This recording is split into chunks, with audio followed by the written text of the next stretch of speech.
Hi, welcome back guys. This is your friend, the What If guy, back with another fanfiction. This is the first part of What If Naruto Became a Shinobi Prodigy. Now before starting, please give this video a like and subscribe to the channel if you want more videos like this. Now let's get into the fanfic. Safely tucked away in the comfort of their beds, the majority of Konoha's population had no knowledge of the events taking place so late at night. For those still awake, all that could be seen was the mysterious fog that was looming about, obstructing the sights of all. A silence had descended upon the sleepy village, allowing the sounds of the patter of running feet, clanging noises of metal upon metal, and the whistling of whirling shuriken to be more pronounced. It was then that a body fell from the sky, hitting the ground with a satisfying thud. The man's body refused to move despite his mind desperately willing it to do so, and he lay helplessly as death claimed its next victim. Rat, collect the body while we pursue. Everyone else, stay with me, bid out the purple-haired female Enbu, apparently the captain of the squad. The Enbu codenamed Rat broke formation and jumped to the street, only to receive a kunai to the throat. Sheet!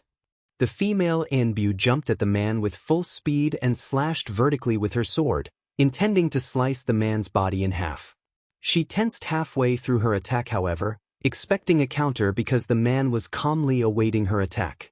However, no such thing happened, because her sword went straight through the man, whose body dissipated as she went through it. Bunshin no Jutsu, E-grade ninjutsu, creates an afterimage with no physical attributes. Also the ninjutsu needed to pass the dismal genin examination at the Shinobi Academy. With sufficient practice and chakra, even a civilian might be able to do it. What the F dash? A bunshin barely existed. A bunshin couldn't even fool most genin. A bunshin couldn't FNG shove a kunai into your comrade's throat.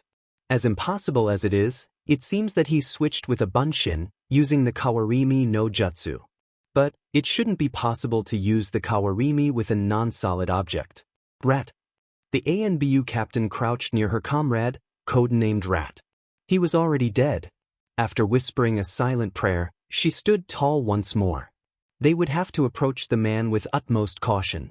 Okasama had informed her that the man was only of genin class, but that his abilities were easily of the jounin level. He did not inform her.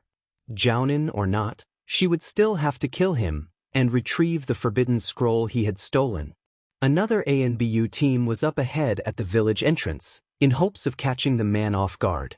She, and what remained of her team, would have to be quick in order to execute the pincer tactic to trap the man. Let's go! The man being chased, whose name was currently Jensei, abruptly turned the corner. Counting 2 seconds, he threw a shuriken behind him at approximately 10 degrees above his line of sight. The lead chunin giving chase unfortunately turned the corner right into the shuriken, which intently lodged into his brain, cutting off all functions of life. The nameless chunin fell to the ground, dead. Jensei smirked. Poor Biasi. Other chunin followed, all with the purpose of avenging their friend. All 4 of these chunin would die. Jensei was on a veering path to out of the village. He had to first go to his established safe house, where he would meet his accomplice. From there, the two would be able to find a safe exit out of the village. Well, Naruto-kun, I guess I'll be able to give you one last lesson. Jensei thought wryly. He picked up his speed and ran in the darkness of the night, to where one Uzumaki Naruto resided. Naruto looked at Jensei, taking in his bloody clothes and cuts that he received from kunai and shuriken thrown at him. With him, the gray-haired man carried a large scroll. So large, in fact, that it was bigger than Naruto. Jensei, a Konoha shinobi, had volunteered to take care of Naruto a little while ago. Naruto did not fully understand why this man didn't seem to hate him, but still recognized that the man had no intentions of harming him, or so it seemed. The current Hokage was one of the few people in the village that didn't bear a grudge against the young blonde, so this man most likely just wanted to get the Hokage's favor. Naruto didn't care about his reasons, and simply thanked the Jensei's actions, not his motives. He had proved trustworthy for now, and Naruto was thankful for that. When the Hokage introduced Jensei to him 3 months prior, Naruto had been immediately suspicious. It wasn't exactly hard to kill a 7-year-old and make it look like an accident, especially for a shinobi. Naruto kept his guard up at all times around the man at first. However, Gensei made no such attempts. He acted quite kindly toward Naruto, treating him with a certain amount of respect that the blonde had come to enjoy. He even took to teaching him things that he would learn at the Shinobi Academy and beyond, basics such as chakra molding and hand seals, more advanced things such as anatomy and torture methods. Slowly but surely, this caused Naruto to drop his guard, no longer doubting the man's intentions, only his motives. He eagerly listened to the lessons, learning techniques such as Bunshin no Jutsu, Kawarimi no Jutsu, and Henge no Jutsu all before the age of 7. He could probably graduate the academy at that point, but Gensei said there was no point in entering him. Recently, Gensei had decided to start teaching Naruto a rather uncommon shinobi art called fuuinjutsu. Fuuinjutsu was used mostly to seal items into scrolls to ease travel these days, but Gensei, who seemed quite knowledgeable on the subject, had explained to him that fuuinjutsu was much more than that. Through the use of different symbols drawn in different mediums, fuuinjutsu could control, channel, and manipulate chakra. With infinite possibilities of different seal arrangements, a well-prepared fuuinjutsu specialist could very well be the most dangerous ninja to come across in battle. Most ninja decided against using fuuinjutsu in battle because of the immense preparation and precision needed to execute the complex art. Even for masters of the art, it could take too long in determining how to accomplish a specific task. Even with the advanced preparations complete, the actual inscription of the seals took time as well. Either a lull in the battle or advanced preparation was needed to effectively use them. Once the initial plan has finished, the specialist would be open to enemy attacks until they could make more seals. Though it was said all too much, in a battle between shinobi, 1 second could mean the difference between life and death. It was much quicker to kill an enemy with a kunai or with a ninjutsu than it was write out an intricate seal and use it to kill an enemy, and most ninja took the easy way out. However, the idea of controlling chakra fascinated Naruto immensely. His creative and keen 7-year-old mind went over all sorts of possibilities involving fuuinjutsu that he thought no other shinobi had ever thought of. It was for this reason that Naruto had convinced Gensei to teach him whatever he could about fuuinjutsu. Normally, the old man would just teach whatever he decided was appropriate, and Naruto had listened, enraptured. "Well, kid, this'll probably be the last time you'll see me," Gensei said, chuckling lightly. Naruto was not surprised. "What do you mean, Gensei-san?" Naruto said, sounding surprised. Gensei observed him as if sizing him up. "You're a good student, Naruto-kun. But, unfortunately, if I stay too long in Konoha, I'll get killed," said Gensei. "Ah," thought Naruto, "I see." "Killed? Why would you be killed? Konoha doesn't kill its own shinobi." Gensei eyed Naruto for a moment, still feeling slightly awed at the insight that the blonde showed. The boy was young and still prone to mistakes like any child his age, but he was the type to not make the same mistake twice. The blonde's curiosity spoke of a trained mind, and even now it showed.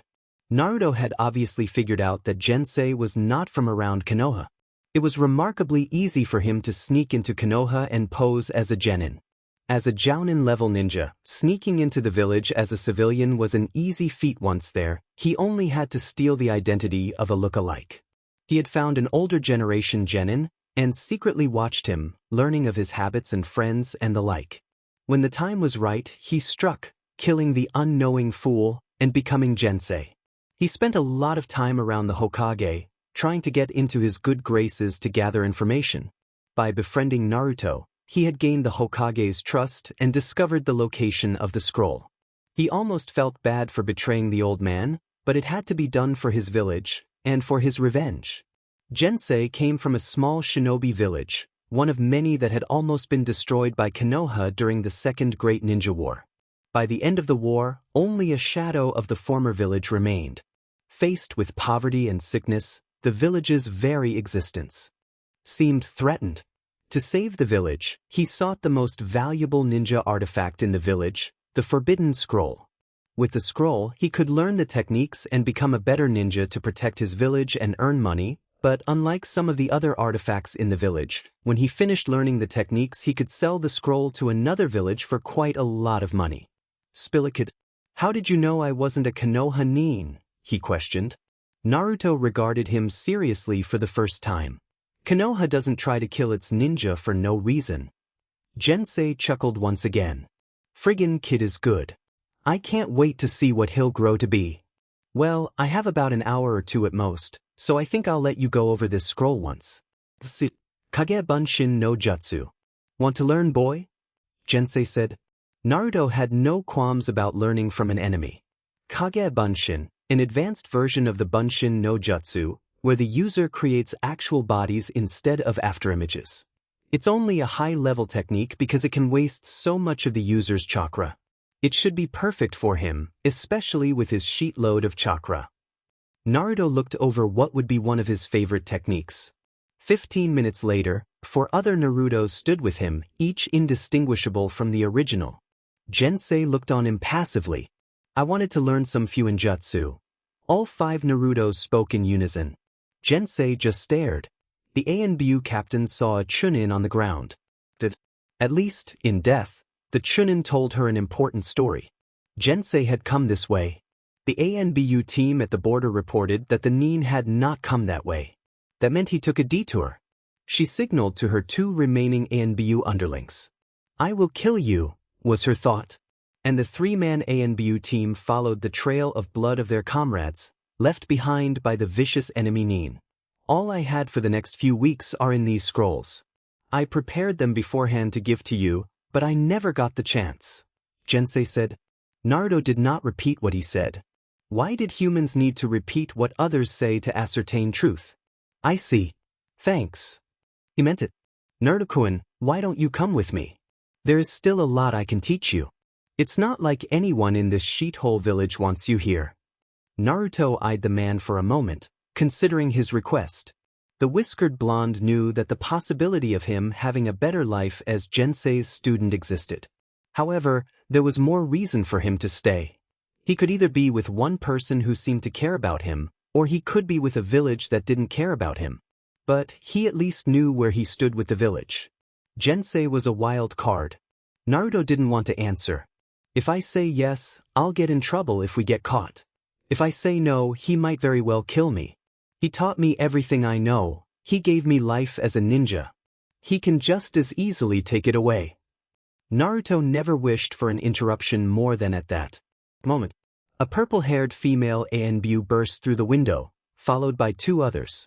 There was only a single moment of hesitation and tension in Naruto's apartment before everything spurned into motion. An ANBU with a lizard mask blurred into action. He grabbed the forbidden scroll and threw it to the other subordinate ANBU, who jumped backward, narrowly avoiding a shuriken from Jensei. He took off into the night. The ANBU captain attacked Jensei once more with her sword, faster than Naruto could see, but Jensei dodged it with ease. But the other ANBU came from the side and attacked, only to trip through the bunshin that the older ninja had used for his kawarimi no jutsu. Jensei, moving too fast for Naruto to see properly, aimed to shove a kunai into the man's head, but the female ANBU captain blocked it with the flat of her blade, knocking it out of his hand. The kunai cluttered on the floor near Naruto. Jensei stopped the other ANBU's right hook with the bottom of his sandal and jumped, sticking his left hand against the ceiling of Naruto's bedroom. Moving his foot from the ANBU's fist, he kicked the blade of the sword into the female ANBU's neck, but she tilted body slightly, avoiding getting killed. Jensei grinned. It was exactly as he anticipated. Using chakra to make the blade of the small sword stick to his sandal, he swung his leg back into the side, driving the bottom of the sword through the mask of the other ANBU, hitting his forehead and knocking him out cold. Jensei, releasing himself from the ceiling, walked slowly over to the struggling female ANBU. Her arms not moving, she pushed herself back against the wall with her legs, trying to put as much distance as possible between them. But it was useless. That sword was saturated with my chakra. It has special properties that causes temporary paralysis in those affected. Jensei explained, as he picked up the fallen wakizashi. The ANBU horrifyingly realized that she could not move her legs anymore. His hand stretched out, and she shut her eyes, awaiting death. But it didn't come. Oh, quite the looker, aren't you? Jensei looked at her, a strange glint in his eyes. It's too bad I lost the scroll. I'll have to take it out on you. Yuzuki Yugogo, now unmasked, glared at him. But she could do nothing as he grabbed the wakizashi once more, Jensei's paralysis preventing her from moving. Naruto-kun, watch closely. Jensei said cheerfully, gripping the small sword in his right hand, holding the flat against Yugogo's pretty face. Torture and interrogation is important for a shinobi to learn. There was no answer. Naruto-kun? Jensei suddenly felt a stab of pain in his back. The sword slipped from his hand and fell to the floor. He turned around, facing Naruto, who was facing him, shaking. Yugogo saw that he had a kunai in his back, crudely inserted into his back. Naruto! He gasped out, you little beefy. Jensei's hands reached out to strangle him, his usual quickness lost to anger. But his hands went through. Kawarimi with Bunshin no Jutsu. My technique. Little beefy. However, Jensei was not completely without his skills. Naruto, who had appeared to his right, was unprepared when Jensei's hands shot out quicker this time and choked when they wrapped around his throat. He's still too much for Naruto to handle, even with a kunai in his back. After everything I taught you, you little sheet. But no matter. Jensei couldn't focus his mind enough to finish his sentence. Naruto's vision was getting blurrier by the second, and his lungs hurt. He was dying. Instinct kicked in when he kicked and clawed at Jensei, who abruptly dropped him. The effect of the kunai in his back was kicking in. Jensei stretched his arm around his back and ripped out the kunai, ignoring the blaring pain that came with the action. He was going to kill this little bastard. Jensei stumbled forward with his kunai, aiming to kill. Naruto fumbled trying to perform the Kawarimi no Jutsu, but it was too late. Luckily, his aim was off, and he missed Naruto's heart, piercing his stomach instead. Naruto screamed out in pain. You don't want to die. This time, tears blurred his vision. Please, somebody, save me. He screamed again when the kunai was being turned slowly in his stomach. Jensei smirked cruelly before slowly taking it out, prolonging his torture. To think I was going to make this kid my apprentice. Jensei lifted the kunai, to forever end the miserable life of young Uzumaki Naruto. A horizontal slash. His head was completely separated from his body and it rolled onto the floor, blood pouring out in copious. The body fell to its knees, and finally onto the floor, more blood flowing onto Naruto's bedroom floor. Behind, Yuzuki Yugogo was panting heavily, with her blood-stained wakizashi in her hand. She had done it. Jensei was dead, his head severed from his body. Yugogo had forcibly recovered from her paralysis, and just in time. The boy who had saved her life would have died if it weren't for her timely intervention. Naruto weakly looked at the beautiful woman, who dropped to her knees in exhaustion, still affected by Jensei's paralyzing chakra. She crawled forward with a strange look in her eyes, an emotion he wasn't used to seeing. She's worried about me? Was the last thought that went through his head before he passed out due to blood loss. Yugogo continued to crawl to Naruto, but she had no idea how she was going to get him to a hospital in her current state. She reached for him and carefully put his head into her lap. While she waited for the reinforcements to come, they always came too damn late. Yugogo observed his blood-stained face. It was Uzumaki Naruto, the vessel of the Kyuubi no Yoko. Yugogo, like almost every other person in Konoha, had only appalling and untrue things to say about this poor boy. She, like many others, had lost friends and family members as well to the Kyuubi. She was too young at the time to go fight. The Kyuubi, and all she could do was watch helplessly as the bodies of her loved ones and comrades were buried. Even the Hokage, leader of the village, lost his life that day. She had decidedly and unjustly hated this boy for that, unwilling to distinguish between the child and the demon fox. However, she had never encountered the boy before that night, so she would never know if her feelings would have made her see him as a monster. But after this night, after he saved her life, she could not hold on to the hatred she had felt. She realized how fickle her hatred was when she actually did meet the boy. While Yugugo did not comprehend why this boy stopped the despicable old man in his attempt at torture, why he didn't feed off of loneliness the way another child might have, she couldn't help regretting the feelings she had before. How much unnecessary pain has this child been through, she thought. While he may never know the unkind thoughts and comments she had about him before, Yugugo, ever one for moral uprightness, resolved to make it up to him. A lone figure came in from the window.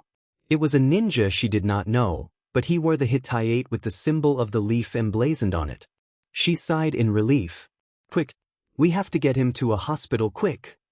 Yugugo told him. Everything was all right now. And after Naruto was released from the hospital, Yugugo would make it up to him. However, the ninja was not in any rush to take Naruto to the hospital. He glanced at the head of Jensei and clicked his tongue in annoyance. Idiot was always too sadistic for his own good. I'll have to clean up his mess. The ninja took out a kunai. I told him to choose another place to rendezvous, but as usual, he F'd up. Yugugo stared at him in horror. An accomplice? Reinforcements aren't coming. Sorry, but you have to die, the man said. Any last words? This was the worst possible thing that could have happened. She could barely move, her energy having gone after being paralyzed by Jensei. I'm at a serious disadvantage. I'm tired, all I have is this wakizashi, and I can't let any harm to come to Naruto. On top of this, he has to get to the hospital soon, or he'll die. Yugugo was at a loss at what to do. At the very least, I can stall. She opened her mouth to reply to him, only to be interrupted. Too late, the man yelled, and he blurred in motion. No! Yugugo only saw a glint of silver, before her body slumped to the floor, in relief. Her ANBU partner had woken up. Not today, he grunted after having shoved a kunai through the man's ear. It was over. Come on, senpai, let's get you and the kid to the hospital, the ANBU said. There was a hole in his mask, but it was still intact. Naruto, Yugugo said weakly, I'm okay. Save him. I order you. Don't worry, Uzuki-senpai, I'll make sure he lives. Her fatigue overcame her, and Yugugo finally slumped into blissful sleep. Her comrade picked up both of them and after flaring out a chakra signature, sped off to the hospital, intent on saving the boy's life. Gekuhei rubbed the back of his neck sheepishly. He didn't know what to say, it was a direct order, and he obeyed. It's okay, senpai, you don't have to owe me anything, he pleaded. The woman in front of him was bowing. Her long, purple hair came over her head, blocking off her face. It hung just above the floor. Regardless, if it was not for you, Gekusen, Uzumaki Naruto and I would surely have you. Yugugo said, still in her bow. Heiate sighed. Please stop bowing, Uzuki-senpai. Yugugo straightened up. Truly, it's fine. I couldn't have disobeyed you even if I wanted to. You gave a direct order, remember?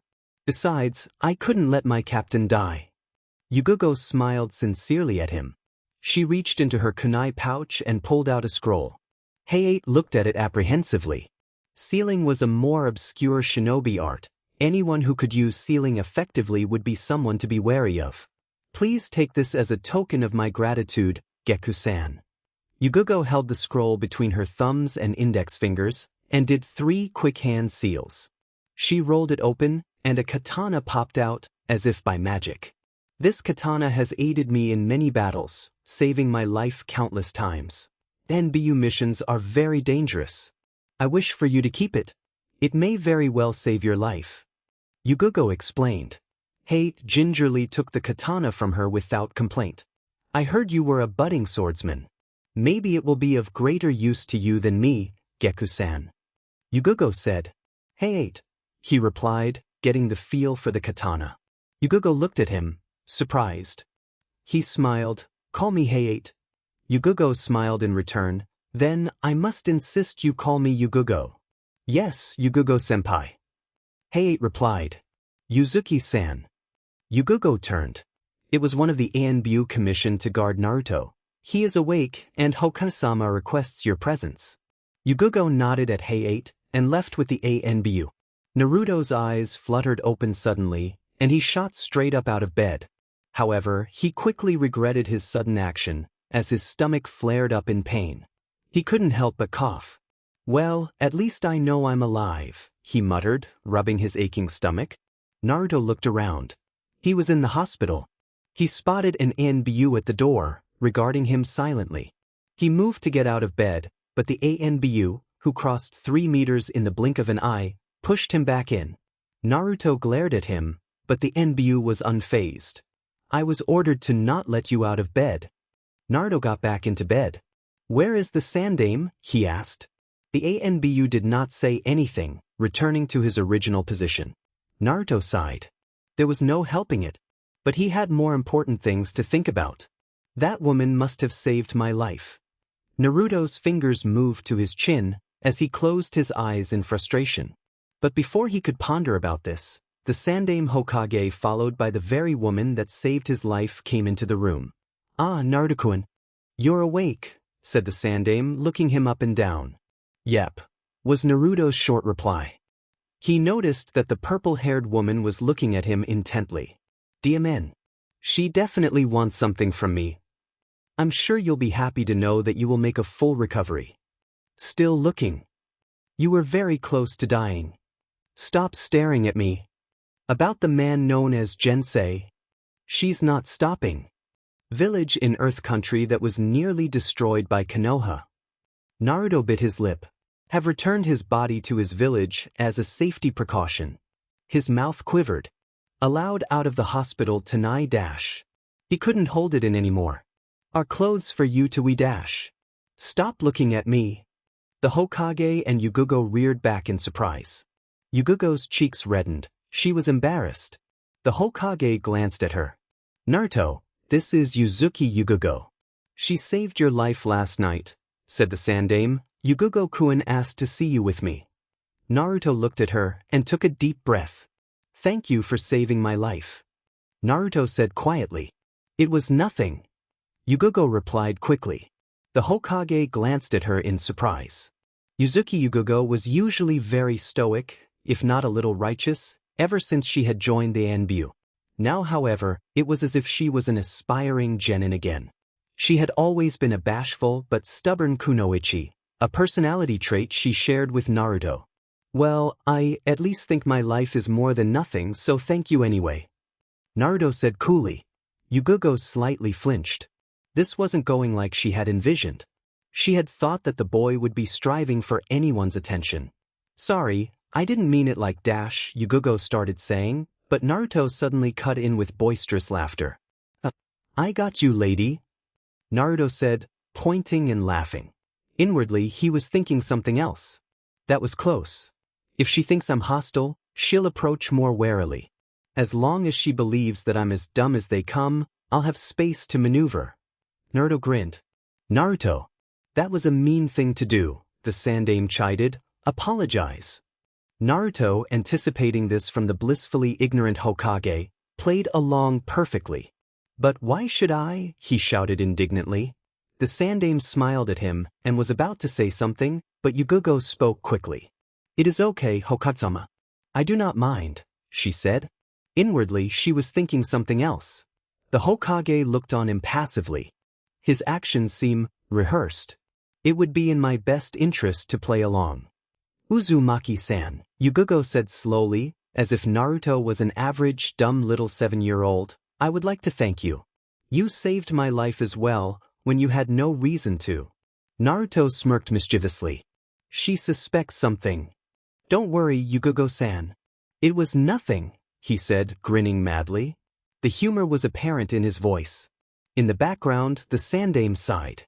However, Yugugo seemed to not care, because she smiled tentatively.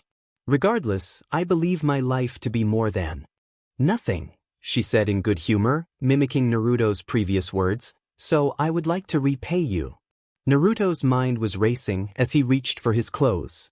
"Repay me? I owe her my life. Why would she want to repay me?"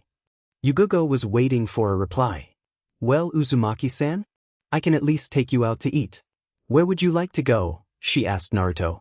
He put his finger to his chin, deep in thought. "That's it. My best course of action is to bring her in close, and let her distance herself from me." Naruto grinned. "Ichiraku."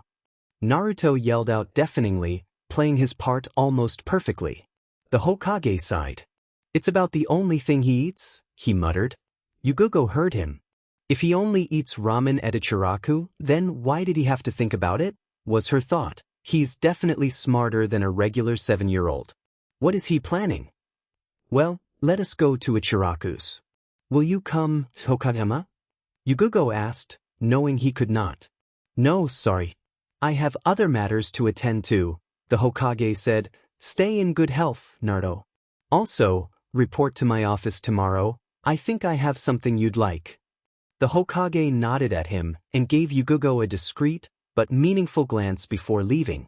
Okay, let's go, Yugogo-nichin, Naruto said, smirking inwardly. He could eat ramen with the best of them. She had no idea what she was getting into. Yugogo, on the other hand, was trying hard not to feel pleased. She felt like she could be a big sister figure for him, but at the moment, she knew that he was faking. If anything, she wanted to earn the title of big sister properly. So she schooled her face into the usual cold impassiveness like all Enbu had been trained to exude. Okay, was her short, crisp reply. She did not let any emotion into her voice. To his credit, Naruto kept the grin on his face. Inwardly, however, he frowned. She seems to be catching on. But she revealed her hand too early. I don't know exactly what she wants from me, but I know it involves me in some way. I acted too well, that's why she suspects me. My actions weren't natural, they were rehearsed. She must have caught that. But I didn't slip up, not like she did. The blonde carefully avoided looking at Yugogo and just shrugged his shoulders before running, once again leaving her behind. Yugogo followed him. The glance that the Hokage had given her told her a lot. The main message was, be careful. What though? She was just going to treat a little kid to some ramen, right? Tucci sighed as he was making his next batch of noodles.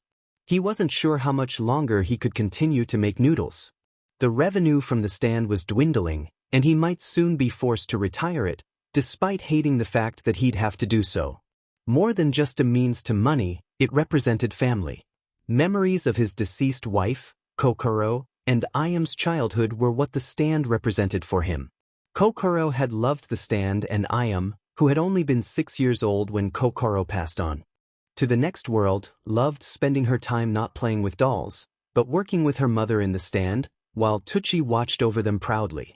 Those times were truly the happiest in his life. Kokoro had been the pillar of their small but happy family. However, around 7.5 years ago, it all went downhill. Ayam had fallen ill, playing in the rain with her friends. Kokoro had temporarily taken time off from Ichiraku to take care of her, and Tucci had taken over the stand at the time. His income was a bit slow, having to cover for 2 people, but when Kokoro returned it would be remedied. But alas, it was not to be. Kokoro, who had unfortunately inherited a weak immune system from her own father, had contracted an illness while nursing Ayam back to health. Tucci would have closed the stand right there and then to take care of his wife, but luckily for him, one of Kokoro's friends had taken time off of her kunoichi duties to take care of her. However, Tucci couldn't handle the massive amount of customers alone, so the numbers started dwindling. Months later, Ichiraku had lost many of its customers. The only daily customers were the members from the Akimichi clan, and of course, the legendary Yondaime Hokage. Kokoro could have died any day at this point. The medicine to cure her was rare and expensive to find, and nobody had any luck in finding anyone to make it. Her friend, Kushina, practically lived with them to care for Kokoro. Ayam had fallen into an unhealthy depression due to her guilt for being the one that Kokoro had contracted the illness from. Things could not get any worse at that point. Then the news of the QB no Yoko came. Among the chaos that was occurring in Konoha at that point, Tucci had received information that someone to make the cure for Kokoro's illness was located, but was at this point much too far for anybody to meet, especially as the QB was only a few days away. Kushina had immediately volunteered to go retrieve the medicine. Her offer was rejected by the Konoha Council. And Tucci had understood immediately. The village was more important than his wife. However, Kushina was persistent. The council had rejected her offer, so she decided to plead with the Yondaime Hokage to let her go.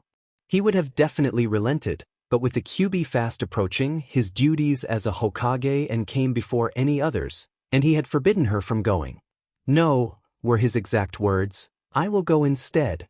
The dramatics of his statement were taken away when he left and came back with the medicine in about 10 minutes, courtesy of Hiraition. The council had still given him hell for doing it. Tucci couldn't thank him enough for it. Before they knew it, the day of the Kyuubi's attack came. It was Iam's birthday, the 10th of October. Kokoro was making a miraculous recovery and was feeling well enough to be walking around. Iam's depression had vanished, only to be replaced with fear. The Kyuubi's killing intent was massive enough to be felt all over the village, even though it was many miles away. Iam had even soiled her clothes that morning, though it was not embarrassing or humorous at all. Tucci had only barely restrained himself from losing his own bladder. Kushina went into premature labor. As Tucci worked on mixing the noodles, he smiled wryly at the shocking memory. He hadn't even known Kushina was Furuenjin.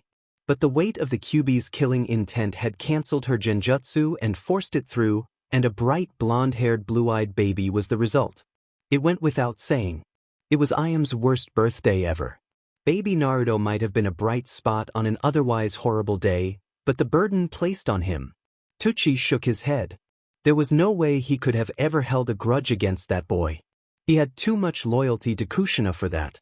Tucci and Kokoro had sat down with Iam and made sure that she would not share the same fear of Naruto that the rest of the village had.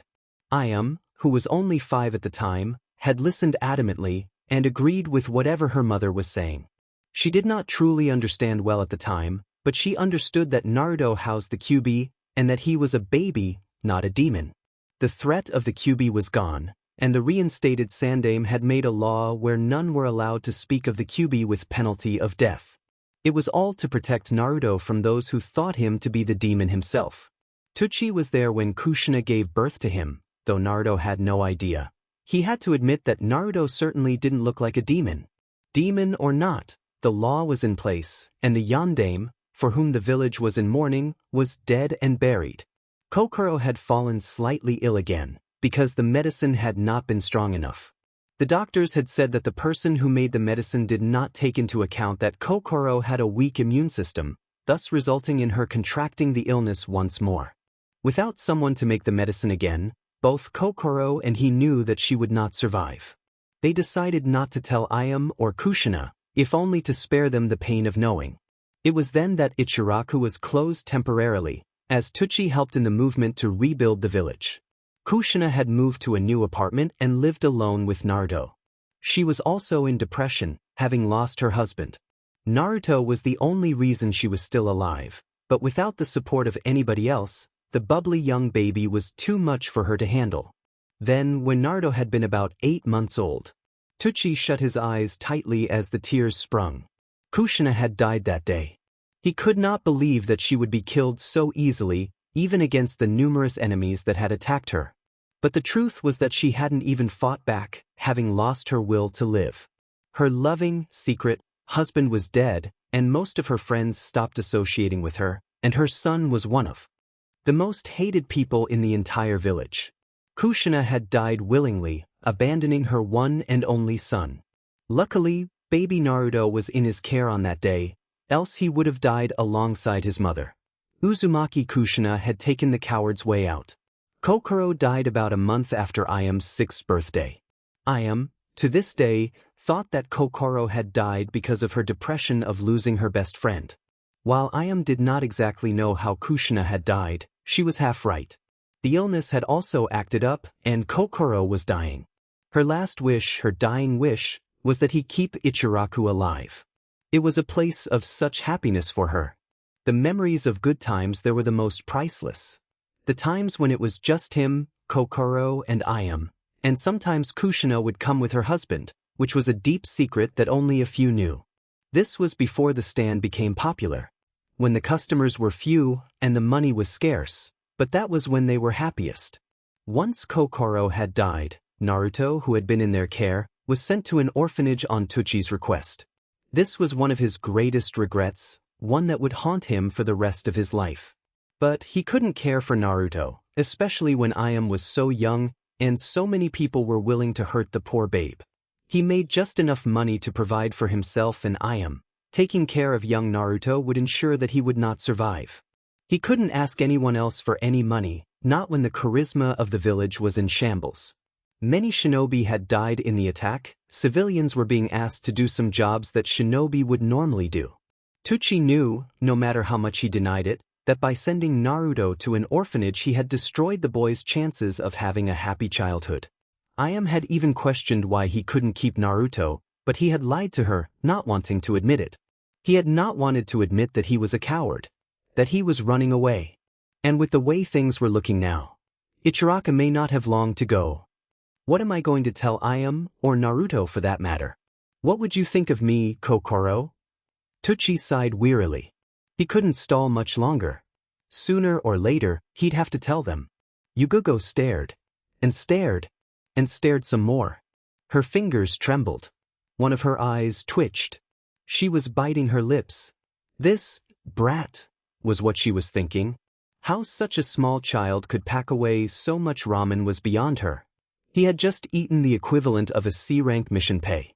In one sitting, the chef, whose name she learned was Teuchi, grinned at her. Yugogo understood.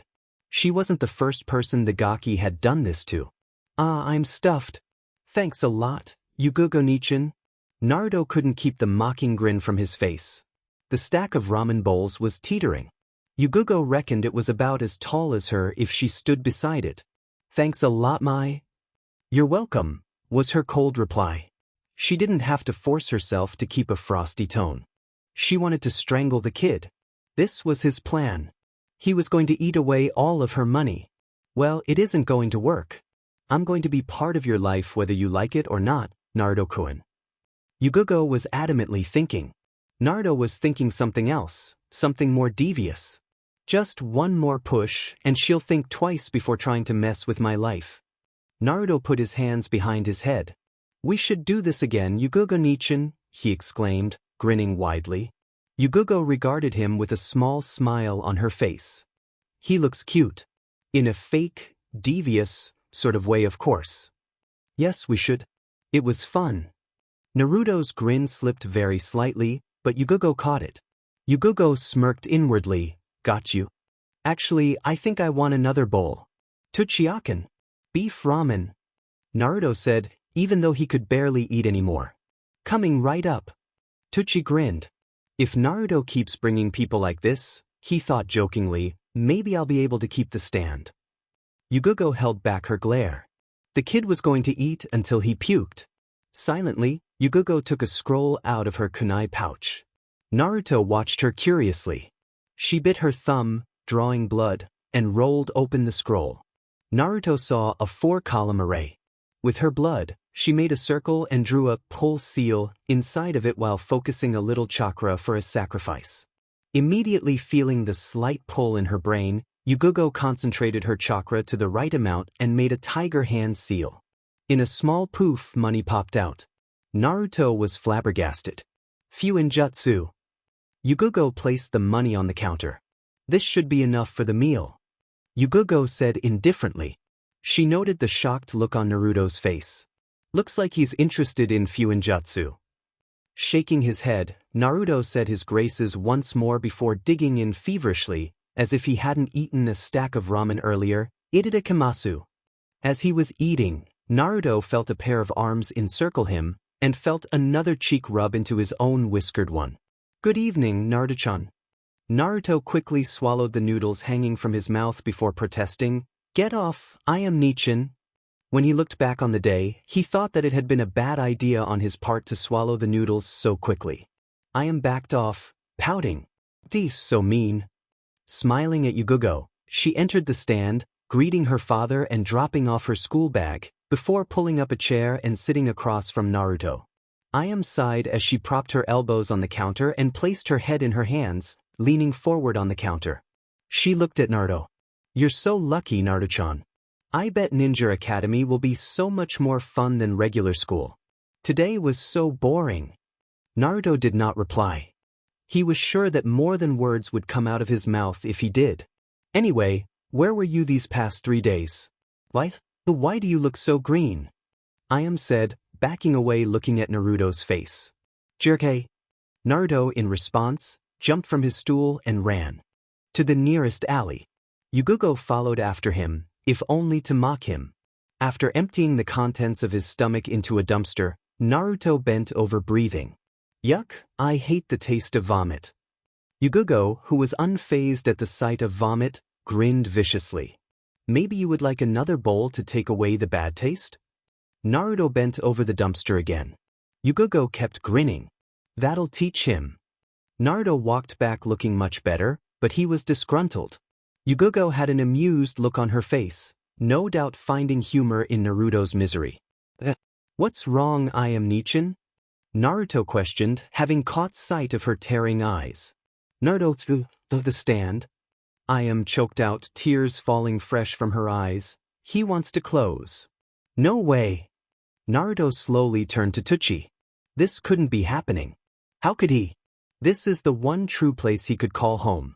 But do you need money? Is it all the free meals you gave me?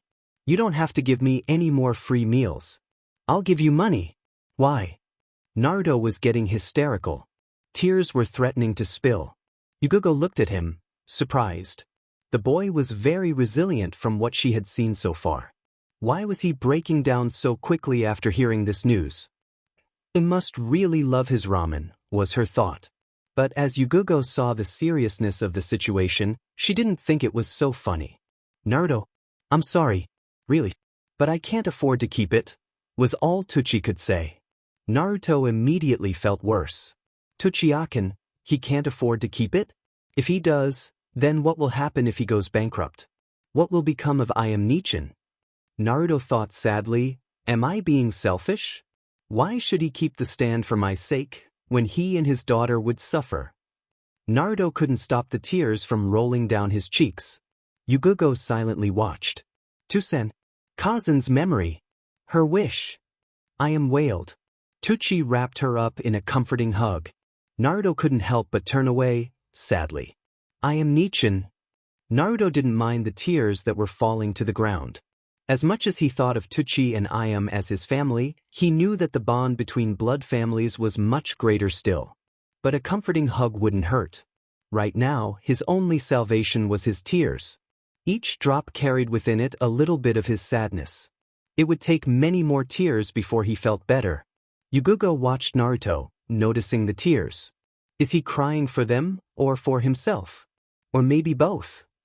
Yugugo thought that he could use a hug, but her body refused to move. Would he appreciate her hugging him, or would he resent it? The boy didn't seem to like outsiders, and she was exactly that. But he really looked like he could use a hug.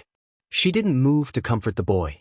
She just stood, silently watching, not letting any emotions out like the Anbu she was. The Sandaime Hokage watched the events unfold from far away, perched on the rooftops, observing silently and undetected. It seems, Yugugo-kun, being a big sister for Naruto will not be so easy. The Sandaime knew that Anbu was supposed to kill the heart of the shinobi in order to make them perfect, and that Yugugo had refused to let her heart be killed. But it seemed that the Anbu had more influence on her than she thought. Being a part of Naruto's life is not easy. Naruto only truly lets people into his life if he trusts them. While it may make life tougher for him, he hasn't exactly had anyone to teach him, considering the indifference he has felt from almost everyone around him. The Sandaime sighed. He had made the law in hopes that Naruto's life could be a bit happier, among other things. But he could not force the village populace to accept and acknowledge him. The aging Hokage sadly watched as Naruto suddenly ran away from the stand, his sorrow sprinkling the ground in the form of tears. Naruto thought that he had no idea, but the Sandaime knew of Naruto's cleverly hidden genius. But the Sandaime understood where Naruto didn't, that genius did nothing against human emotions. As hard as ninja tried, emotions could not be destroyed, only contained. Naruto, while a genius in his own right, was also a 7-year-old boy. He'll come to terms with it and will be all that much stronger for it, the Sandaime confidently thought. Turning his gaze upon Yugugo once more, he noticed that she watched Naruto run away with a confused look on her face. The Hokage could understand her confusion through experience of dealing with this many times before. As much as she wanted to comfort the boy, she found that she could not move. The ANBU didn't exactly promote closeness. Yugugo was unique in that attribute. This will not end so badly, I think, thought the Sandaime. This might be exactly what they needed to feel, to heal. Yugugo had been following Naruto the whole night. This time, however, she did not follow. It was currently the month of January, and the chilly season of winter had invaded Konoha, leaving none safe from its frosty touch, whether young or old, civilian or shinobi. However, despite the cold, Konoha did not often see snow. This year was different than most, as there was a nice snowfall this year. Through the months of snowfall, kids were engaged in uncommon winter activities, for Konoha at least. It was quite a sight to see children rolling around in the snow, or building snowmen. Some couples were even enjoying walks out in the cool weather, hugging each other closely. There was definitely an air of romance. This was also a great opportunity for the deadlier population of Konoha, the shinobi. Instead of using kunai or shuriken to practice, snowballs were used to prevent fatal injury. Veteran shinobi were using snowwalking as a means to refine their chakra control. It was very different than most of the regular chakra control techniques used in Konoha. The idea was to mold chakra at the bottom of their feet and harden the snow beneath the foot until no imprints were left. The more perfectionist and elite shinobi even went as far as to return the snow to its original softness after removing their foot for the sake of true stealth. However, though winter did bring a certain joy with it, today was not a particularly joyful day. The winter wind, though usually nice and cool against the face, was harsh and stinging with a particular ravage. Much of the population had stayed indoors today, and many shops were so consequentially closed. Of course, not many shop owners were as stubborn as Ichiraku Tuchi, the owner of Ichiraku, a humble but relatively famous ramen stand. Tuchi sighed as he sat at the counter, awaiting customers looking for the delicious flavor and warmth of ramen. There was no one but him in the stand at the moment. The day had brought precious few customers. In fact, only the ninjas who were brave enough to weather the weather had come. Ayam, who was 8 years old at the moment, was in her room. She had fervently told her father to stay away. Tuchi couldn't help but grin. As sneaky as Ayam tried to be, she was only 8 years old. It was quite obvious that she was hiding something from him. "May I ask what is so funny?" Tuchi jerked in surprise. He looked into the waiting eyes and wry smile of the Sandaime Hokage. "Hokage-sama. Welcome. Sorry to keep you waiting, what can I get you?" Tuchi said, feeling a little embarrassed that he had been caught so unfocused. "A miso ramen, if you will, Tuisen," the Hokage said, smiling pleasantly. "Coming right up." Tuchi went on making the ramen with a practiced speed, and the Hokage has his warm miso ramen within minutes. "Ah, thank you," said the old man, placing money on the counter after grabbing the bowl of steaming noodles. "It is much too cold today, wouldn't you agree?" Tuchi nodded, seated once more. "Yes. The unexpected snowfall brought me a lot of business, but nobody wants to leave their homes today." Tuchi responded, "You're the first in a while, Toke-sama." The Hokage swallowed the food in his mouth before responding, "Well, despite the slow day, I'm sure you must have had a funny thought or you would not have been grinning so."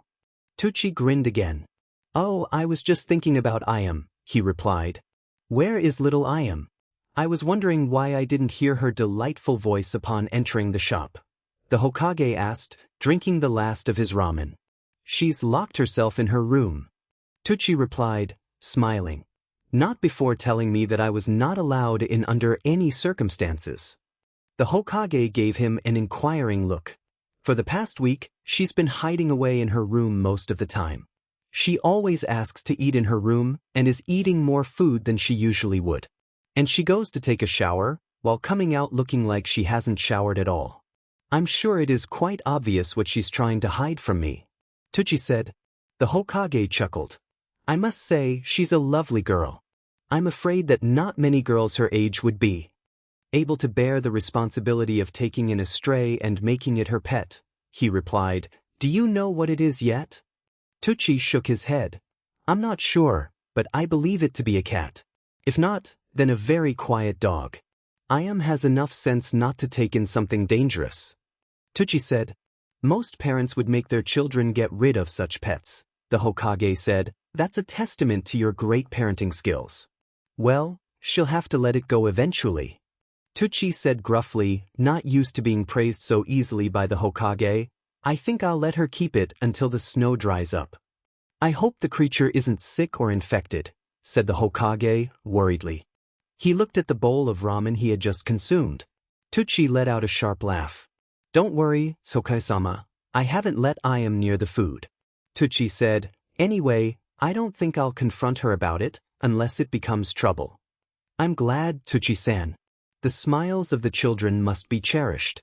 It is their happiness that keeps these old bones going, the Hokage said. Well, I must be off. The work of a Hokage never ends, I'm afraid, the Sandaime said, sadly. Tucci nodded. Well, thank you for coming, Hokama. Tucci said. Please pass on my greetings to Ayam-chan. Take care. After the Hokage left, Tucci decided it was a good time as any to close up for the day. It didn't seem like anyone else was going to come. Perhaps tomorrow would be a more fruitful day. Tucson, I'm gonna eat in my room. Tucci suppressed his grin. Just because he was letting her keep her stray didn't mean he could give her a hard time for it. You know, Ayam-chan, you've been eating a lot lately. Tucci said, in an offhand approach. Oh, Ayam seemed flustered for a moment before recovering. I've just been feeling hungry. Oh, don't eat too much or you'll get fat. He poked her stomach, inciting a giggle. I'll be fine. Ayam suddenly looked at him accusingly. Don't come. Tucci held up his hands in surrender. I won't. He watched as Ayam put food for two into a tray, along with some milk. Yes, most definitely a cat. Tucci thought, grinning as she left. A loud clang jerked him awake. Tucci rubbed the blurriness from his eyes. The noise had come from the stand. Was it a burglar? Tucci hurriedly, yet cautiously headed to the stand. As he came closer, he heard a familiar voice. Oh, I hope Tucson didn't wake up. Tucci sighed softly in relief. It was just Ayam. But what is she doing up at this hour? Tucci thought, perhaps feeding her pet? Tucci's thought turned out to be correct. Bet she never had ramen before, she chirped. Tucci backed away a little, so it would appear that he was farther away. Ayam, Tucci called, walking slowly to give Ayam the chance to hide her pet. What are you doing up this late? Oh no. Quick, hide here. Stay there. Tucci could hear Ayam's whispered voice. He waited a few seconds before stepping. She was standing in front of the sink, with her back to the cabinet doors. So that's where she's hiding it. Tucci thought. Tucson. I was feeling a little hungry, so I thought I'd have some ramen. Ayam said, grabbing a half-eaten ramen bowl. She made to eat from it, but Tucci stopped her. It's okay, Ayam. You don't need to convince me anymore. I already know. Tucci said. He hated to do it, but if her pet really was sick then he couldn't have it in the stand and eating from the same bowls that he served to customers. Ayam looked shocked at the fact that he knew. She had tried her hardest to hide it. I'm sorry, she wailed, but he was outside alone, and he ran away from home, and I couldn't just let him stay outside in the cold and… It's okay, Ayam. Tucci interrupted smilingly. I'm not making you get rid of him. You're not. And break my little girl's heart? I should think not. Tucci thought to himself. No. It was a good thing that you've done, Ayam-chan, to take care of something. It is one of the greatest joys someone can have, he said. Now, I'm guessing the poor fellow was hungry? Tucci said, bending in front of the sink cabinet doors. Yeah, he woke me up. He can eat so, Ayam said, yawning. Well then, Tucci said, opening the cabinet doors, let's feed Dash. Tucci almost had a slide right there and then. It felt surreal. He had thought it was a cat, but he was wrong. It wasn't a cat, it wasn't even a dog. No, what he was looking at was the tiny face and curious blue eyes of none other than Uzumaki Naruto. Naruto! Tucci whispered, so softly that only he could hear it. Come on, Naruto-chan. Ayam called. Isn't it great? You don't have to stay cramped up in my room all the time now. But, Naruto whispered softly. Tsuchi realized that this was the first time he actually heard Naruto speak. I like it in Nichin's room. His voice was so soft. This was Uzumaki Naruto, the son of Uzumaki Kushina? Tsuchi couldn't believe that any offspring of Kushina could be so soft-spoken. Oh Naruto, you don't have to be quiet anymore. I said, you're allowed to stay with us. Two-san said it's okay. Okay. Then, can I stay in your room, Nichin?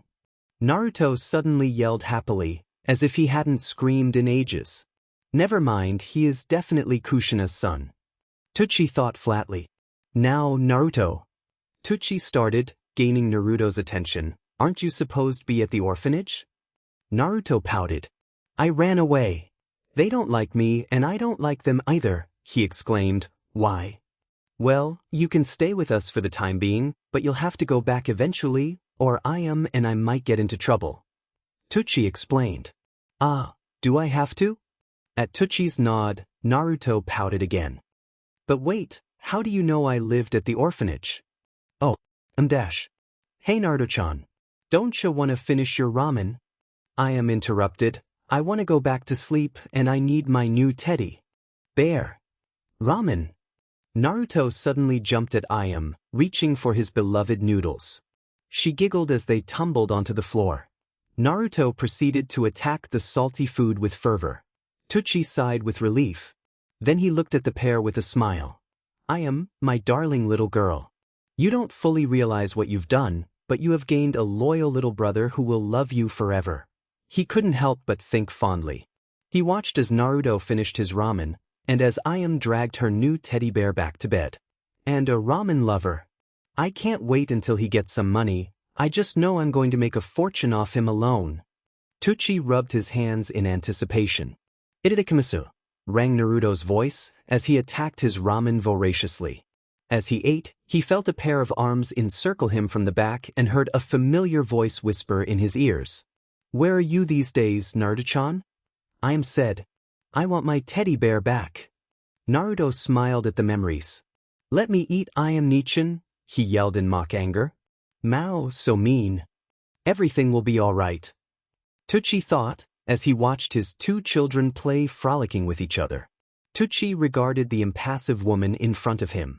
Yugugo, quite obviously a member of Konoha's Anbu forces if the mask hanging from her belt was any indication, was a decidedly odd woman. Her long, flowing, silky, violet hair would have been the first sign to her oddity, but Tsuchi had seen enough weird hair colors and styles that it was quite easy to see a violet hair color as normal. It was her fixation with Naruto that made her odd.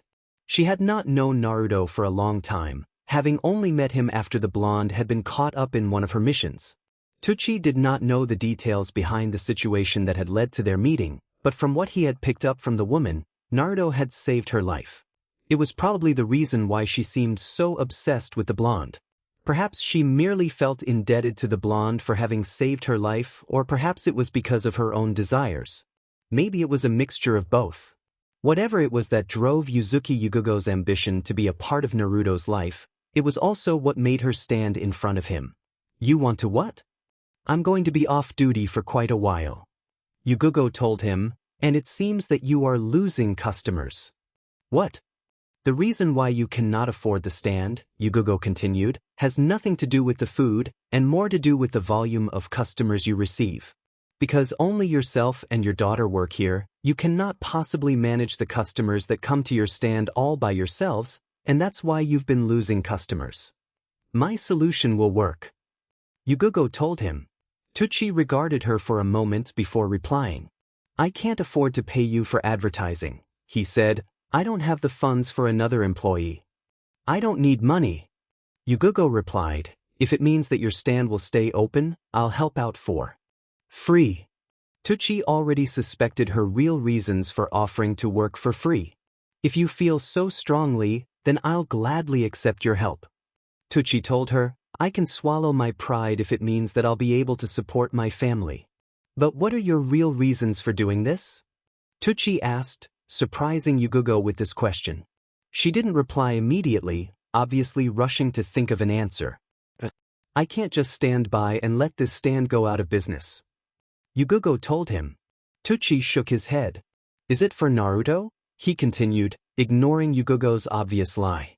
Yugugo didn't reply, causing Tucci to sigh. Listen. I don't know your reasons for wanting to help Naruto, but if you're really sincere about helping him, you had better prepare yourself to be an active part of his life.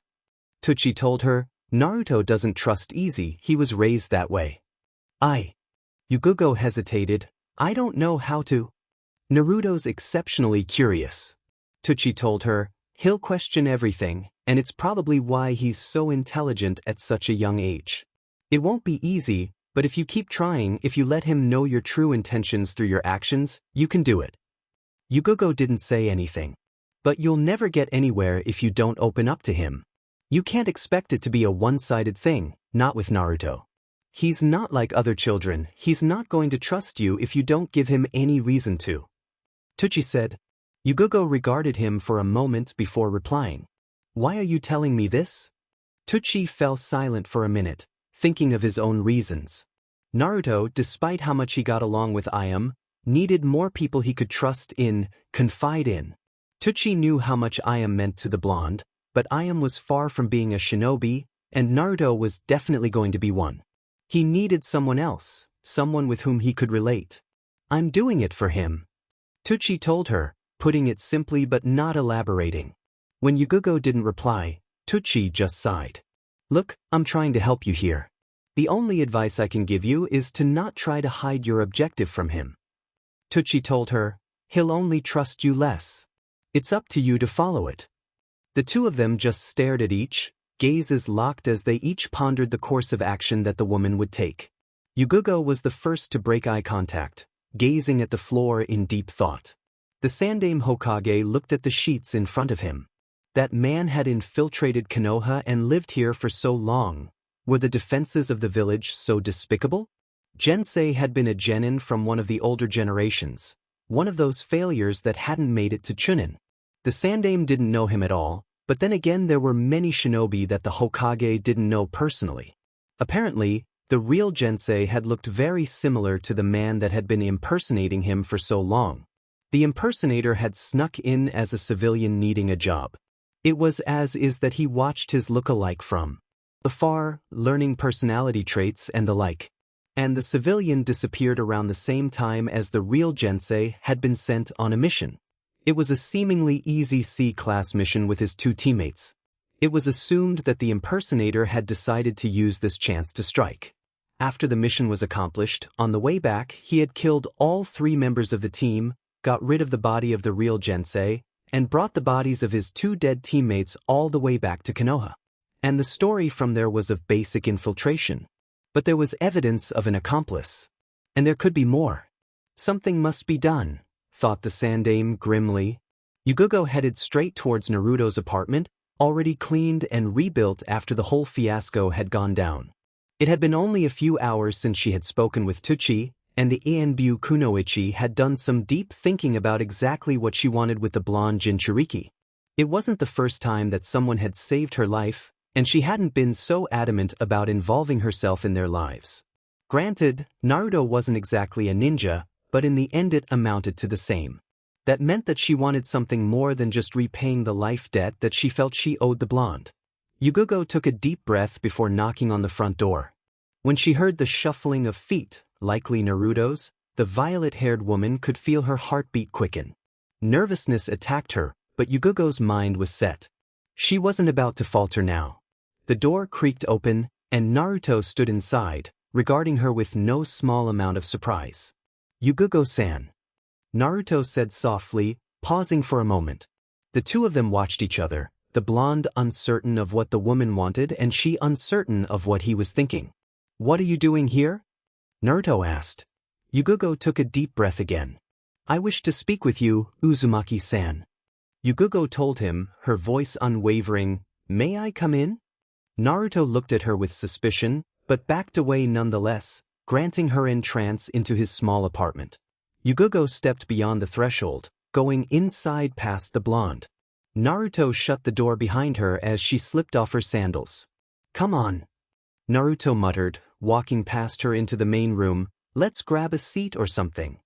Following him, Yugugo sat down beside him on his sofa. Naruto's apartment was quite small, a single room with an attached kitchen, bathroom, and bedroom. The blonde had all the necessary furniture, rugs, dining table, sofa, and a television, but not much else. She noticed a shelf in the corner of the room, full of books and scrolls, and a few plants here and there, but apart from that it was barren, an apartment that could house 1 or 2 persons. Well, was there something you wanted to talk about? Naruto asked, his voice sounding duller than Yugugo had ever heard it. He was probably still upset over Ichiraku's impending bankruptcy. That other night when we are at Ichiraku, Yugugo started, noticing the blonde twitch. I noticed you looking surprised when I had unsealed money from my scroll. Naruto eyed her weirdly. He obviously had not expected this. Yeah. It was fuuinjutsu. The blonde said, what about it? Are you interested in fuuinjutsu? Yugugo asked. Naruto paused at her words. I've experimented with a few seals here and there. It's a pretty interesting art. Naruto replied, unsure of what the woman wanted. Would you like to learn? Yugugo asked, dropping the bomb without any subtlety at all. Naruto eyed her with a surprised look on his face. Learn fuin, you want to teach me? Naruto asked her, flabbergasted. Why? Yugugo bit her lip, hesitating for only a moment, but remembering Tuchi's advice, she powered on. There are a lot of reasons, and I don't think I know them all myself. Yugugo told him truthfully, you saved my life that night, and I do feel indebted, but it's more than that. I grew up as an only child, and my parents decided to not have another child. Yugugo told him truthfully, I've always wanted to have a sibling, someone to whom I could be a big sister. Naruto watched her with bewilderment, understanding what but uncomprehending why of what she was trying to tell him. I thought that perhaps because the opportunity presented itself, maybe there can be more to, well, us. Yugugo finished awkwardly. As Yugugo waited silently for him to speak, Naruto opened and closed his mouth a few times before replying. So, you're saying that you want to be my big sister? Naruto asked, speaking clumsily. Yugugo didn't reply, only ducking her head slightly at Naruto's incredulous gaze. Naruto just gaped at her, disbelieving what she had told him. The two sat in silence as Naruto tried to get his mind around her request. Yugugo trembled nervously for a moment. She may have been Anbu, a cold and collected kunoichi of Konoha, but she had just told the blonde something personal, something that could have been considered a weakness. I understand if Yugugo started, but Naruto cut her off. If you're really sure, Naruto said, I guess there's no harm in trying. It was Yugugo's turn to look at him with disbelief, having expected him to refuse to have anything to do with her. If anything, Yugugo looked hopeful. Then, Yugugo said, trailing off. Naruto just shrugged, and an awkward silence befell upon the two. They sat quite uncomfortably on Naruto's couch, and it wasn't until Yugugo remembered her original offer that someone spoke. Well, how about we talk about fuuinjutsu? The woman suggested to the blonde, giving him a hesitant smile. Naruto couldn't help but be excited. Sure. He didn't trust her, not so immediately, but he felt her sincerity. It wasn't like the feigned consideration that Jensei had exuded. He could feel that she was putting forth her feelings, putting some of her trust in him. Other than Naruto didn't really have anyone he could trust in. Maybe, he thought, I can give it another shot. Naruto had already explained to Yugugo whatever he knew about the what's of fuuinjutsu, and demonstrated the basic sealing and unsealing method that was popular amongst shinobi that bothered to use fuuinjutsu, the sealing of physical objects. In Naruto's case, he used a kunai. While he had been extremely saddened that Ichiraku was facing bankruptcy, he hadn't exactly sat around and just cried all day. Granted, he was moping around, but that didn't stop him from reading up on the fuuinjutsu scrolls that Jensei had left him before his unfortunate, or fortunate, demise. That was an excellent demonstration of the basis of sealing techniques. Yugugo started, her voice sounding brighter than usual. Now, I want you to forget everything about what you just did, because it is useless. Wah dash. Yugugo smiled at the disbelieving and flustered look on his face. You'll notice that most seals require a complex stream of special symbols ordered in exactly the right place. That makes even the simplest of things, like sealing a kunai, a lengthy task. This is the reason that most shinobi all over the world do not bother with fuuinjutsu. However, it is little known that there is another method. Yugugo began explaining. There is one symbol amongst the millions that can be used in almost every seal that someone makes. That symbol is the circle. Yugugo paused for a moment, looking at Naruto seriously. The Yondaime Hokage discovered this not too long before he died. This is a very well-kept Konoha secret. Even here there are only but a select few who know. I trust you won't reveal it to anyone? Her voice suddenly took a foreboding tone. Got it? Naruto said, slightly shaken. This is important, he thought.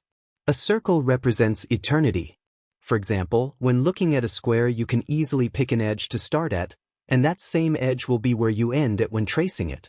When you look at a circle, there is no specific starting point and no specific ending point. Do you understand? Naruto nodded in affirmation.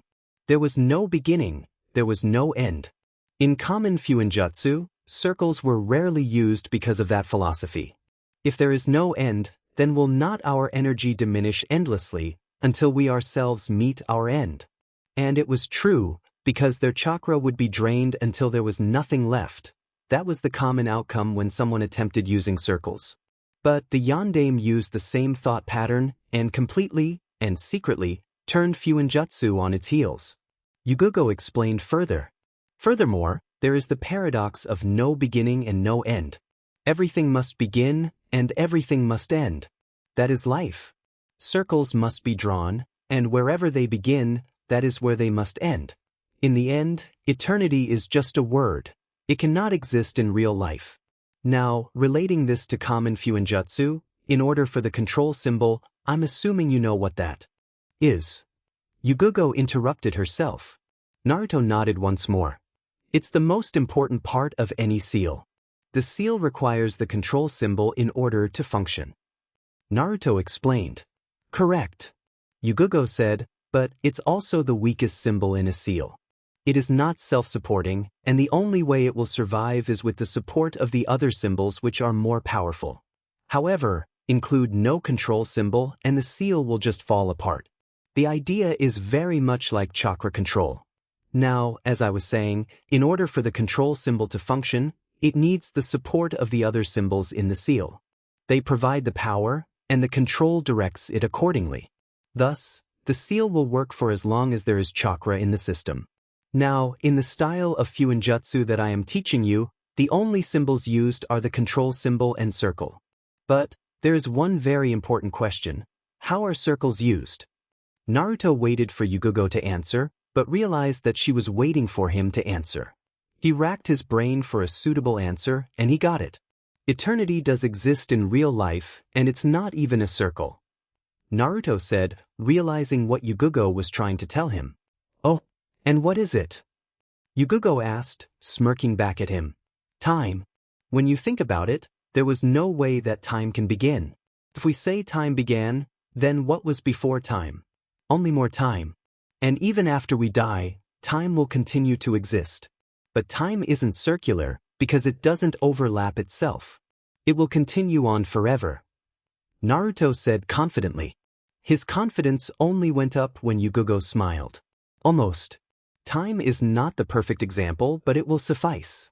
Now, ignoring the fact that time does not operate in a circular pattern, we can still explain eternity through it. When looking at time, you can see that time that has passed by no longer exists. What was once this minute is now 1 minute ago. That 1 minute existed, but is no longer accessible, meaning that from now on, it does not exist nor will it ever exist again. Do you understand? Yugugo looked at him. Naruto frowned in concentration. Yugugo smiled at his plight. This theory was extremely difficult to grasp for most adults, let alone a 7-year-old child. But if time isn't circular, then how can we use circles and seals? Naruto asked. This is extremely difficult, Uzumaki-san. Perhaps we should just leave the theory until you are older, and just skip to the application. Yugugo said, "Genius or not, these were advanced ways of thinking. For Uzumaki Naruto to already know as much as he did was extraordinary, but this would be a bit too advanced even for him. No, I understand what you mean about time. But time isn't circular, but we want to use it because it represents eternity.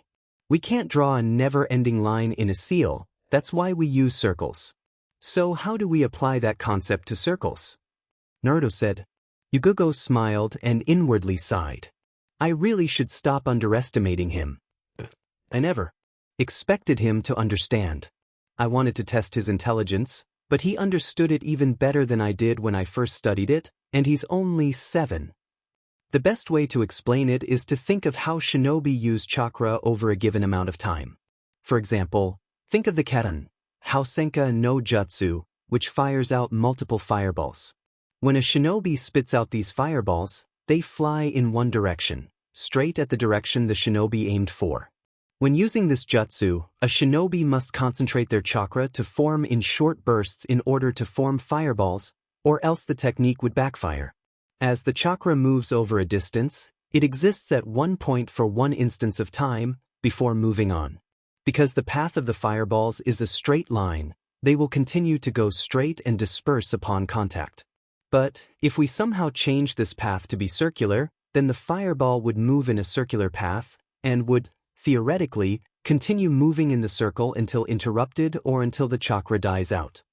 Yugugo continued to explain, "Do you understand now, Uzumaki-san?" Naruto closed his eyes and scrunched his face in thought. "Call me Naruto," he muttered, absent-mindedly. Yugugo was at a loss of words. Her mouth was open as if to speak, but no words would come. "Is he beginning to accept me already?" she was thinking. She shut her mouth and regarded his pondering face. His face was slightly tanned, which was rather rare to see in Konoha. His eyes, though she couldn't see them at the moment, were an astonishing cerulean. He looked very much like a younger, tanner Yondaime Hokage with whiskers, Yugugo noted. 6 whisker-like marks adorned his face, 3 on both cheeks. She looked closely at his whiskers, and regarded that to a stranger, they would seem drawn on.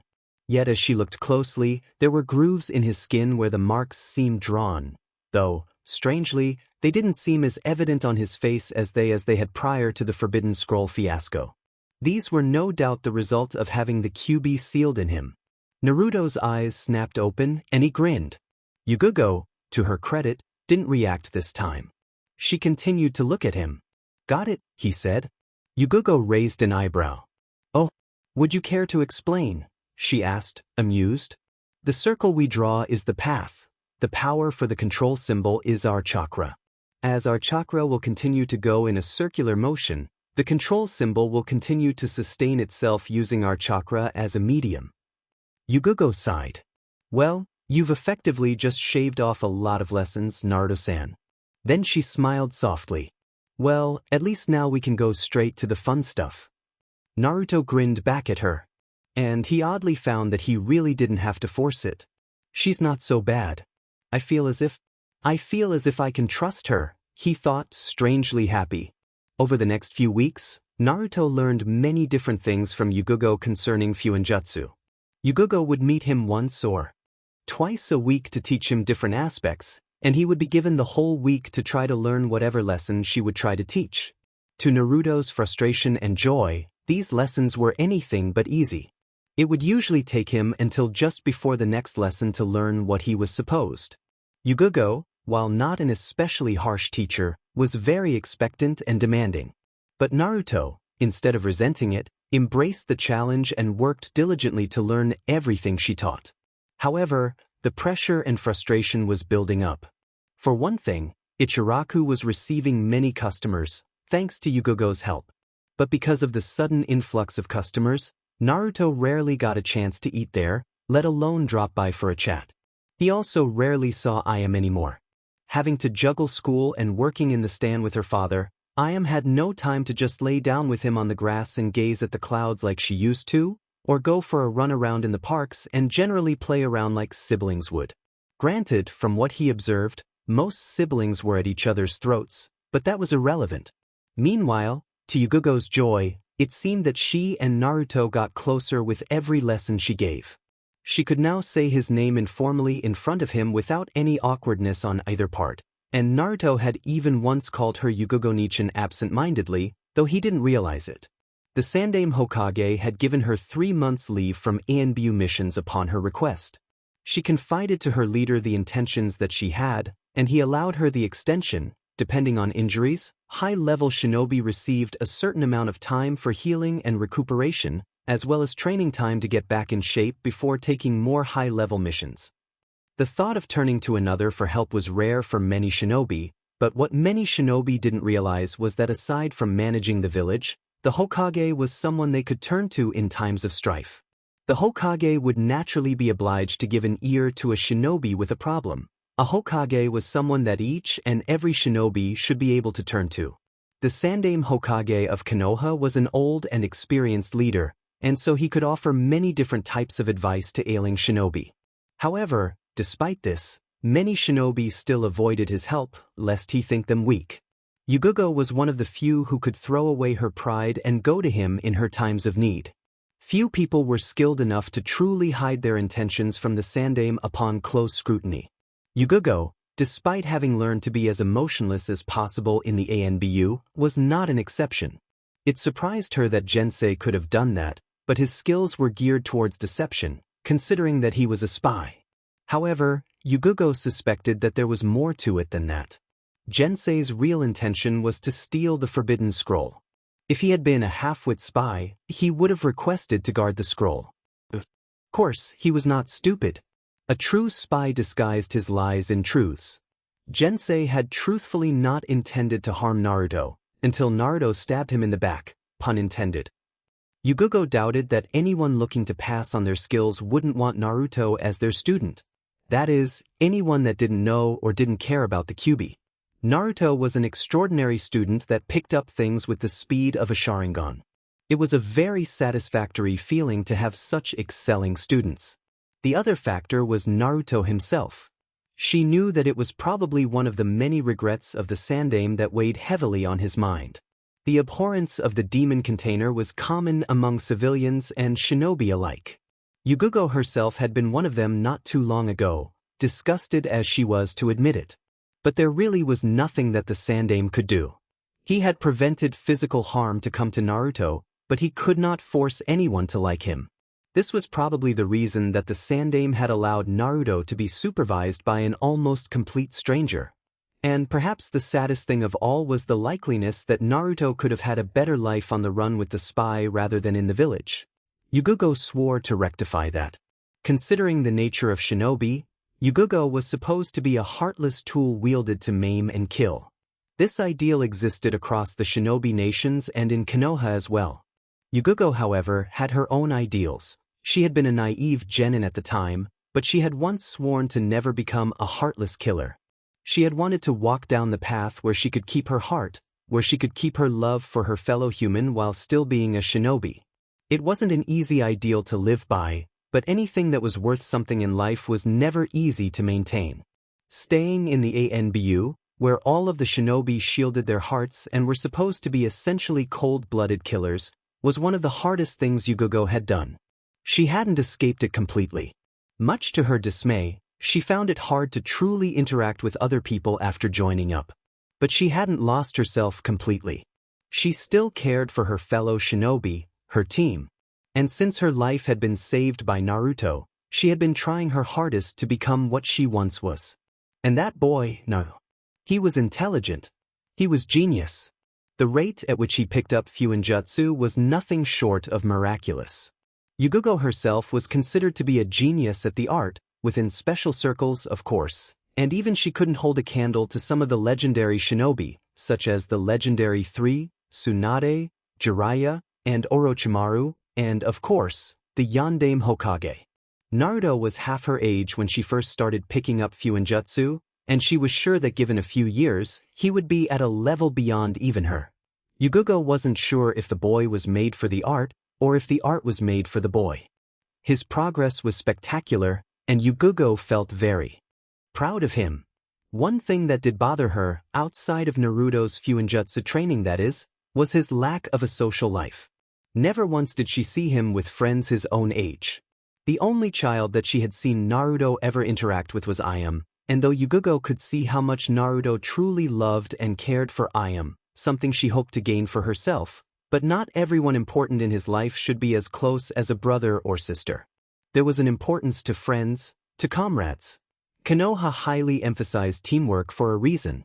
And the best solution that Yugugo could see? The Ninja Academy. Naruto. Naruto jerked awake at the pounding at his door, disoriented at the sudden wake-up call. Shaking the sleep away, Naruto rushed to the door, still being pounded upon by Ayame. When he opened it, a teary-eyed Ayame rushed at him and gathered him into a desperate hug, surprising the blonde. Ayame-nichan, you have to come quick. Ayame told him, despair in her voice. Naruto's heart lurched at the sound. What's wrong? He asked urgently.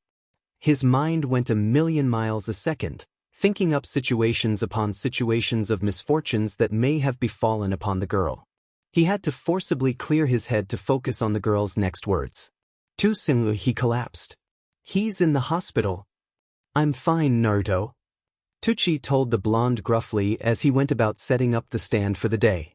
His collapse hadn't been too serious, so the doctor had already given him leave, with a warning to take it easy. But you should take it easy, Naruto said worriedly. The doctor said that it's unhealthy to keep working yourself to exhaustion. Ayame tentatively turned to Yugugo. Yugugo-nichan, exactly what do you have in mind to save the stand? Ayame asked her. Yugugo looked at the girl momentarily, slightly surprised at the familiarity she was showing before replying. Your father and I had struck up a deal. Yugugo told her what the stand needed was something different, something new that would attract customers again. I came up with the idea of ramen to go. Yugugo continued, something light, easy to make and eat, cheap to buy, and something that customers could take with them rather than having to sit in and eat. There isn't a lot of room in the stand for a large volume of customers, and that's why you were losing a lot of them. They didn't want to wait for so long. With ramen to go, they have a cheap alternative. Yugugo told her, with ramen to go, you'll receive those customers back. I've been advertising this new product, putting up posters and handing out flyers when I can. There still remains one problem. Tucci said, giving them a knowing look, I can't handle so many customers by myself in my condition, even with your help, Ayame. He can't handle so many people by himself now that he's so weak and Ayame-nichan has school. But even working together, there's little they can do. Naruto thought. Naruto gripped the top of his head. In frustration, Tucci, Ayame, and Yugugo regarded him sadly. Even in the hands of defeat, he still tried to keep going. The one thing they need most is more workers, but how would they get some at such short notice? They'd need so many extra hands and wait. Naruto paused. He removed his hands from his head and looked at them with wide eyes.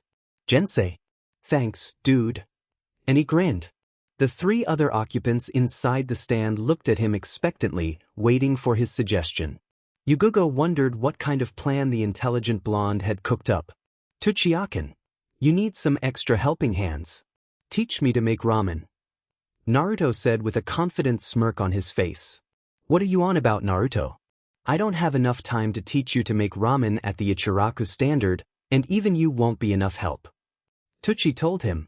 Instead of being downcast, Naruto smirked even more. I'm more than enough, he said, before making a cross-shaped seal with his hands. Yugugo glanced at him, surprised beyond belief. He knows this jutsu. Kage Bunshin no Jutsu. In a poof of smoke, 4 other Narutos appeared beside him, 2 on each side. I can be as many workers as you want me to be, Naruto said. Tucci looked at the display with a wondrous expression on his face. Ayame poked at one of the clones, surprised at their solid state. They're all solid? The clone poked her back and stuck his tongue out at her. She harumphed. That is amazing, Naruto.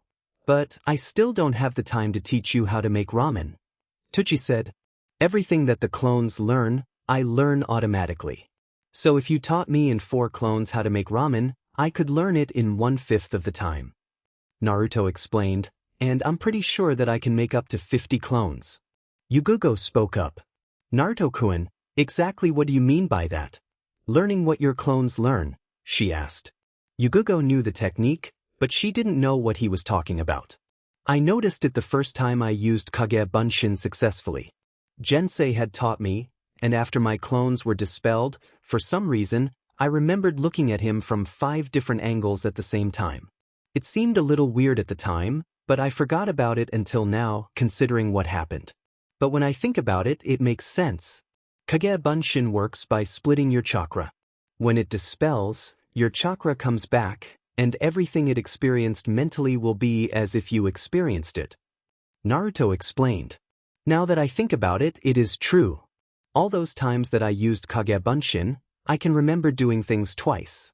He has an extraordinarily detailed mind, if he can notice something as small as looking at someone from different perspectives. Yugugo thought, feeling amazed at the revelation. Wait, did you say you can make up to 50 clones? Yugugo asked him, as Naruto's clones dispelled. Yeah, I have a lot of chakra for some reason. Naruto said, frowning softly. Yugugo immediately understood why that was.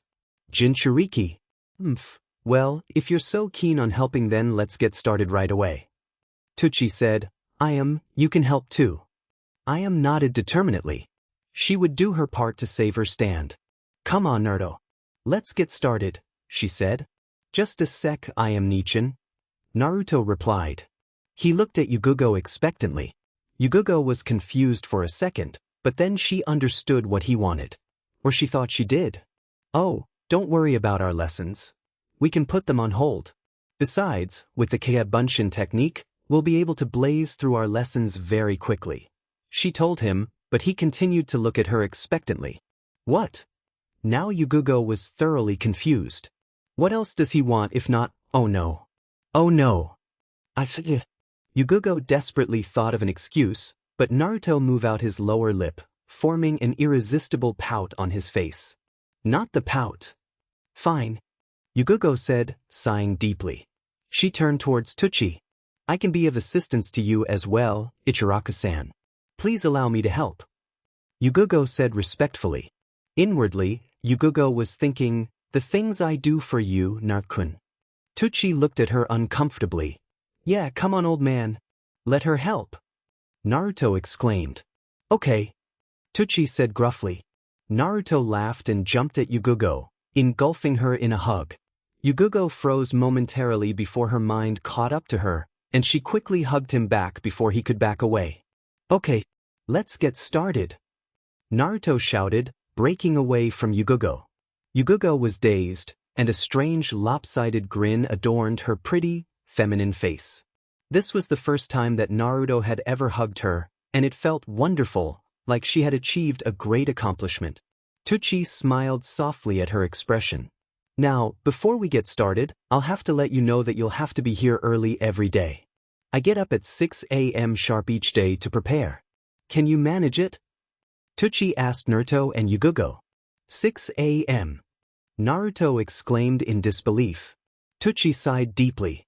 Okay, Naruto, you'll be staying with us for as long as you are helping. Yuzuki-san, I believe that I can count on you to be here on time each morning? Or would you like to lodge with us as well? Tucci addressed Yugugo. I wouldn't want to impose. Yugugo said, but Tucci waved it off. Nonsense, we'd love to have you. Besides, it would make it much easier on us all if you could be on hand on short notice. Tucci said, Thank you, Ichiraku-san. Yugugo said, bowing formally. She knocked Naruto on the head with her fist, before pulling him into a bow. Be polite, she hissed at her student. Ah, no need to be so formal, Yuzuki-san. Tucci interrupted. Yeah, it's just old man Ichiraku. Naruto chirped up, making Yugugo sigh at his lack of manners. She then proceeded to make the same seal that Naruto had made earlier, and formed her chakra to make 2 Kage Bunshin. The 2 extra Yugugs left the premises, sprinting off in different directions. Yugugo explained that they would gather clothes for her and Naruto to the confused party. Very well. Yuzuki-san, you may stay in our guest room. As for you, Naruto, you can stay with me. Ayam spoke up, grinning. What, no way. I'm too old to sleep with you, I am Nichin. Naruto exclaimed. Ah, you'll never be too old to sleep with your big sister I am, she replied, which set Naruto off in another rant. You just want to use me as your teddy bear again, don't you? Yugogo smiled at the two bickering children, feeling as she hadn't ever felt in her entire life. As an only child, she had always wished for siblings and now she felt like she had them. Ichiraku Ayam was already looking up to her as a big sister. And Naruto? If her life was in constant darkness, he was her only sunshine. Tuchi and Ayam had combined their efforts to teach Naruto and Yugogo how to make ramen. The student and sensei pair had both used the shadow clone technique to quicken the pace at which they learned to make ramen, and they had accomplished it in record time. It took about an hour of teaching, and in another hour, Naruto and Yugogo condensed over 2 days of experimenting through the use of Kage Bunshin. While they weren't quite at the level of Tuchi or Ayam, who had been making ramen for many years, Tuchi had deemed their ramen skills acceptable for Ichiraku standards. Currently, a group of Narutos were setting up the stand, while another Naruto was talking with Yugogo.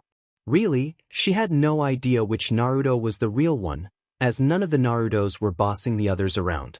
They all acted identical, and either when they spoke, they all spoke in unison, or none spoke in unison. He really knew how to use this technique properly, and Yugogo was glad. The good thing about Kage Bunshin was that they knew everything that you did up until the point that they were formed. Ayam had already left for school accompanied by a Yugogo clone. She hadn't wanted to go, but Tuchi had insisted, saying that he already had an army of ramen makers at his disposal, and Tuchi was currently getting ready for the day. The purple-headed beauty was listening to the cute blonde boy's ideas for fuuinjutsu applications. He always had some ridiculous ideas. Yugogo had learned early on that he was very imaginative. He usually gave up when she shot down his more ridiculous ideas, but today he seemed very keen on this particular idea. Circular seals were meant to be easy-make fast-action seals, but what Naruto was suggesting would revolutionize the art of fuuinjutsu. The only downside to it was that it was practically impossible to accomplish. The major aspect that the traditional and Yondaime improved styles of fuuinjutsu shared was that both required the use of ink. Seals had to be drawn no matter what. It didn't necessarily have to be on paper scrolls. Paper scrolls were more widely used because they were compact and had even surface areas, and were therefore easier to use than, say, the terrain. Naruto's idea was to draw both the circles and control symbols using one's chakra. Yugogo had explained to him the absurdity of it. Perhaps someone with the chakra control of a medic nin might be able to draw a circle with their chakra, but to draw something as complex as a control symbol with just chakra required chakra control that even medics didn't have. Naruto countered with the idea that someone could force their chakra to form the shape of the control symbol. Control symbols didn't have to be remarkably accurate. That was one of the things that made the circular method of fuuinjutsu so much quicker. Sure, the more precise, the better the effect, but it wasn't necessary. Naruto-kun, while you may have a point there, forcing your chakra into a particular shape isn't an easy task. The first problem is that chakra control is useless if you're trying to force your chakra into shapes. The second problem is that even if you did force your chakra to make a seal, it would just fade away. Chakra doesn't stay in a single form for very long. It could take hundreds of years to accomplish something like this. Yugogo explained soothingly. Naruto grew silent at her explanation, and Yugogo felt guilty for disproving his idea. She didn't know what it was about him, but she always hated to prove his ideas faulty. As an ANBU, Yugogo was taught to always think logically. Naruto's ideas were contrary to logic, yet Yugogo could not help but believe in him, especially when he was so passionate about it. No. Naruto suddenly spoke up. Yugogo gave him a questioning look. This idea, I won't give it up. I don't care if it takes me 1,000 years to do it. I'm getting this feeling, I can't disregard this. I don't care if I have to train with Kage Bunshin every day to do it, but I have to accomplish this. Naruto said, suddenly determined. Yugogo smiled at his sudden determination. Where does he get it, his fortitude? She thought to herself. She had never seen anything like it before, such a resolve. It was just there, and Yugogo felt as if she could draw strength from it. Yugugo's relationship with Naruto had skyrocketed in the 2 months that she had spent teaching him, and though it had reached the point where she truly felt that they were like brother and sister, it was still slightly standoffish. Every day that she had spent with him, whether it was teaching him fuuinjutsu, or just spending time with him casually, she felt a feeling inside her grow, a certain fondness, but she hadn't really identified it. While Yugugo had strived to be a big sister for Naruto, one that he could rely on for things that he couldn't turn to I am for, there was still something that she hadn't realized. To truly be to him what she wanted, like what I am was, she had to love him. And she found that she did. And so, Yugugo suddenly knew what she had to do. Very well. Yugugo replied, kneeling in front of him. Naruto blinked in surprise. Yugugo smiled sincerely at him, putting all her heart into it. In that one moment, for this one moment, she threw away everything that being Anbu taught her, that being a kunoichi taught her, and as a human put all her heart into it, all the love she could muster. Yugugo put her hands on his shoulders and said, I believe in you. I believe you can do it, Naruto, and if you need me I'll be there for you every step of the way. Yugugo leaned forward, slightly blushing, and placed a kiss on his forehead. She looked at him lovingly as he blinked owlishly. I haven't said it before, but I'm proud of you. As a teacher, and as someone that loves you. Yugugo told him, and she meant every word. Naruto couldn't finish his thought. She said that she loved him. She loved him. As far as he knew, the only person that had ever loved him was Ayam. And Naruto remembered all the things that Yugugo did, everything that he thought was part of a plan, of an ulterior motive, something that she wanted from him. Now, all of her actions made a bit more sense.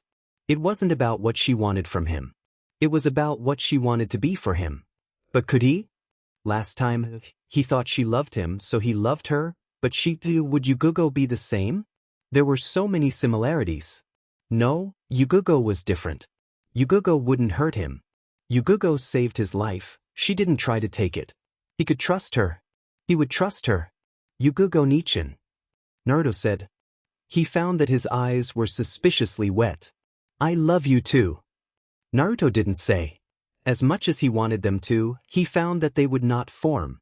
But it seemed that Yugugo understood what was left unsaid, as she wrapped him up tightly in her arms, and clung to him desperately as if he were her last lifeline. And Naruto held on to her, conveying through his grip what he could not say.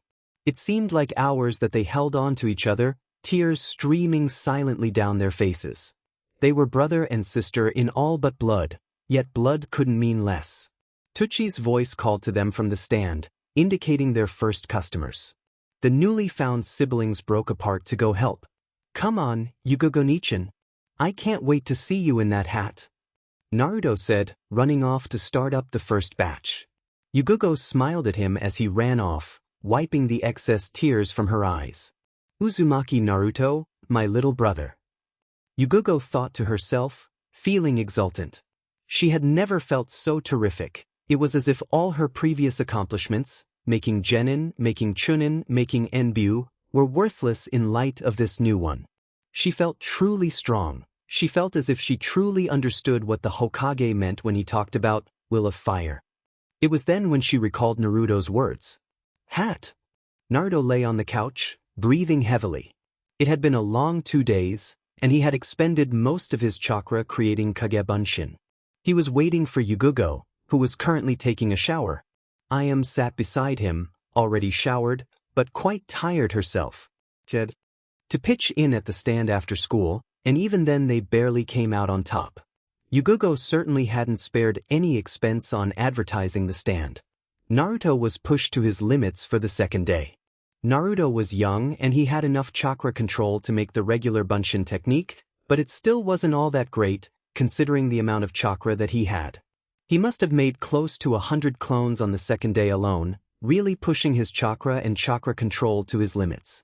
Yugugo had it much easier, seeing as she had excellent control, and wasted virtually 0 chakra in making her clones, meaning that they last a long time.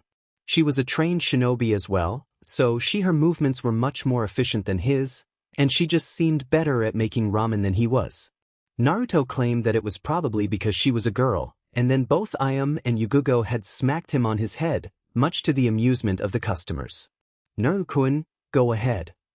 Yugugo snapped him from his thoughts. She was wearing regular civilian clothes with a flower pattern, purple to match her hair, and her purple hair was wrapped up in a towel. Even she looked slightly tired. Naruto sighed, and reluctantly got up from the comfy couch to take a shower. At least the hot water would be comfortable. I smirked at his weariness, no doubt having mischievous thoughts. You seem tired, Naruto-chan. Want me to give you a bath like old times? She said, anticipating his reaction. Naruto flinched. He tried to leave before Yugugo spoke, but he was too slow. You used to bathe him? Yugugo asked, clearly amused. As relayed the old story of how she hid Naruto in her room when they were younger to Yugugo, Naruto's face reddened in embarrassment as he ran to the bath, covering his ears. Might as well get used to it, he thought grimly as he heard Yugugo and laughing together at, no doubt, his expense. With two big sisters now, I'll be embarrassed forever. DMN, DMN, DMN. Naruto thought to himself frantically, as he and his Kagabunshin worked feverishly on making several different types of ramen simultaneously. Naruto poured the noodles into a disposable container and snapped a lid labeled Ichiraha Miso Ramen on top. Miso, he called out, placing the cup on a table at the side. Yugugo, or a clone, grabbed the cup and gave it to a customer who showed his ticket for miso ramen. Tucci had suggested the idea of takeout ramen, mainly because they would be unable to accommodate every customer in their little stand. Thankfully, almost every customer seemed to like the takeout ramen, so it was a win-win situation. Therefore, Yugugo, or a clone, was acting as a runner in case they needed to buy more disposable containers, and there was also a Naruto clone making labels for all the different types of ramen that was offered at Ichiraku. However, at the moment, it really did seem like an uphill battle. Both Naruto and Yugugo were starting to run out of chakra. Tucci was even more tired than them, having to constantly monitor the soup. Was still at school as Tucci had been adamant about her not skipping out on school. They needed more people. Naruto closed his eyes in frustration. Where would they be able to get someone on such short notice? It seemed impossible, but it had to be done. What the hell? Naruto created a Kagabunshin to take his place, and staggered to the front, looking around at the street. He spotted a man who seemed to be around Yugugo's age, and, feeling desperate, called out. He was dressed in a typical Konoha shinobi uniform complete with vest, signifying that he was at the very least a chunin. Oddly, he was not paying any attention to his surroundings, as his only eye was reading a book. His other eye was covered up by his official Konoha hiatus, which signified his supposed allegiance to Konoha. He also had a mask covering the rest of his face. Hey you, he yelled, pointing at the man. The man in question looked up from his book at the shout, as he spotted Naruto. He looked behind him, thinking that perhaps Naruto was yelling at someone behind him, but Naruto interrupted him. You with the weird haircut. This time, the one-eyed man pointed to himself unsurely as if to ask me, and Naruto affirmed his unspoken question. Yay, come here and put that book away. Naruto ordered, and the man surprisingly obeyed, placing the book in his kunai pouch. Yes? What do you want? The man said, looking at Naruto. He didn't show any signs of knowing whom he was talking to. Are you looking for a job? Naruto asked him. The man lazily regarded him for a second before answering. No. The man started, but Naruto interrupted him saying, Okay, you're hired. The silver-haired man blinked, before shrugging and following Naruto into the stand. There he observed the several solid Naruto clones slaving away at making some ramen, and a few Yugugo clones helping out here or there. When Yugugo, or a clone, spotted the man, her eyes widened in surprise, and she blushed from embarrassment. Yugugo-nichan, I got someone to work for us. Naruto informed her, or her clone. Yugugo-nichan? The man spoke in a questioning voice. Yugugo put a hand to her face. Oi oi, what's your name? Naruto asked the one-eyed man. The man looked from Yugugo to him before replying, Hataki Kakashi. Okay, Hataki, I don't like you, and you don't like me but Kakashi interrupted Naruto's speech. Why don't you like me? I'm sure you'd like me if you took the chance to get to know me. Kakashi remarked innocently. Naruto frowned at him, before opening his mouth to reply, but Yugogo interrupted them. No. Please don't. Kakashi-senpai, let's not do this now. If you're really going to help, then please use your copying skills to learn to make ramen and help out. If not, then we are too busy, she said to Kakashi, before barking at Naruto. Naruto! Stay focused. Naruto blanched, hastily creating another Kagebunshin which ran off to replace one that had dispelled. Well, how can I refuse my cute subordinate? Kakashi said, chuckling as he pulled up his hiatus and regarded two pairs of Yugogos making the different kinds of ramen that Ichiraku had on its menu. Naruto frowned at him again, before pointing at him. I bet you just want to see Yugogo Nichin work in that outfit, you pervert! Naruto exclaimed, suddenly. Yugogo bashed his head with her fist, telling him to go back to work, and Naruto went back, rubbing his head and muttering all the way, but Kakashi did notice her give him a suspicious glance. She believed him, he thought, sweat dropping. He went forward to wash his hands and help make some ramen. He had learned to make several different kinds of ramen at a glance, though I've never seen her so open. The only person that could have done that would be Naruto. He really is his mother's son. Naruto watched Kakashi as he made a single Kagebunshin and approached the back. His jaw then dropped in amazement as Kakashi's hands blurred, and a second later there were 5 orders of ramen all packed and ready to go. What the hell? The other Kakashi went over towards Tuchi, who blinked in confusion as Kakashi basically took over and started making ramen of the same quality that he made it at over 3 times the speed. Yugogo shook her head in amusement. Kakashi was the same from when she knew him, that was for sure. Hatake Kakashi, the famous, and in some cases infamous, copy ninja who had copied over 1,000 techniques. Yugogo had known him from when she was a rookie ANBU. He had often been her squad leader, which was odd because he wasn't an ANBU at the time. No, he had been squad leader even though he was a jounin, but even then any teams he led never failed missions. He was often labeled the best jounin in all of Konoha, and Yugogo found no fault in that. Kakashi truly was on another level, even without the use of his implanted Sharingan. Something that irked the Uchiha clan to no end. Speaking of which, Yugogo wondered what the Uchiha clan, or the remnants, rather, would think of their prized Jujutsu being used to make ramen. She found it to be terribly amusing. Naruto, on the other hand, watched Kakashi in awe. I sure chose a hell of a guy, he thought to himself. Needless to say, with the help of the awe-inspiring ramen-making skills of Hatake Kakashi, the rest of the day had went by much easier than before. As they closed up the stand, everyone was all smiles. Nobody could really tell with Kakashi, though they were still tired. Kakashi, by whom the day had been saved, was thanked by everyone, even a reluctant Naruto, who had said that he was an okay guy, for a pervert. Of course, even though both Yugogo and Tuchi had told him that Kakashi was trustworthy, Naruto still wouldn't let him near him. Are you going to stay for dinner, Kakashi? Tuchi asked him. Tuchi had known Kakashi since he was a little boy. He was actually still a jounin at the time, of 12. It was hard not to, as Kakashi was the Yondaime Hokage's student. And Minato was constantly at Ichiraku because Kushina was always at Ichiraku.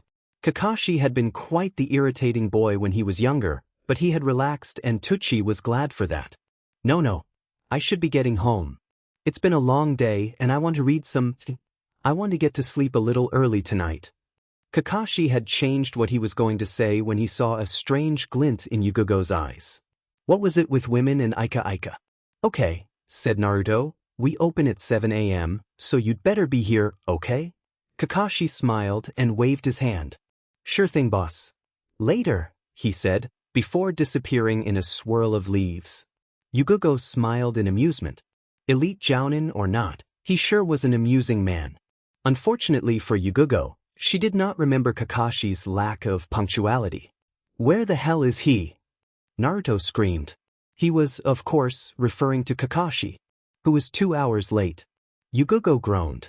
She had totally forgotten about this habit of his. He had always been late to team meetings, but never missions, though no shinobi that knew of his status had the guts to tell him off. At first, she was also scared of telling him off, but after working with him for so long she had eventually gotten used to it. Thankfully, there was nowhere near as much rush as the first 3 days. Of course, that still didn't mean that it was particularly easy for them, but Naruto had assured everyone that most of these customers probably just saw the commotion and had decided to eat there to see what the fuss was about. The business would die down to respectable levels, not too low, but enough that Tsuchi would be able to handle the stand on his own without suffering financially. And with Naruto's new invention, it would be very easy for him. The previous night, Naruto had designed a seal that would basically rotate the contents of any single container in either a clockwise or counterclockwise rotation. He then applied those seals to Tsuchi's giant pots in which the broth for the ramen was made, and thus, the self-stirring pots had been made. Tsuchi had been so amazed that he had promised Naruto a month's worth of free ramen. Naruto had been delighted at the thought of free ramen for a month, as had Yugugo, who had begun fearing for her money. But Yugugo was happy that Naruto had taken her teachings to heart.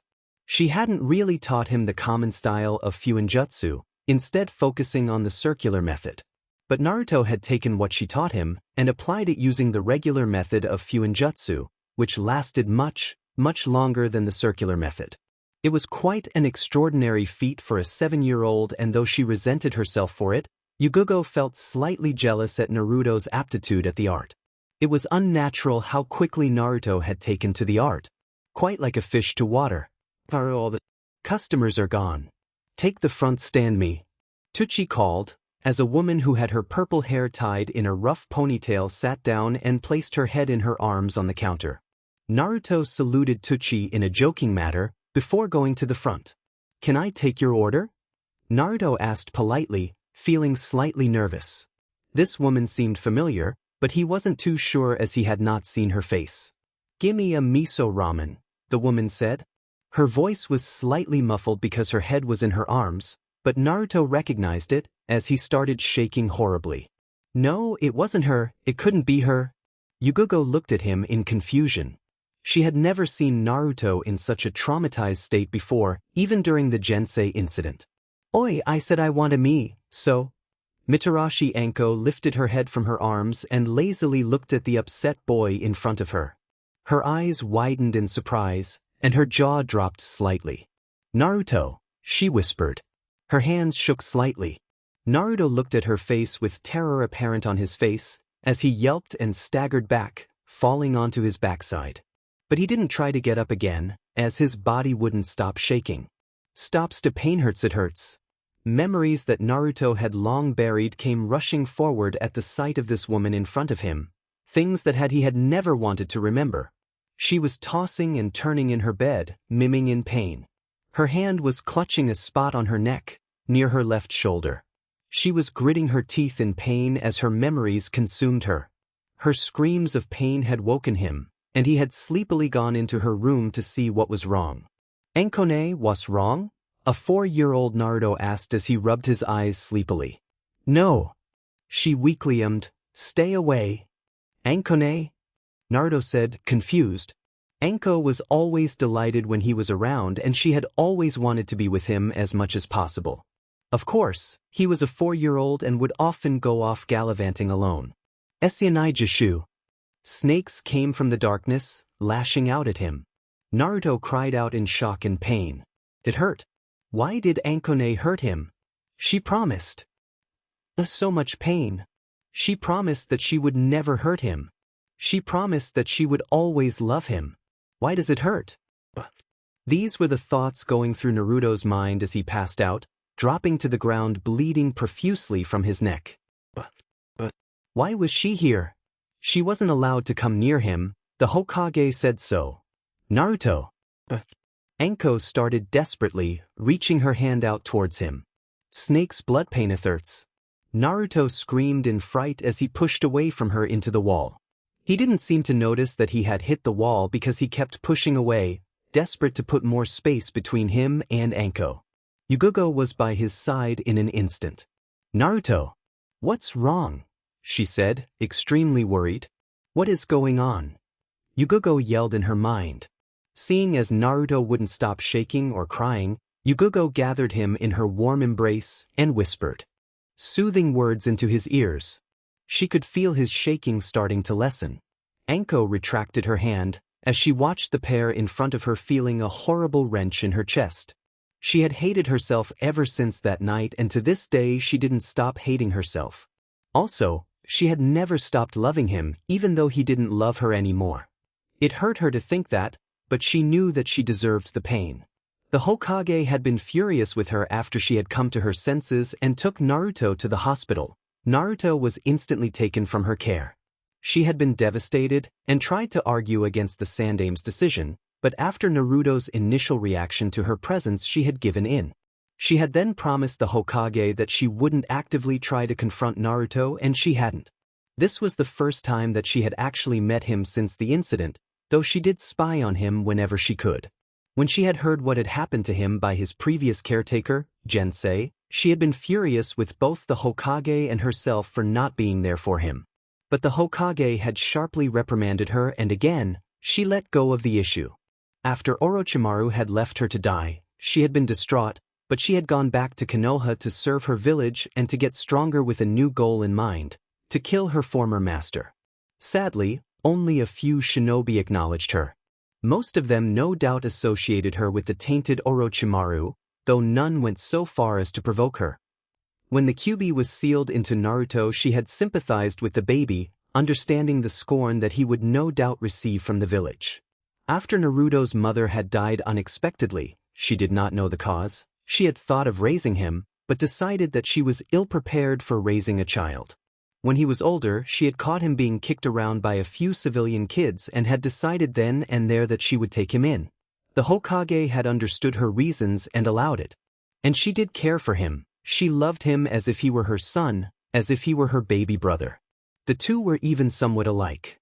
She was scorned by many shinobi. Most civilians didn't know of her connection to Orochimaru, and he was scorned by both the shinobi and villagers alike. It had been glorious for the time it had lasted. But she messed it up, and it would likely forever leave a hole in her heart. She loved him so much. The guilt, the shame had threatened to envelop her, but her memories kept her mostly sane and somewhat alive. Naresh, Anko started again, but a hand gripped her shoulder, and she whirled around only to look at a serious-faced Kakashi. He shook his head sadly and quietly said, "I think it's best that you leave now." Anko gave Naruto one last desperate teary-eyed look, before bouncing off down the streets and across rooftops. Kakashi sighed as he walked into the stand. Yugugo glanced at him, clearly confused. "You should probably take him." "Inside, Yugugo. I can handle things here," Kakashi told her quietly. He looked sadly at Naruto, who had stopped shaking but was still in a catatonic state. Yugugo easily picked up the anguished boy and took him inside.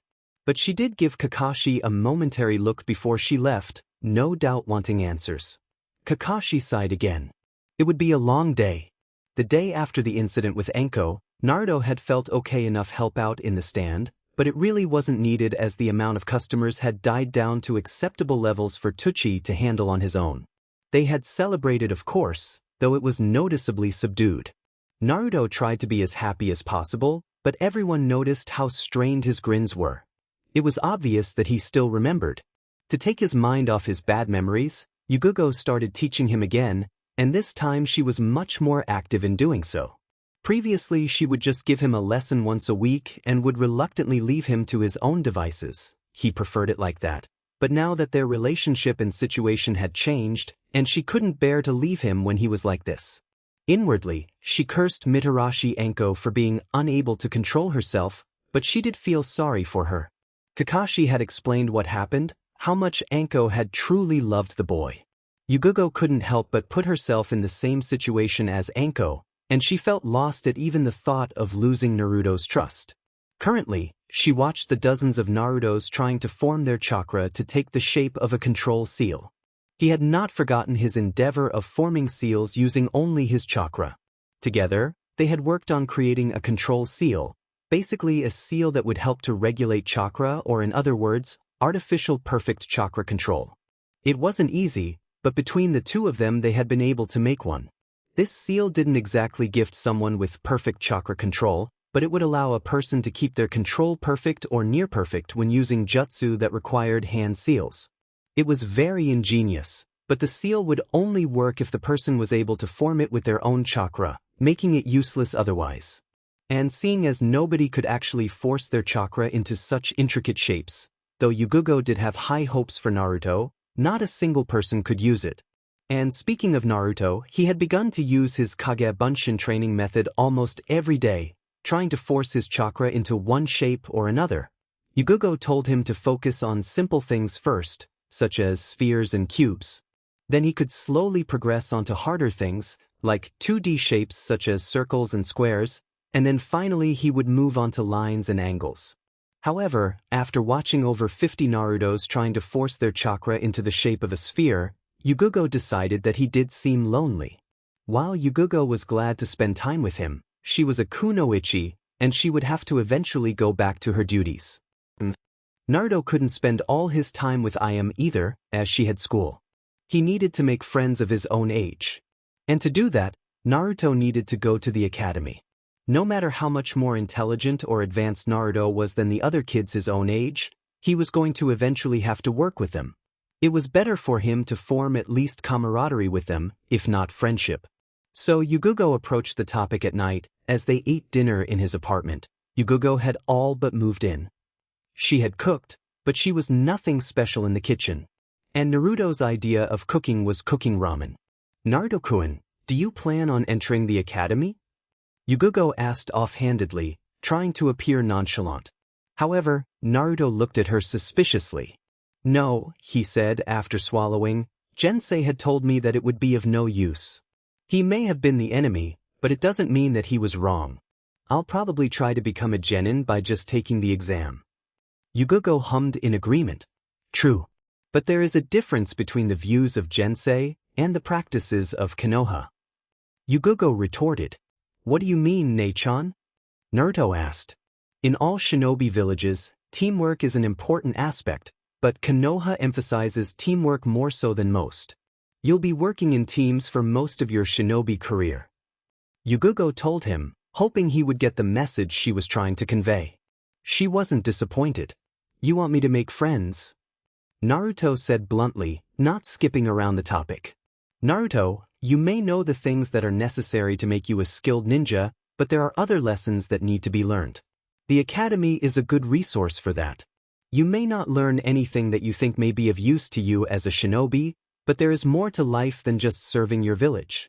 There are other important lessons for you to learn, things that I've learned from my own time there, lessons that I remember to this day." Yugugo explained. Naruto closed his eyes and put his fingers to his chin in the traditional thinking pose. "Okay," he agreed suddenly, "sign me up." Yugugo blinked at his quick decision. She thought that it would have taken more persuading, but she was glad that he came to the decision on his own. She smiled at him. "You've made a good decision, Naruto," she thought, as Naruto resumed eating his dinner. For a long time, she had felt as if something had been missing in her life, and now that she had found it, Yugugo felt strangely happy. She knew it. Naruto would be great one day. And as his big sister, she would be his pillar. She would support him 100% of the way. Naruto opened his front door, curious as to who would be visiting him this late at night. "Kaori-chan." The girl named Kaori gazed back at him quite morosely. "Naruto, you guys came back. How were the Chunin exams?" Naruto asked excitedly. "How did you guys do?" Kaori didn't reply, and Naruto's excitement died down, understanding that she may not have come by with good news. "We didn't make it past the second round," Kaori told him, and "Naruto, where's Naruto-san?" Naruto asked the dreaded question. At hearing Naruto's name, Kaori let out a wail and flung herself onto Naruto, desperately clinging on to him. He's gone. He's dead and it's my fault." Kaori cried out, sinking to her knees while clutching Naruto's orange vest. The older girl buried her face into his stomach, crying into his vest. Naruto didn't comfort her. "He's dead," was all that went through Naruto's mind. He felt a deep tremor in his hands and found that he couldn't stop them from shaking. Naruto, as well as his two teammates, were genin that were 3 years Naruto's senior. Naruto would be graduating this year, and he had hoped to soon take missions with his 3 friends. Naruto had met Naoto during his first year of the academy, when Naoto had been in his last. He had been one of Naruto's few friends for the whole year. Naoto had been different from everyone else. He was kind to everyone, regardless of whom it was.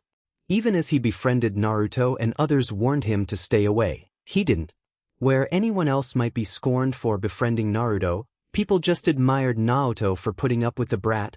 He was just that charismatic. So Naruto considered Naoto to be his best friend. And Naoto had always been Naruto's friend, even after he became a genin alongside his two teammates, Kenji and Kori. He would often regale Naruto stories of his missions over steaming bowls of Ichiraka ramen, and the two would have a grand time. Naruto did eventually become friends with Kaori and Kenji, but it was always Naoto that was the glue that held everything together. And now he was gone. How did it happen? Naruto asked softly, keeping his voice firm. He needed to know. Kaori didn't immediately reply, still crying into Naruto's stomach. It was a rain. He was trying to kill me, but Naoto jumped in at the last second. Connected his throat. Kaori barely got out, gasping for breath as her tears soaked both her face and Naruto's clothes. I should have done something. I should have trained more. I should have been more careful. It should have been me. Kaori wailed despairingly. Naoto knew the risk. He didn't have to jump in. He didn't need to take the kunai for his teammate. But he did. Naruto thought to himself. This was the life of a shinobi. The risk, the dangers, the death. The two grieved for their lost friend well into the night. The jounin gathered had been contemplating their future genin teams that had been assigned to them when Hatake Kakashi had spoken up. Hokage-sama, you said that I'd be getting Uchiha Sasuke regardless of what I wished, correct? Kakashi asked. The Hokage nodded in affirmation.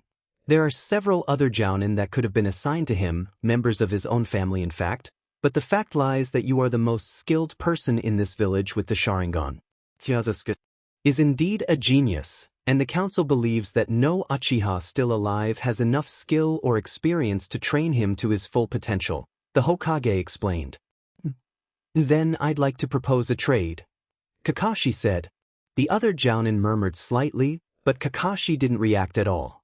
The Hokage looked at Kakashi for a few seconds as if waiting for an unspoken message before speaking up. And just whom do you intend to trade? The Hokage asked, but just by looking at Kakashi he already knew who it was going to be and why, and really, the Hokage already approved the idea. But appearances had to be kept up. If possible, I'd like to trade Uzumaki Naruto for Uchiha Shinji. Kakashi said. Some of the jounin looked at him surprised, and some, the Hokage was irritated to notice, with understanding. They understood nothing. What do the rest of you think? The Hokage addressed the rest of the jounin. The first to speak up was the rookie Yuhi Kurenai, who had just recently been promoted to jounin. If I may be allowed to say, Hokage-sama, it would be unbalancing for the team from which Uchiha Shinji will be traded. Uzumaki Naruto is listed as the dead last in his class, and his two teammates will be likewise. Uchiha Akane is the second worst in the class, and their final teammate, Hyuga Hikari, while not at the bottom of the class, would also suffer from their lack of skill. There's also the fact that both his teammates and sensei are female, that may also disrupt the team dynamics.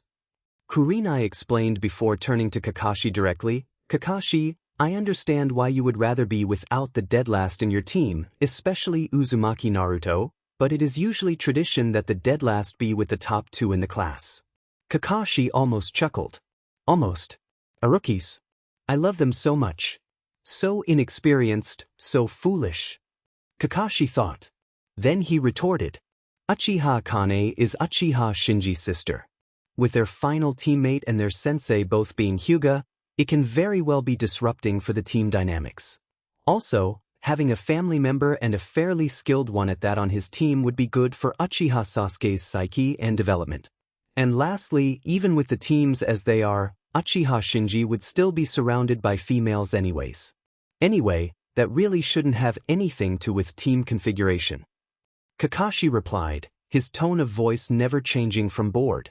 This time, it wasn't Kurenai that replied, but the Hokage's son, Asuma. I would say that Kurenai is right about it being unfair for team, but There's really nothing that can be done, is there? Asuma chuckled, elite jounin get what they want. Kakashi smiled.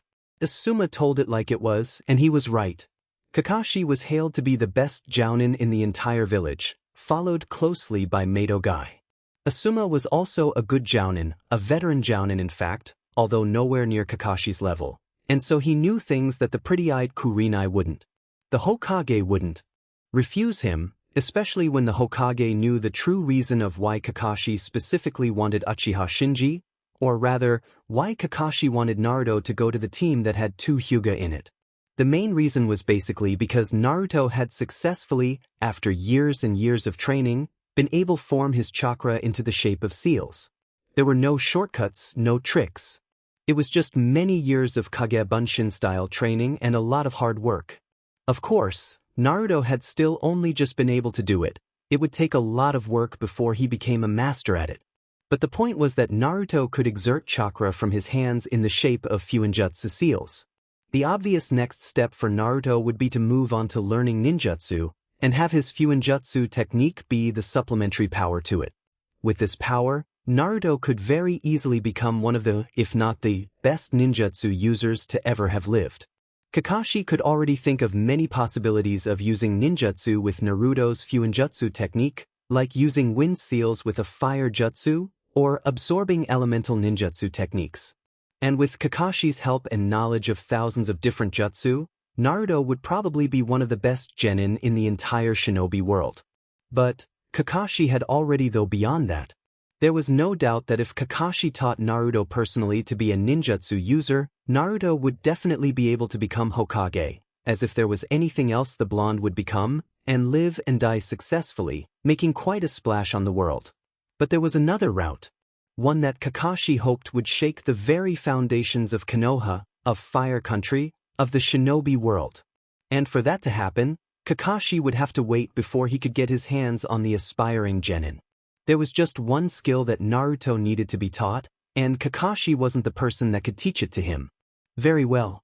Irika, please change the teams accordingly. The Hokage told the academy instructor, who had been watching the proceedings quietly.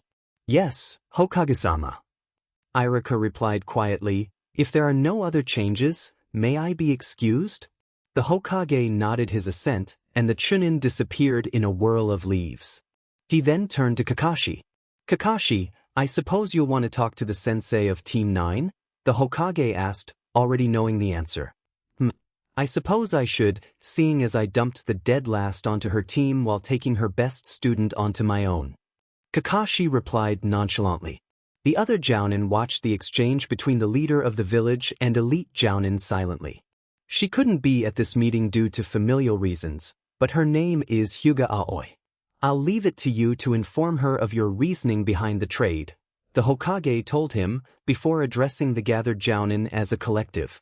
Normally, there would only be 3 teams per class allowed to become genin apprentices. However, it has been quite a while since there has been such a promising group of shinobi that the council has allowed for 1 extra team to also pass into jounin apprenticeship. It is up to you as jounin to decide whether the team you receive will be capable. Don't go easy on them. They are our future. One of those numbers may very well be our Hokage, and we cannot afford for them to be insufficient. Judge them harsh and train them well. Dismissed. Team 7 will consist of Haruno Sakura, a pink-haired girl straightened up, crossing her fingers and whispering something to herself non-stop. Uchiha Sasuke, why? The pink-haired girl exclaimed, as a dark-haired boy slammed his head onto the desk in front of him, and Uchiha Shinji. Your sensei is Hatake Kakashi.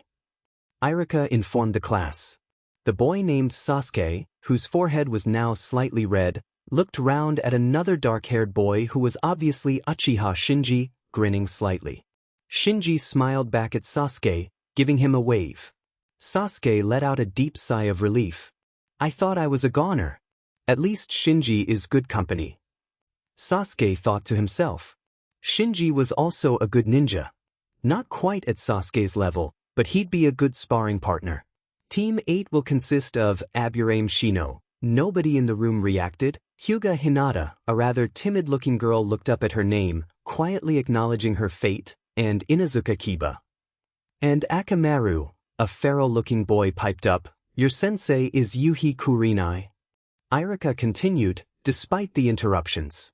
Team 9 will consist of Hyuga Hikari, a pale-eyed girl furrowed her brows slightly, Uchiha-kan. Hyuga Hikari looked to the dark-haired girl sitting beside her, smiling at her friend, and Irika paused, looking to the back of the room, Uzumaki Naruto. "Why-osish?" rang a voice from the back. Head upon head turned to the back of the room, as many people in the class exclaimed, Naruto passed. Naruto looked back at them irritably, but Irika gathered everyone's attention again.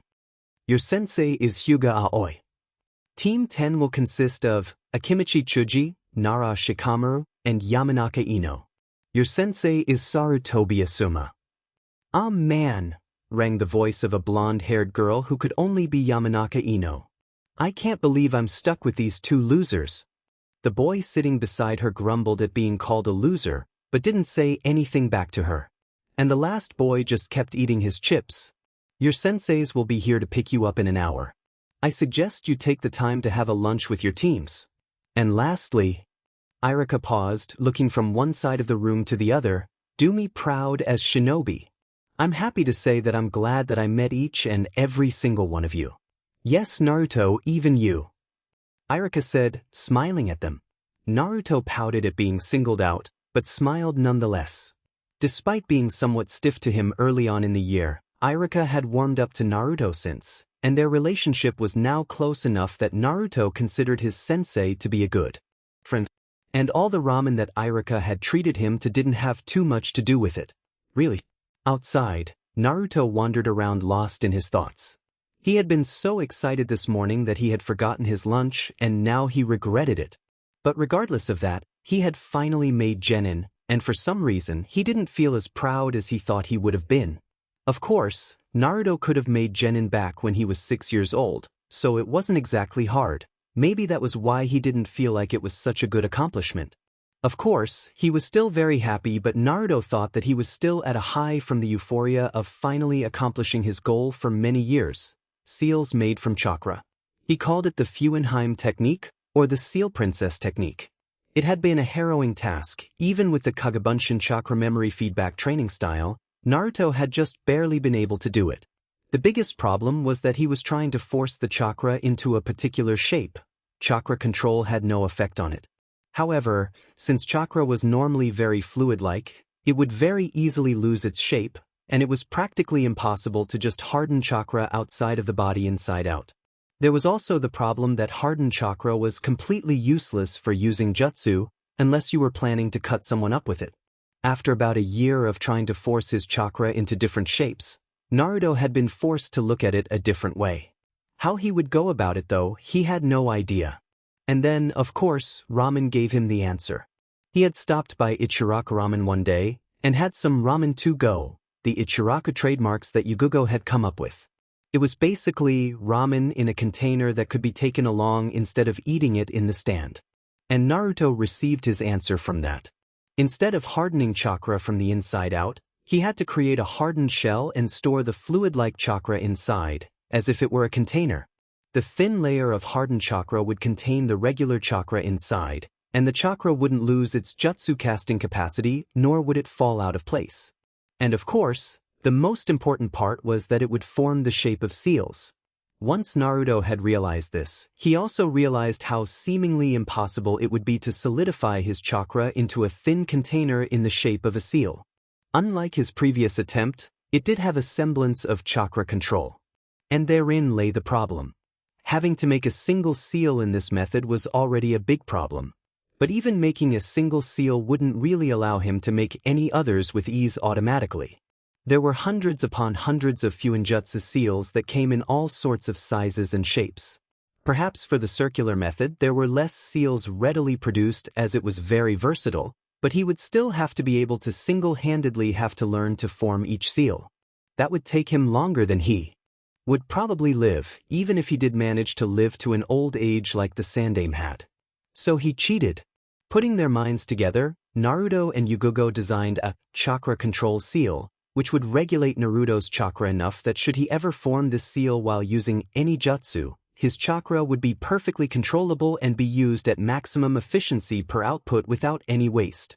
Or in other words, artificial perfect chakra control.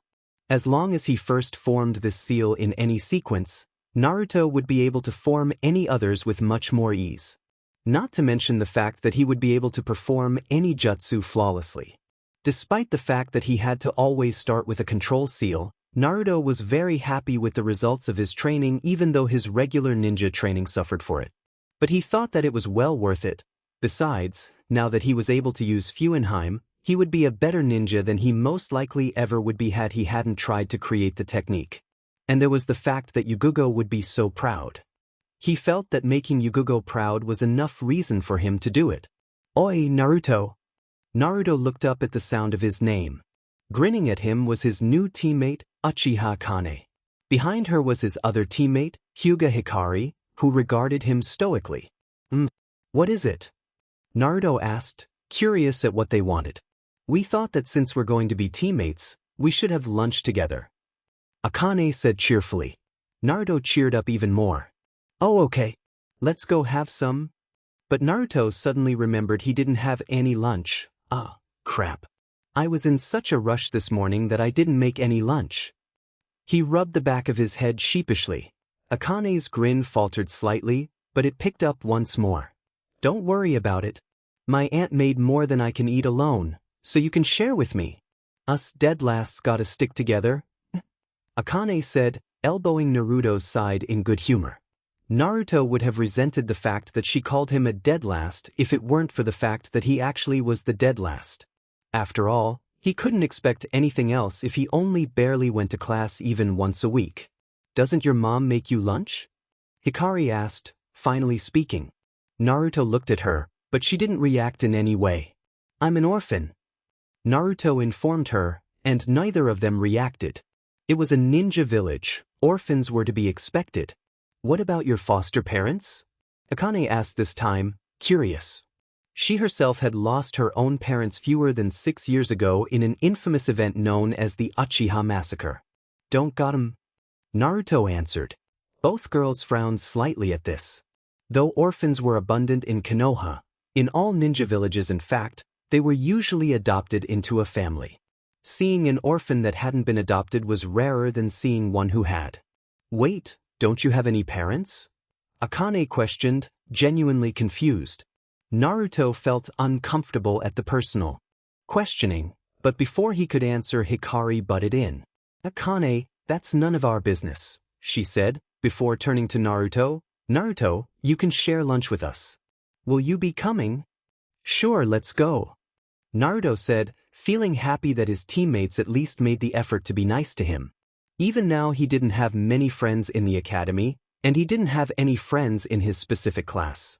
The majority of the class thought of and treated him as an idiot and a dead last, but he seemed to have lucked out with these teammates. As the trio made to leave, a figure blurred in front of them. All of them tensed at the speed this person seemed to possess, which was much greater than any of them could even think of achieving at the moment, and they only slightly relaxed when they realized that it was a Konoha shinobi.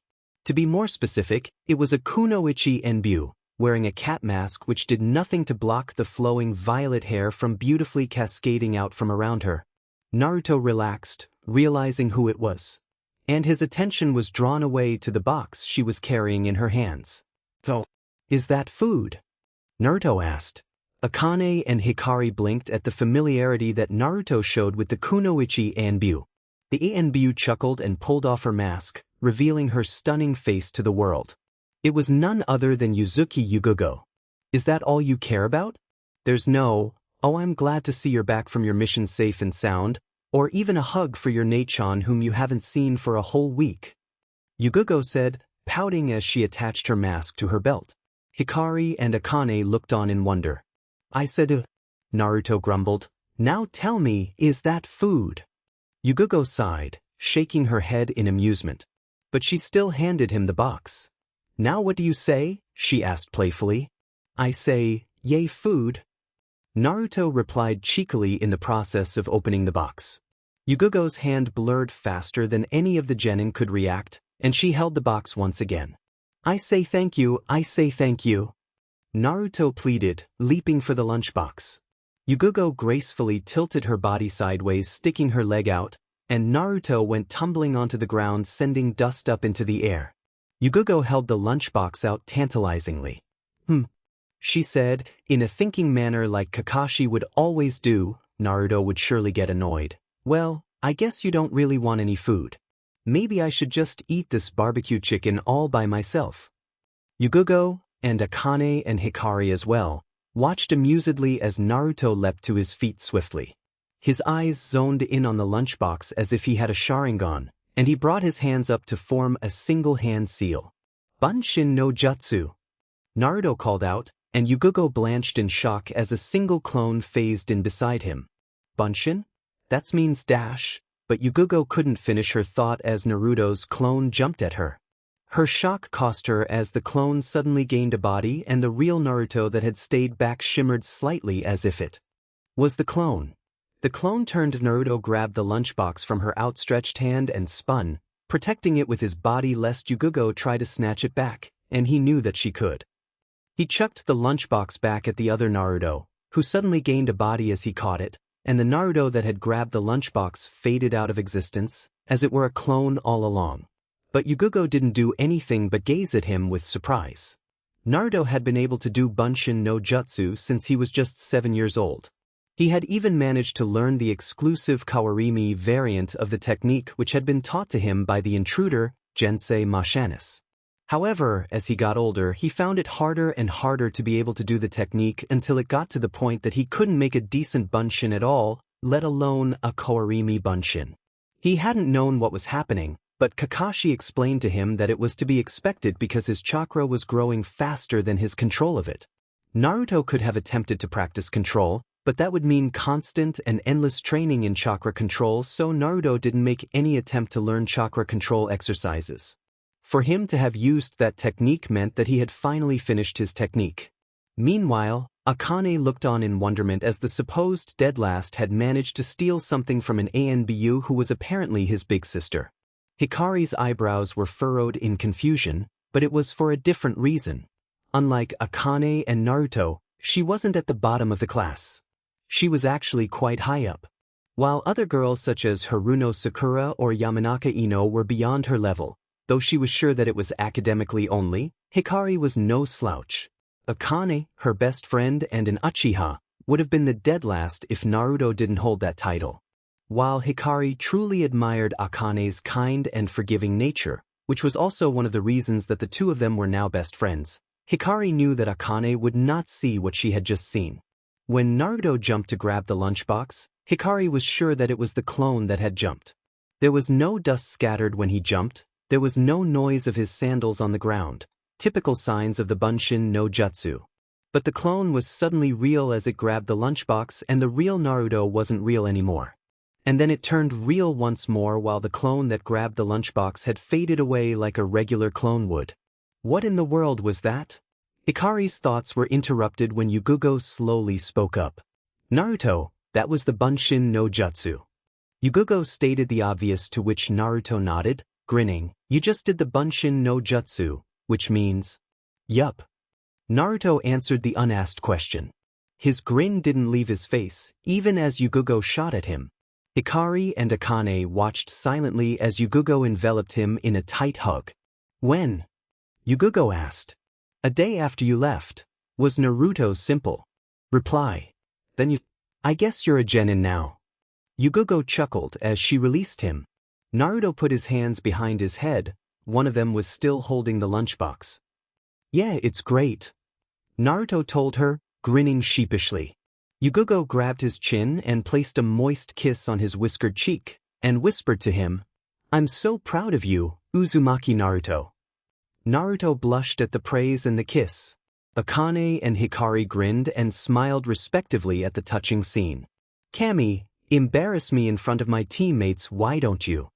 Naruto said in good humor. Teammates?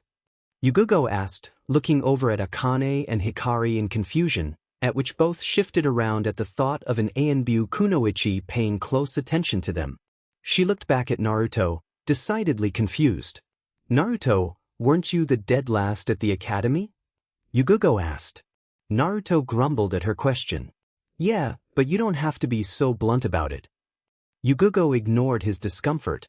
And who were the top 2 students? She asked. That BSTRD, Uchiha Sasuke and his idiot fangirl, Haruno Sakura. Of all the people, it had to be those 2 losers. Naruto answered sourly, at which Akane punched his arm. Don't call my cousin a BSTRD. He's just a little socially stupid. Akane said, scowling. Socially inept.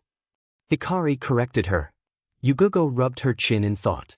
I see. She looked back at Naruto's teammates and bowed after saying, I apologize for my rudeness. My name is Yuzuki Yugugo. It is a pleasure to meet you. I'm Uchiha Akane. It's so cool to meet such a successful kunoichi. What's Imbu like? How did you get there? And how exactly are you dash? Hikari interrupted Akane's endless verbal diatribe. My name is Hyuga Hikari. It's a pleasure to meet you as well, Yugugo-san. Hikari said, bowing back at Yugugo. Well, as much as I'd like to spend more time with all of you, I'm afraid that I have other business to take care of. Perhaps I can answer your questions another day, Akanen. Yugugo said, smiling at the girls. Yeah, that'd be awesome. Akane said cheerfully. I look forward to it. Yugugo said, well, take care, Hikari. And please watch after this little idiot. Yugugo formed a hand seal and disappeared in a flurry of dust and leaves, having used the Shunshin no Jutsu. Will do. Akane yelled after her, looking at the direction that she went off in with star-struck eyes. Wow. Yugugo-san. So cool. Well, let's go eat lunch. Naruto said excitedly, but just then, a bell went off in the academy. It was time to meet their sensei. Oh no. No. Naruto cried out in anguish, clutching his precious barbecue chicken to himself. Hikari chuckled, showing her amusement for the first time. It's okay, Naruto, she said, putting her hand on his shoulder. We can eat later with our sensei. You'll be surprised at how easygoing she is. Yeah, Aoi is super cool, Akane said. I just know you'll be so surprised when you meet her. Team 2. Team 6. Team 4. Naruto watched as the newly appointed genin followed their newly appointed senseis out.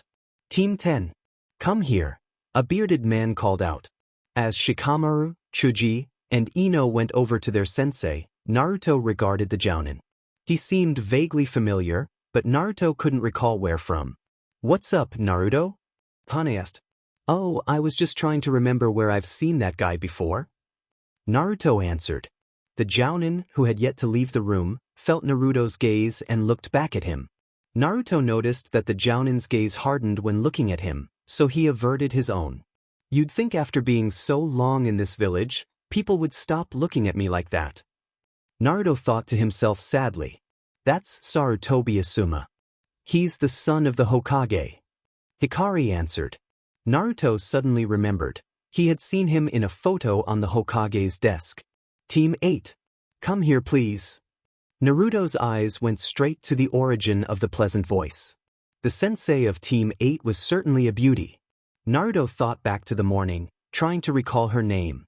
What with everything that had happened since then, it was a bit hard. Kurenai.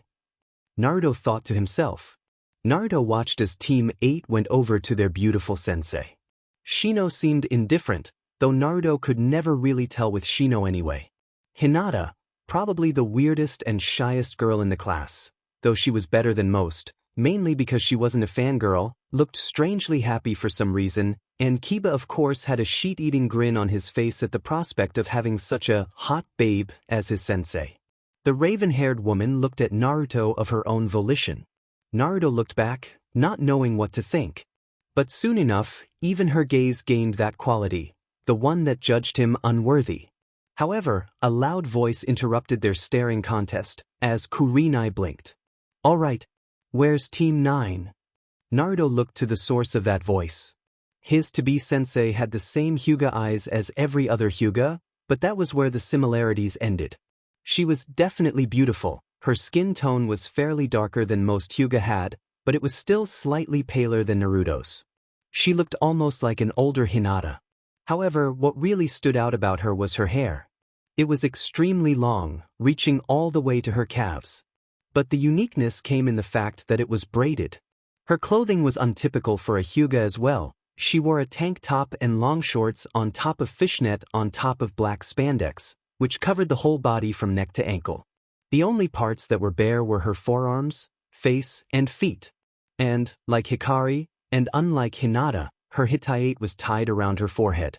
Needless to say, it was extremely unorthodox, not just for a hyuga, but for a kunoichi as well.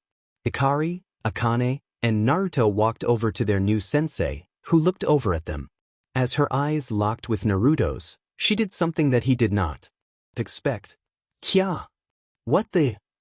Naruto suddenly felt much heavier as he looked up to see Aoi riding on his shoulders.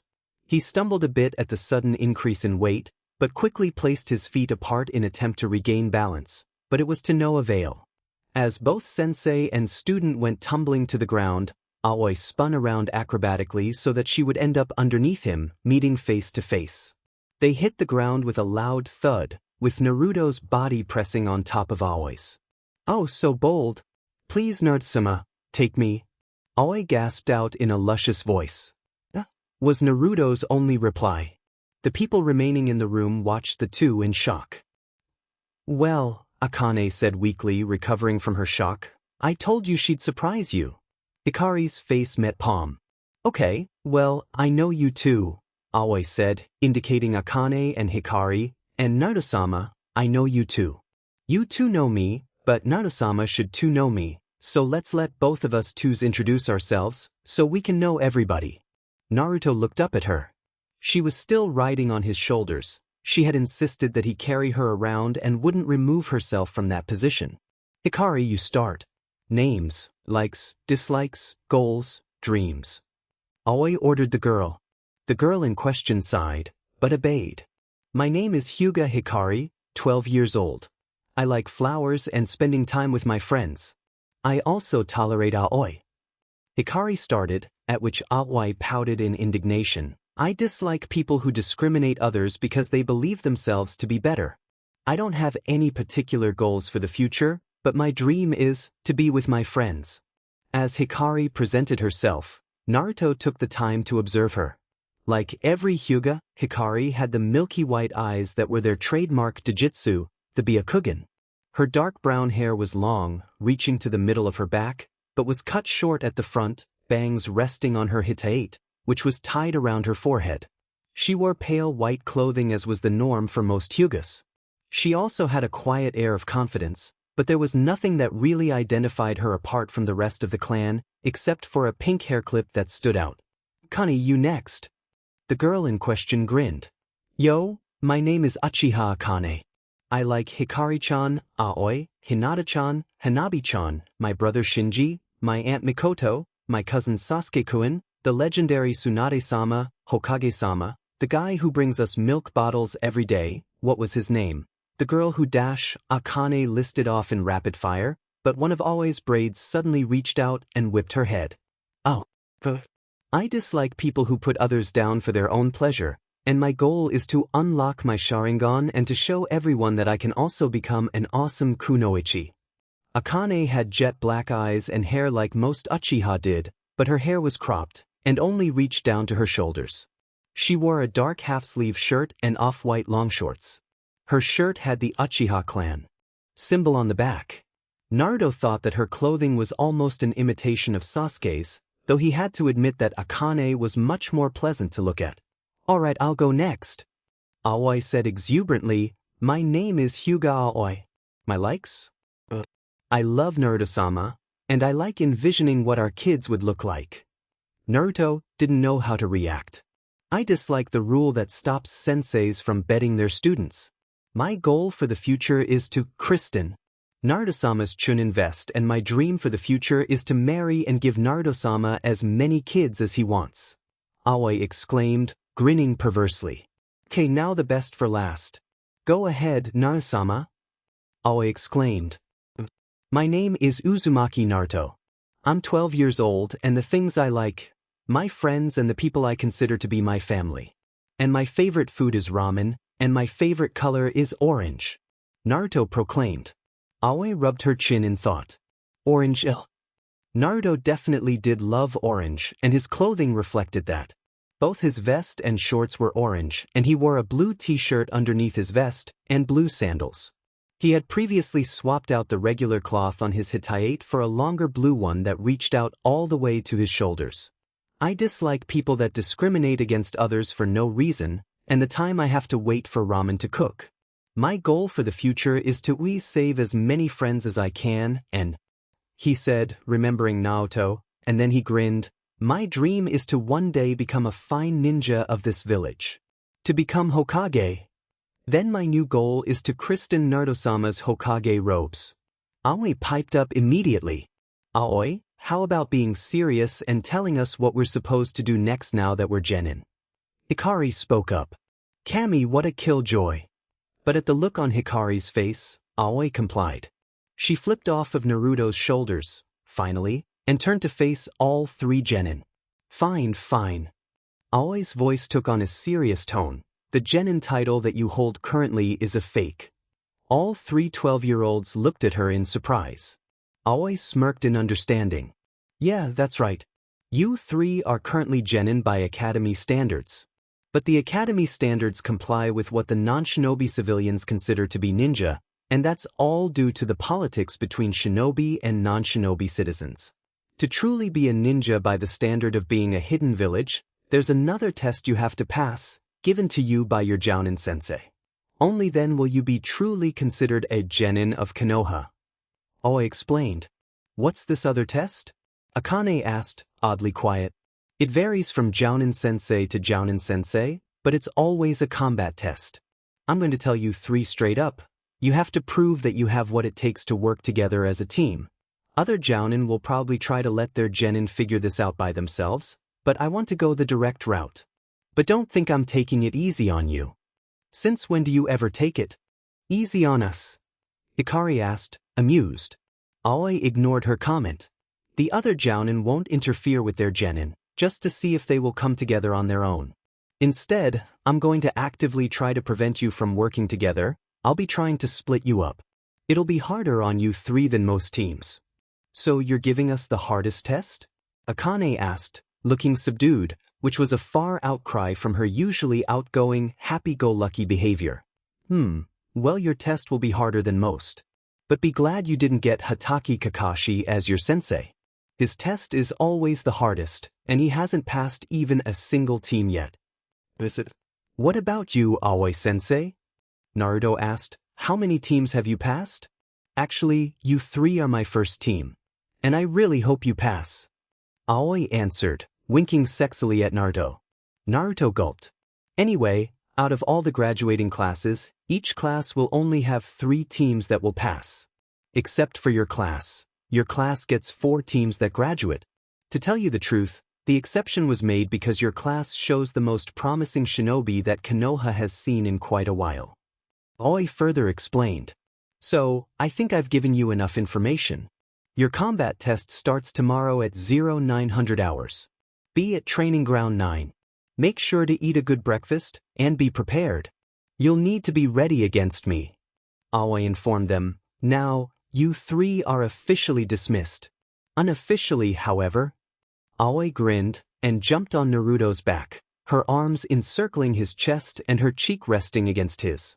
Naruto fumbled slightly at the movement, but he was more prepared this time. His arms instinctively caught her legs, and the result was Naruto giving a piggyback to a woman twice his size. Take me home, Naruto-sama. Take me home and have your way with me. Akane suddenly clenched her fist in front of her. I won't lose to you, Naruto. Let's race. Hikari, get on. Hikari sighed yet again, but amazingly clambered onto the slightly larger Akane's back. Come on, Naruto-sama. Don't lose to these undeveloped little girls. Aoi yelled out. Oh, it's so on. Akane shouted back. Naruto looked at his new team in amazement. He hadn't been sure exactly what he was looking for in a team. To be truthful, he wasn't looking forward to being in a team at all. Even though he was barely ever in class, nobody had approached him anyway. He didn't have any friends in the whole graduating year, let alone his own class. But his team wasn't like anything he expected. His sensei was, or pretended to be, completely and madly in love with him, and her life's dream was to bed him. One of his teammates was a fellow dead last that was so outgoing that she seemed to like everyone she met, regardless of them being complete strangers. And his last teammate was the voice of reason in the team, one that could control even their sensei. Yet she also seemed to have a fun-loving side. If today was any indication, Naruto felt that he would have a lot of fun with this team. So he threw away all his reservations and inhibitions, and let loose. "Okay, let's go," Naruto shouted. Aoi hooped and hollered from his back. Akane wiped her nose confidently, and Hikari tightened her grip. Both runners crouched to the starting position, and Aoi already began giving Naruto directions. And the race was on. As the wind rushed past his face, Naruto smiled. "Yeah, it'll be fun." PFFFDD. Ayam shrieked as stray bits of noodles and soup was flung all over her clothes, but Naruto paid no attention to that. What did she just say? Meanwhile, Yugugo sighed knowingly.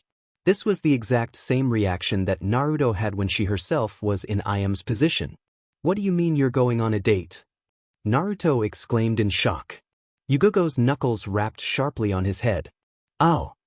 Oi Naruto, you better not give her the same trouble as you gave me," Yugugo told him.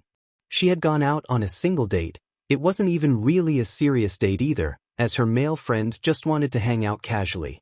Yet Naruto had been adamant about accompanying her to make sure that the guy wouldn't force her to pay for the food and wouldn't forcefully drag her to a love hotel afterwards. Yugugo had told him that he had been watching too much anime, that she wasn't his mother that needed to be protected from perverted teachers.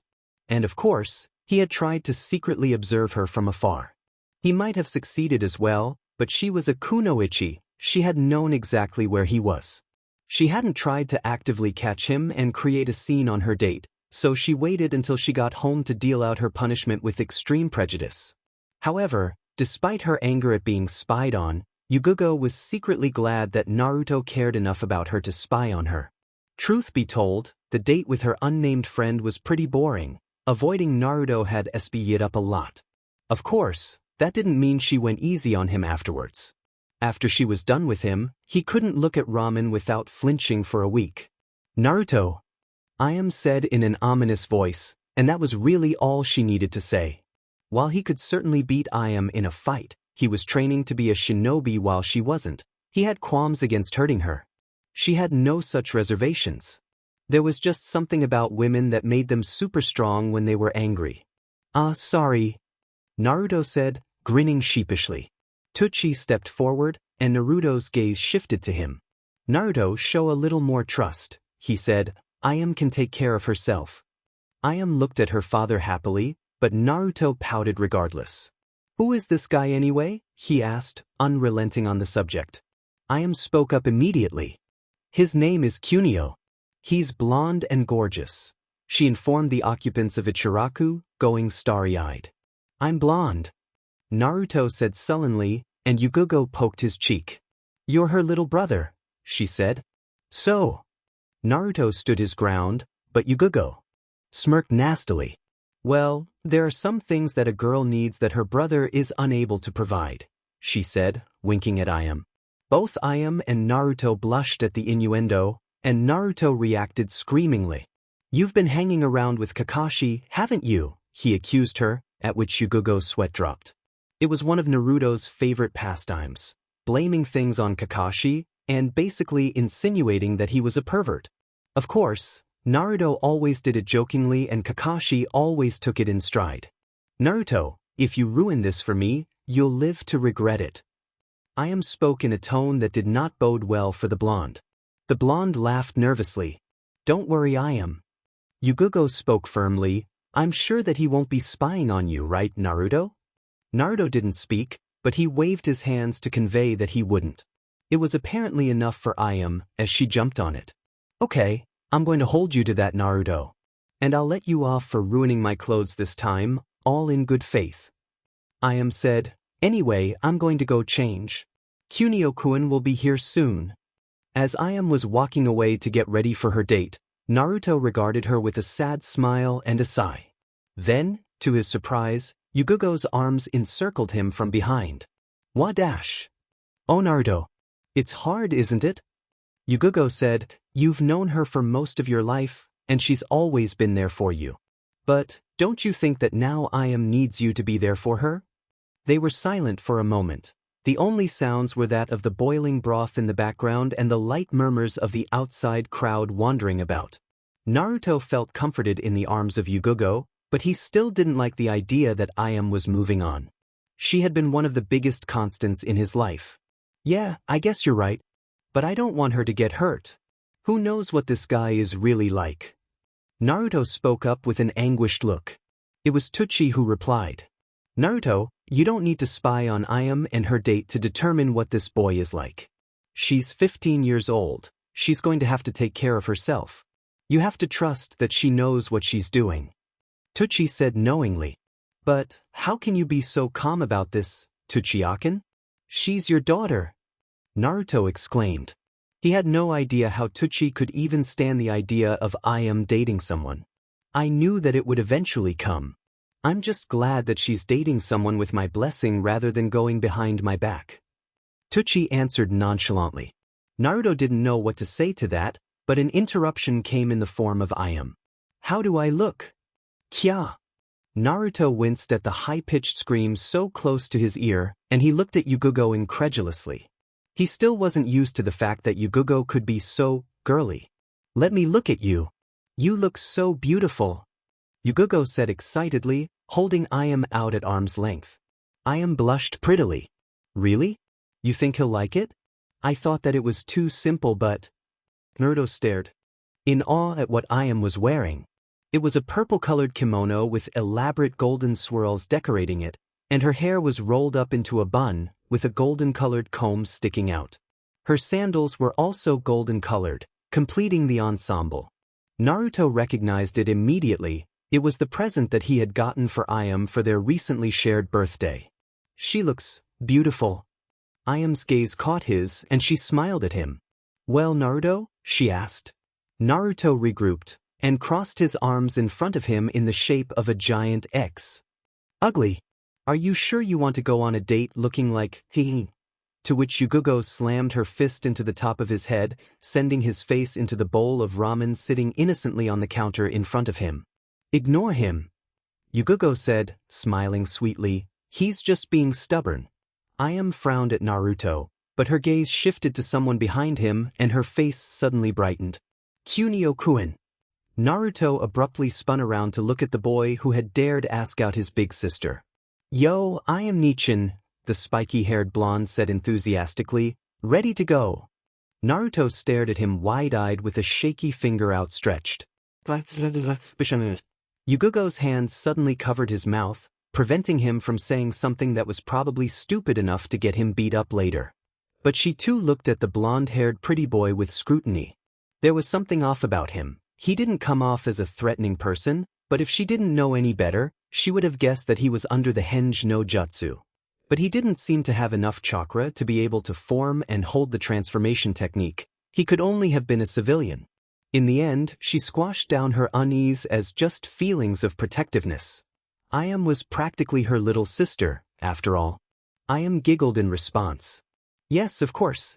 Let's go, she said, going over to him and latching onto his arm, smiling all the way.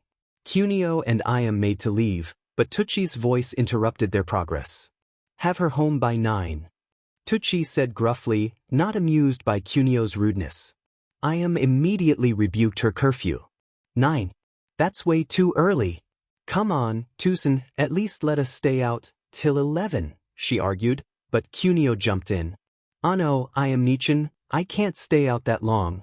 I have to be in bed by 10. Kunio interrupted.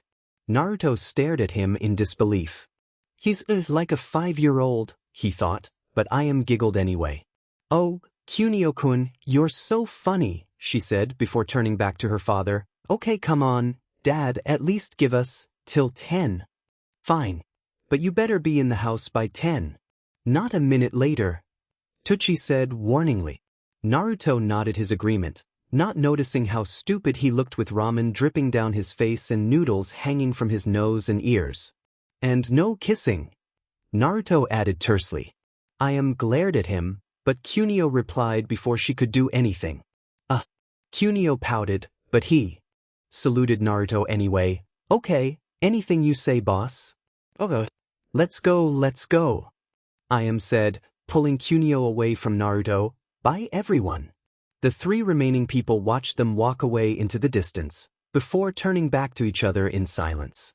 Naruto wasn't sure what to think, while Yugugo watched him with sympathy. Tuchi's face was oddly blank. After a long moment of silence, Yugugo finally spoke up. I'd best be going. Thank you for the meal, Tuchi-san. And you, Naruto. Yugugo barked sharply, jabbing him softly in the chest with her index finger. You'd better not be following her, or else. Don't worry, Yugugo-san, I'll keep an eye on him. Tuchi said. Yugugo looked at him gratefully. Thank you. Later. And with that, Yugugo disappeared in a puff of smoke, leaving coins rattling on the counter for Tuchi to collect. As soon as she was gone, Tuchi spoke up. Naruto, was all he said as he peered at the blonde, who was wiping his face and hair. And Naruto replied knowingly. I'm on it. As Naruto left the ramen stand to go spy on Iam's date, Tuchi nodded to himself, eyes closed with assurance. I can count on Naruto. Nobody's good enough for my daughter. What the hell is wrong with this guy? Naruto whispered heatedly to himself as he observed Kunio and Iam from the foliage. They had gone to an outdoor restaurant where Kunio had ordered a kid's meal. Even Naruto didn't eat kids' meals. He really is acting like a 5-year-old. Naruto said, making sure not to raise his voice too loud. This is messed up. Why in the world would Iam Nichin date this guy? Iam and Kunio had gone from throwing around a frisbee in the park to playing a few games at the arcade. Iam gave a beatdown to Kunio with the polar bear at the fighting game that she always played with Naruto, and Kunio's stomach had started rumbling, so he and Iam had gone to the fast food restaurant to grab some food. Naruto had been watching pretty closely, but Kunio hadn't attempted to make any moves on Iam, else Naruto be forced to give him a beatdown later on. Actually, he seemed rather wary about touching the pretty 15-year-old, something that Iam was likely frustrated by. Naruto was broken out of his thoughts as Kunio and Iam started leaving, with Iam generously paying for their lunch. Naruto jumped through the foliage to follow, but he crashed into someone else who was hidden previously. Both of them, surprised, went tumbling to the ground in a whirlwind of purple and orange. Naruto looked at the person that he had crashed into. Yugugo Nichin, he shouted out disbelievingly. Yugugo looked at him, shocked and embarrassed, before reacting. Shut up, you idiot, or we'll get caught, she whispered heatedly, but it seemed that Iam was too far to hear his shout. Wait a minute, Naruto said, slowly, what were you doing here anyway? Naruto, what did I say about spying? She said, glaring at him menacingly. But Naruto wasn't falling for it. Well, obviously I was going to spy on her anyway. What about you, huh? Naruto questioned. Yugugo brushed prettily caught. Well, she's my sister too. Yugugo said like a child caught with her hand in the cookie jar. Teesh, hypocrite. Naruto scared at her, but Yugugo shut him up quickly. Come on, let's go before she gets away. Yugugo said hurriedly, grabbing the whiskered blonde and chasing after Iam. Just avoiding the subject. Naruto muttered as the two leaped through the trees and from rooftops. He got a clobbering on his head for his trouble. The date ended at Ichiraku Ramen, where Iam was exchanging goodbyes with the grinning Kunio. Naruto was glad that it had gone by without much trouble.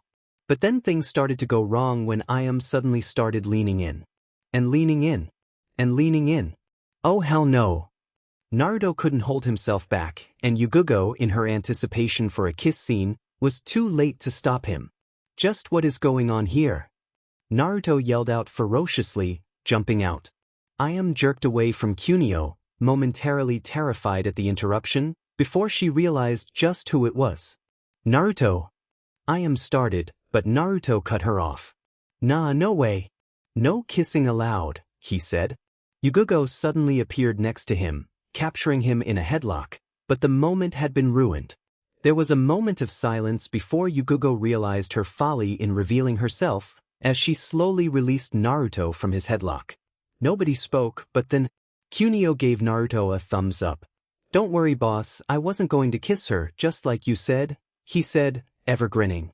Naruto looked at him, confused and angry. "Who told you that you could take her out on a date anyway?" Naruto rounded on him. "Naruto, what do you think you're doing?" Ayam growled at him. Yugugo covered her face with her hand in exasperation. "What are you talking about, Naruto-niken? You told me to." Kunio replied, effectively confusing everyone present. But suddenly, all of Kunio's actions, playfulness, and overall childlike disposition made sense to the increasingly horrified Naruto, as Kunio's words clicked in his mind. This didn't bode well. Kunio formed a tiger seal, and with a puff of smoke, suddenly shrunk until he was about half of Ayam's height. The boy was now wearing goggles and a blue scarf. His hair was a spiky brown, and he had a bright grin on his face. And everyone there looked at him in disbelief. "Konohamaru. I almost made out with a 5-year-old. Ayam said to herself desolately, as she leaned against Naruto. Meanwhile, Yugugo was giving the said 5-year-old a lecture about not tricking older women into dates. Naruto just sat next to Ayam with an odd look of relief on his face. And a little bit of tenseness. "Do you understand, Konohamaru-kun?" Yugugo said, finishing off her lecture. Konohamaru nodded fervently, happy to be free of scolding, and with an apology to Ayam, quickly ran off home, being out past his bedtime. Yugugo went over to Ayam and Naruto, and slumped beside them on the bench. For a moment, neither of them spoke. "Ayam Nichan, I'm sorry," Naruto finally said. Ayam looked at him weakly. "What for?" she asked. "For being so selfish, I guess. It's just that you've been there for me for the longest that anyone has in my life. I know it was stupid of me, but I guess that I thought you'd move on," Naruto said somberly. Ayam put her head against his. "Naruto, I'll be dating and eventually be married. I've held it off for long enough. But no matter who I meet, you'll always be number one for me. Nothing can come between us," Ayam said sweetly. "Besides, where would you be without your big sisters?" Naruto smiled and closed his eyes, lying down on the bench and putting his head in Ayam's lap. She absent-mindedly started stroking his hair, something that always put him into the blissful embrace of sweet sleep. "So don't try to set any of us on any more dates, Naruto. We can take care of ourselves." Yugugo smirked, patting Naruto on the head. "Naruto, why did Konohamaru-kun mention that it was your idea for him to ask me out anyway?" Ayam asked. "Well, he saw me use my Oiroku no Jutsu on Old Man Hokage a week ago, so he pestered me to teach it to him. It's basically a henge, so I taught it to him. I guess he learned to apply it differently. But I was joking around when I said that if only someone as loyal as him would date my sister." Naruto explained, opening his eyes. "I was talking about Yugugo Nichan, but he must have thought about that I was talking about you. Still, I'm surprised that nobody was able to recognize that he was wearing a henge." Yugugo spoke up. "I think that because he's so young, we weren't able to tell that he was using his chakra like that." Naruto looked over at her thoughtfully before speaking up. "We all thought that he was 15 and judged his chakra reserves based on that. But because he was really 5, using the henge no jutsu was easier because it was easier for him to use." Naruto said, thinking it through, "We couldn't sense it because the chakra amount was really low, but because we thought he was 15, and not actually 5, we couldn't detect the henge no jutsu. Konohamaru has impressive reserves." "You know, this was entirely your fault, Naruto." Ayam spoke up tiredly. "My first kiss, and it would have been with a 5-year-old. "Well, technically, it wouldn't have been your first kiss." Naruto replied slowly, feeling pretty tired himself. Shut up. That doesn't count. I was young and didn't know any better." Ayam stuttered back at him. "What's that?" Yugugo asked, curious as to what Naruto meant. It wasn't Naruto that replied, but Ayam herself. "Well, when I first took Naruto in, I was a bit too young to know the difference between kissing on the cheeks and the lips." Ayam whispered the last word. Yugugo gaped at her. "Naruto was your first kiss?" she asked gleefully. Leered at Naruto, delighted at this new weapon that she had against him. Ugh, please don't remind me. Thankfully, Two-san told me not to do it anymore. I said, shuddering slightly. As if it was contagious, Naruto shuddered as well. Let's not talk about this. He spoke up, thoroughly disturbed. Mao, what about me, Naruto? Where's my kiss? Yugogo asked teasingly. Naruto covered his ears tightly. La la la, I can't hear you, he sang. Soon enough, would also join in, and the two would tease Naruto like cats that played with their food well into the night, bringing the day to a close. Peering past the curtains through his window, Tucci regarded the three of them with a smile. Then he nodded to himself reassuringly. Nobody's good enough for my daughter. Kakashi couldn't help but laugh, even as his eye flew back to his novel.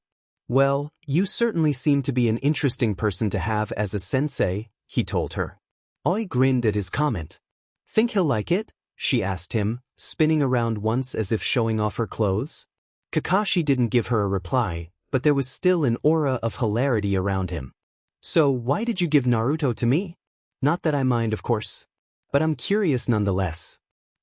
Your sensei pretty much acknowledged the boy as his own legacy, and even trusted the future of Konoha with him. Boyest. You have no idea how close to the truth you really are, Aoi. Kakashi thought. It should have been blatantly obvious, yet nobody seemed to have realized that Naruto wasn't just some boy that the Yondaime had chosen. Naruto was his son. After all, the Yondaime could only really rely on someone of his own flesh and blood to hold back perhaps the greatest non-human force to ever plague the world. Or perhaps people just didn't want to accept the truth. It could have been said that Namikaze Minato was a rather cocky ninja that thought much of his own skills. It was true, but the Yondaime had the right to be proud. After all, his power was often compared to that of the Sage of the Six Paths. If he hadn't left this world so unfortunately, Kakashi was sure that the Yondaime would have eventually surpassed even the creator of ninjutsu. The Yondaime Hokage certainly did have a legendary legacy, and Naruto would be another proof of it. Kakashi could feel it in his bones. Naruto would surpass the Yondaime. Well, it depends on if he passes or not. Kakashi replied nonchalantly, How did your meeting with him go? Aoi grinned at the memory. Well, to tell you the truth, it was a rush. I practically rode him the whole time. Is it? Kakashi looked at her with an eyebrow raised. Rode him? What do you mean by that? Kakashi asked, his voice strangely subdued. As in, I was riding him like a pony for the entire time. Well, there was this brief moment where he was on top, but that went by pretty quickly. I like being on top, and let me tell you, it sure was a bouncy ride. Aoi grinned at him, thinking back to the race that Naruto had with Akane. He had won just barely. Kakashi stared at her blankly for a moment. Then suddenly clenched his fist in front of him. Naruto, you've made me so proud, he thought, tears falling theatrically from his only visible eye, bagging such a hot woman. Aoi chuckled at his reaction. So, I'm guessing your team is waiting for you? Aoi asked him. It was still morning, probably around 8 a.m. if Kakashi had judged the position of the sun correctly. His own team had been waiting for him since 5 a.m. as he had instructed, so he'd probably go meet them in about an hour. They'd be angry, that was for sure, but after waiting for him for 3 hours yesterday, they should have done enough research to know he'd be late again. Then again, if they disobeyed him and met up with him after the time he had appointed, his shadow clone would dispel and he would purposefully get there before they did. And of course, they'd suffer the consequences. It definitely wasn't fair, but that's why it was fun. Jounin were allowed to play their mind games after all. Well, I'll probably meet up with them in an hour. Kakashi replied. Aoi snorted in amusement. It's been a long time, Kakashi. Aoi said, smiling sincerely at him. Was Kakashi's only reply. Kakashi definitely did know her. It was back when he had just acquired his Sharingan. His sensei and he were given a rescue mission for a genin team that had been caught between a rock and a hard place. Or rather, stone ninjas and a hard place. It was an unusual mission for 2 Jounin-level ninja to receive, especially one of such legendary skill as the to-be Yondaime Hokage, but there had been a main house Hyuga member on the team, and village politics required that she, or at the very least her body, Be brought back safe and sound, lest the enemy acquire the Byakugan. That particular Hyuga was Aoi. Of course, it was never that simple. The mission hadn't gone as expected, and the result was the Yondaime having to rescue Aoi from a gruesome fate of RPE, dissection, and eventually death. Her teammates, however, didn't return. The actual story was much more complicated than that, or so he heard, but as he and the Yondaime had been separated during the course of the mission, he didn't know it. Kakashi cleared his head of these thoughts. They weren't his to dwell upon. And what about the rest of your team? Kakashi asked. Aoi waved him off. I've known the other two for ages. Well, Hikari obviously since she's family, but Akane is her best friend, so she's a regular at the compound. Aoi explained. Then, it seems as if Naruto is the odd one out. Kakashi surmised, tapping his chin thoughtfully. Aoi frowned, though it was in partial agreement. Well, as far as I know, Hikari and Akane aren't discriminated against him despite the negative light Naruto's been portrayed in. Aoi said, her tone slightly signifying disapproval, but I don't think they associated with him during their years in the academy, so there is still a gap between them. They get along and are friendly with each other, but they aren't really friends yet. I think that, subconsciously, they're just trying to get along because they know that they'll have to work together, and they don't have any previous animosity between them, so that helps. Of course, they wouldn't really become good friends in just a day, so it's probably as good as it gets. Kakashi's eye had traveled back to his orange book during her explanation, so she couldn't be too sure if he had actually listened or not, but he probably heard. And in terms of skill? Hikari is already a decent kunoichi. She has excellent chakra control, but that's to be expected of most Hyuga. I've been secretly watching her develop her own taijutsu style using juken, so she doesn't know that I know, but she's sort of made a bastardized fighting style based on mine. Ama explained, not even caring that she was giving away her genin's fighting style to a person that Hikari didn't even know. Akane, however, she just plain Esikas. Her chakra control is slightly less than average in ratio to her reserves, and her taijutsu is by the book, but she's slow and weak. Even in terms of running, she's way too slow. Her moves are easy to read, and she panics even in spars. Even her mindset is all wrong. She's too outgoing and trusting. She's definitely not ready, just fodder at the moment. But she has a lot of determination. With a lot of help, she could go far, considering she's an Uchiha. But not yet. If Naruto weren't dead last, she'd have been it for sure. Aoi frowned, this time with angry undertones. I really worry about her, despite her being from an enemy clan. Aoi said, simulating quotation marks with her fingers. She tries to hide it, but I know that her clan resents her and scolds her for not living up to their DMN standards. Hell, they've even done it publicly. Sadly enough, my clan can be the same. Akane did, however, have a lot of pride. But even that could be, and had been, broken. Aoi could count on one hand the number of times that she had held Akane to sleep through the painful, tear-filled nights, trying to help her cope with the rejection of her own family. And Aoi could certainly sympathize with the girl. She knew the feeling. But that was something too personal. Kakashi had, in his own way, asked her for a basic rundown of Naruto's possible team, but Aoi could never betray Akane's trust like that. And of Naruto? Kakashi asked, not wanting to go deeper into the miseries of the Uchiha. From what I've seen so far, I'm honestly a bit disappointed. Aoi said, closing her eyes and smiling as if in resignation. I knew that he was labeled the dead last, but I took it with a grain of salt. But when I observed him later, his hands have no calluses, and his frame is wiry, as if he doesn't have much physical conditioning. And his chakra control is extremely poor, but that's to be expected, since he has a lot of chakra. He seems as determined as Akane, but I don't think he's ready either. As much as I want this team to pass, it doesn't look like it'll work. Aoi finished off. Kakashi hummed in response. Well, you won't know until you test them. They may surprise you yet. It's best not to write them off early. Kakashi advised her. She obviously had the wrong idea about Naruto. Yeah, what about you, One Eye? Going to fail your team again? Aoi said, poking fun at him. Actually, I think that this team will pass. Kakashi rebuked, not looking up from his book. Uchiha Shinji is the key. Uchiha Sasuke is willing to work with him, and he'll be willing to work with Haruno Sakura. She's, unfortunately, a fangirl, but that might work in their favor. She probably dreams about the fact that Sasuke needed her for something, no matter how trivial. Aoi pouted at his quick explanation. No fair, I have to go on and on about my team, and you conclude yours in like 10 seconds, she complained. Kakashi chuckled, though Aoi wasn't sure whether it was at her comment or at something he read in his Ika.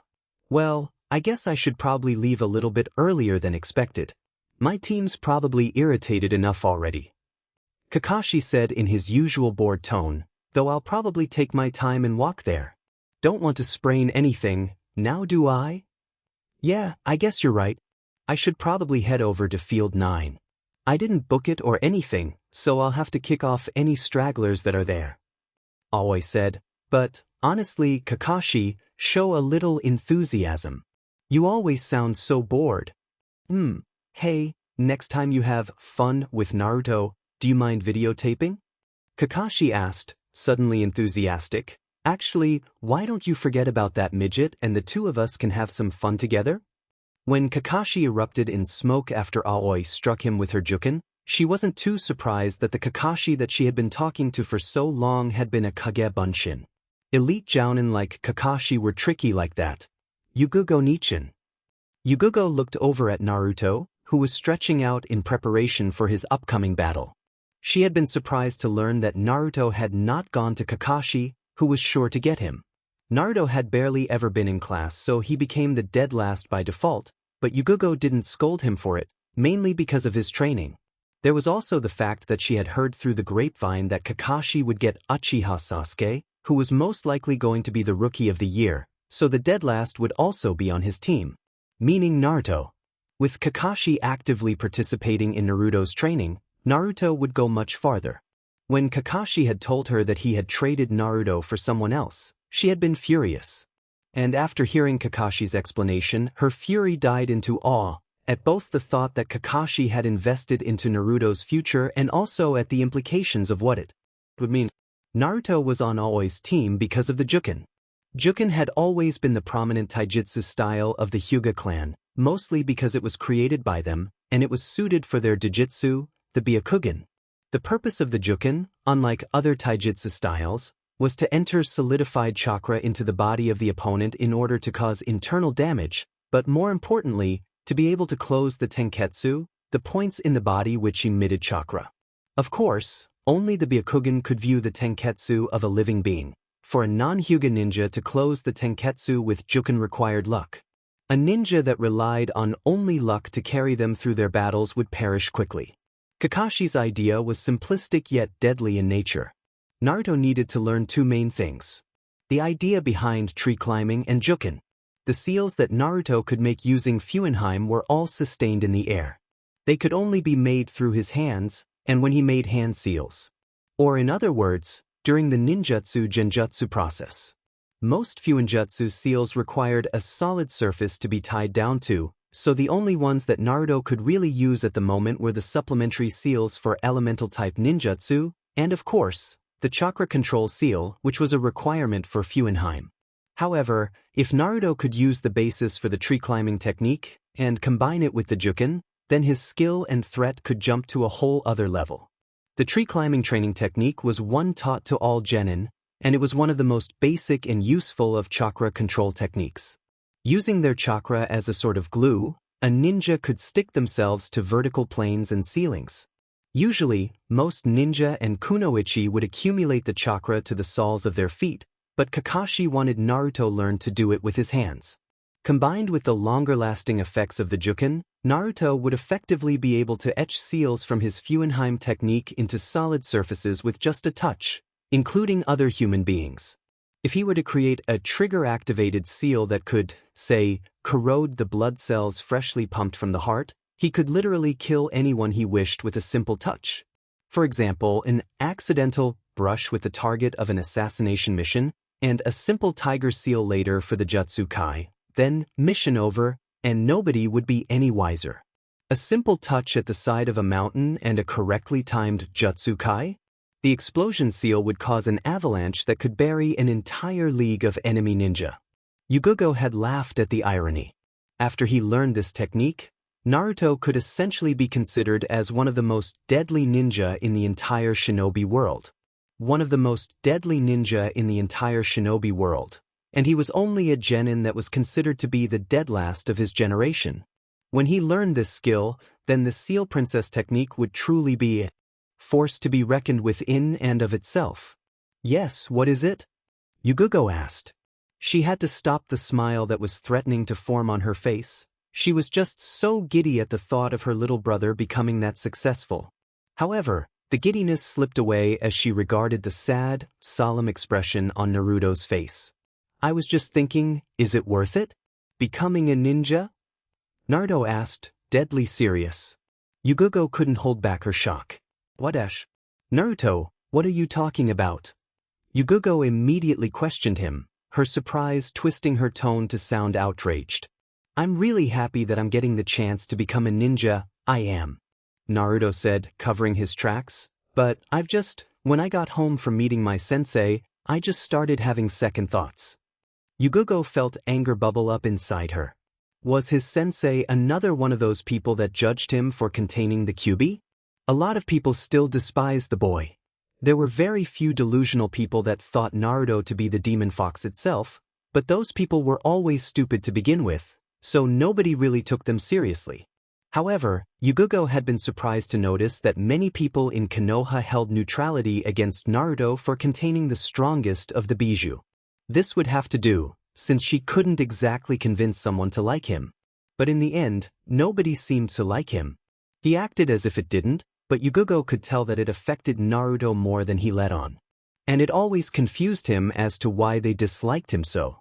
Naruto still didn't know that he was the Jinchuriki of the Kyuubi. Is your sensei dash? No. Naruto interrupted firmly, ebbing away Yugugo's anger immediately. Aoi-sensei has nothing to do with it. In fact, her goal in life is to christen my Hokage robes. Yugugo decided that Naruto was joking with that last statement. What about becoming Hokage? Only a shinobi can become Hokage. The council would never let a civilian have such a position. Naruto, what is bringing this on? Yugugo asked him, feeling extremely anguished, and rightly so. Naruto had always been a determined person, even when he was a child. The only place that his determination had faltered had been in learning to trust others, but his time at the academy had showed him that he could make bonds worth having with other people. But, to hear him talking about just giving up? I never got a chance to tell you, what with everyone being so happy last night. Naruto started. Last night, Yugugo had gathered Ayame, Tsuchi, and Kakashi and threw a party in honor of Naruto. It had been the wrong time to reveal it. It would ruin the happy mood that everyone had. Naoto-san was killed in the Chunin exams. Naruto told her, deciding to be blunt. Yugugo's eyes widened slightly, but that was the only sign of her surprise. He sacrificed his life to save Kaori's. He continued, but Yugugo interrupted. Are you afraid to lose your life? Yugugo asked him softly. She didn't think any less of him for it. Every ninja feared for their lives at one point or another. That's not the specific reason, no. It's just that, one day, I'll be the person that tried to kill a Kaori, while another Naoto will die by my hands for her. Naruto said, I'll be ending the life of someone else who has teammates and comrades and friends and loved ones. And Yugugo came to a startlingly horrifying realization. She had been so consumed with the idea that Naruto would become one of the best ninja to have ever lived that she hadn't even thought of the implications of what it would mean to him. He would be ending lives that other people cherished. It didn't matter if they were the enemy. It didn't even matter if it was one of the most despicable people in the world. How would Naruto feel if he could kill with just a touch? If he lost control of Fuuinjin and couldn't even touch someone anymore without it resulting in death? But that was what a ninja did. Naruto, we kill them so that they don't kill us. That is the harsh reality. Yugugo said, greed, pride, gluttony, lust, hatred, revenge, they exist in everyone. Some ninja fight for it. Some fight against it. Be glad that you are in Konoha. We fight against them. We are considered to be the good guys.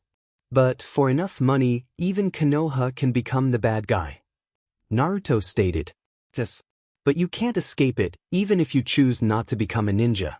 You will encounter it in your life, everybody will. Yugogo said, however, it is how you handle it that counts. Will you run away, or will you face it head-on? Naruto lowered his head in thought for a moment. Then he met her eyes. Yugogo Nichin. When I become Hokage, I'll change everything. Not only for Konoha, but for everyone. Naruto said, eyes blazing in determination. And it still awed Yugogo every time she saw it. The embodiment of the will of fire that was Uzumaki Naruto. Then, how about I give you a gift that might be of help to you on your way? Yugogo stated, smiling at him. Naruto straightened at the thought of a gift. What is it? He asked, excited. Yugogo leaned forward and kissed him on his forehead, above his left eye. You'll have that forever, she said. Her kiss denoted that he carried with him her love. Naruto just stared at her blankly. No, really, what is it? He asked. A vein bulged in Yugogo's temple, signifying annoyance. I was joking. Naruto said in panic, waving his hands about in a placating manner, before relaxing his features. Thank you, Yugogo Nichin. Yugogo hugged him in response. Naruto ignored the fact that his face was buried in her bust. This wasn't the moment to be thinking about something as foolish as that. I'm going to miss him, Naruto said, his voice muffled because of their embrace. He wasn't crying. He had yet to cry about Naoto's death. I know, was all Yugogo could say. The two siblings in but blood held each other for a time that felt longer to both than it probably was. I've got to go, Naruto said suddenly, breaking away. It's almost time for my fight. Yugogo nodded in acceptance as she watched him scurry about gathering his things and putting on his sandals. With a wave and a grin, the golden-haired boy left the house. Yugogo's gaze lingered on the doorway where the boy had just been. She loved him so much, more than she would a lover, more than she would a brother, more than she would a son. The title of brother was as close as language could get to what she felt for him.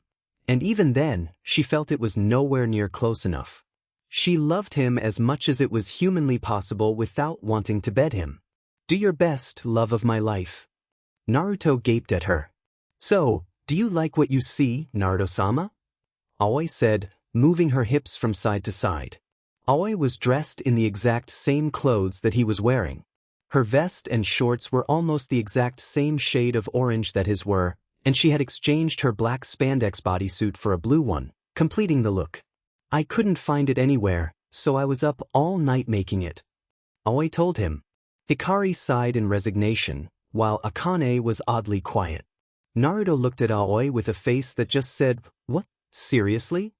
There was a moment of silence where Aoi just grinned maniacally, before she spoke up.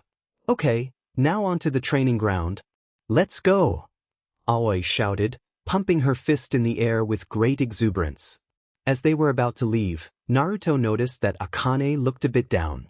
So he reached over and clapped a hand on her shoulder. She looked at him with surprise.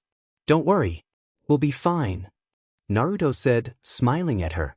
On the side, Hikari smiled softly at Naruto's action, and if they could have seen Aoi's face, they'd notice that she had a sad smile on her face. Aoi took off, leaving them behind. Akane's face morphed into a softly smiling one. Yeah, was all she said, though there wasn't any doubt left in her.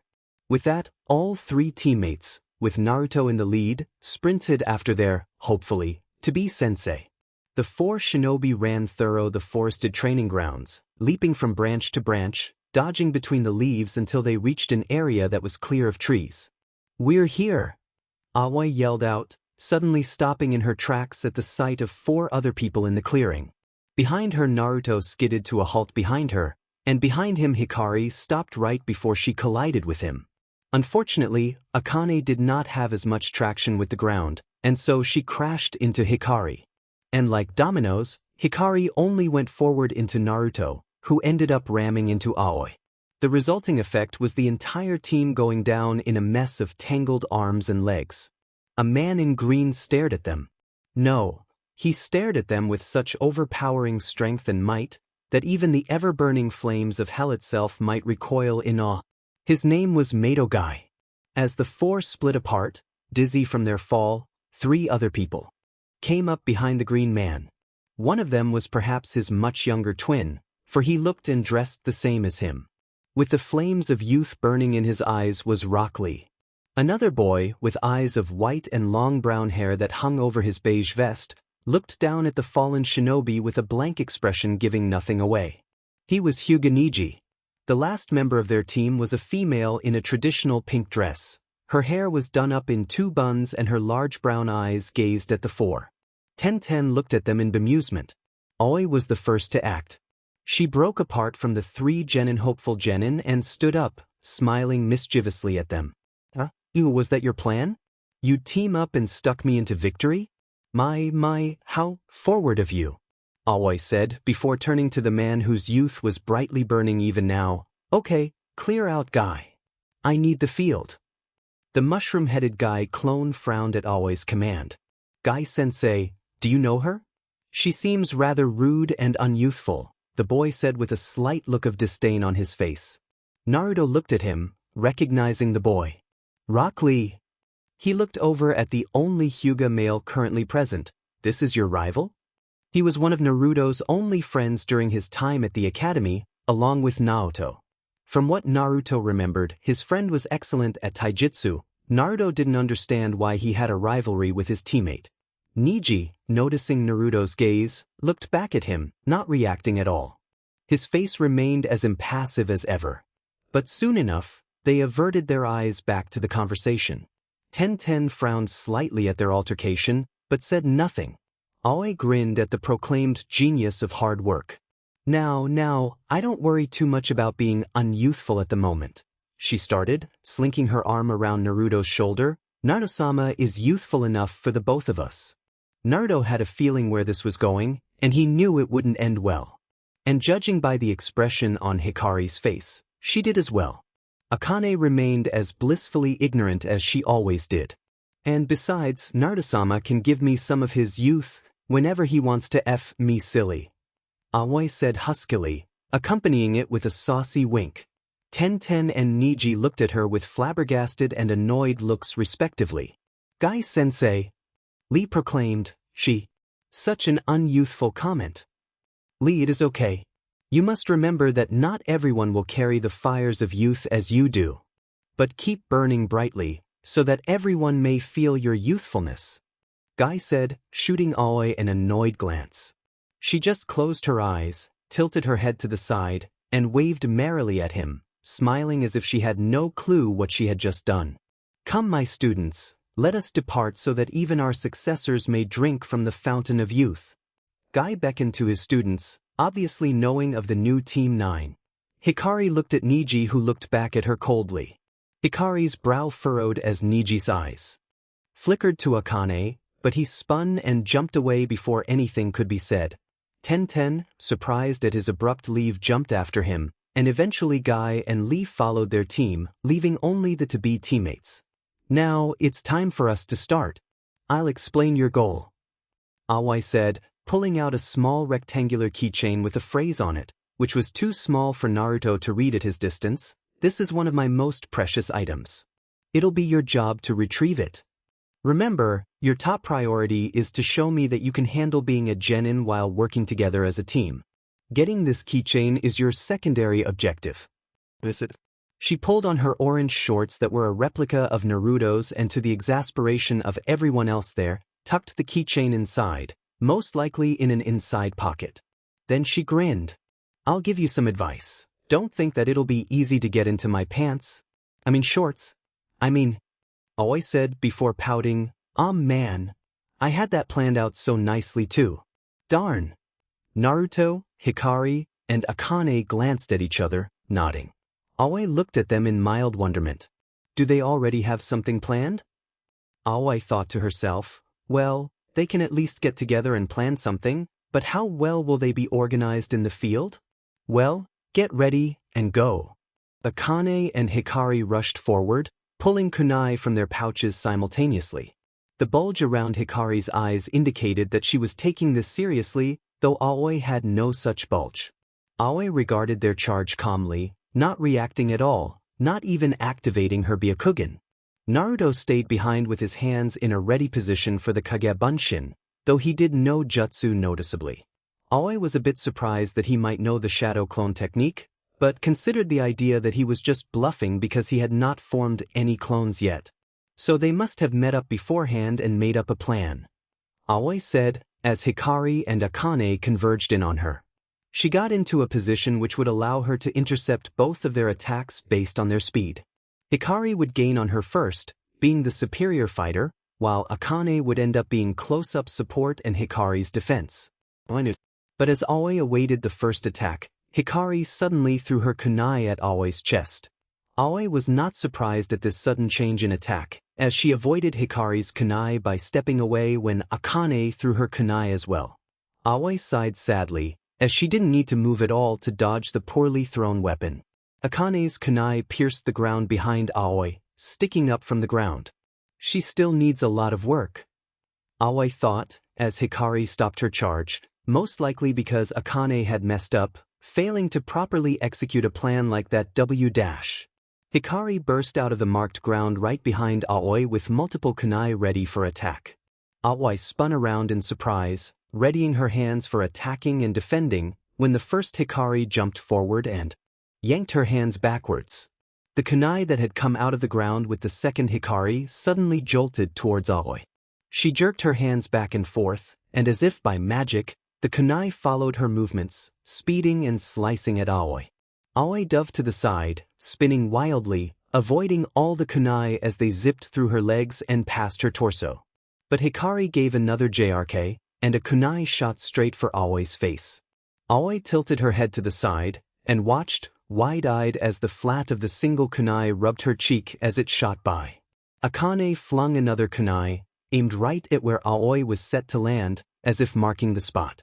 And right before Aoi landed, another Akane burst out of the pierced ground, arms outstretched as if to capture her, but Aoi's braided hair suddenly shot out, wrapping around the new Akane's arms, flinging her towards one of the Hikaris.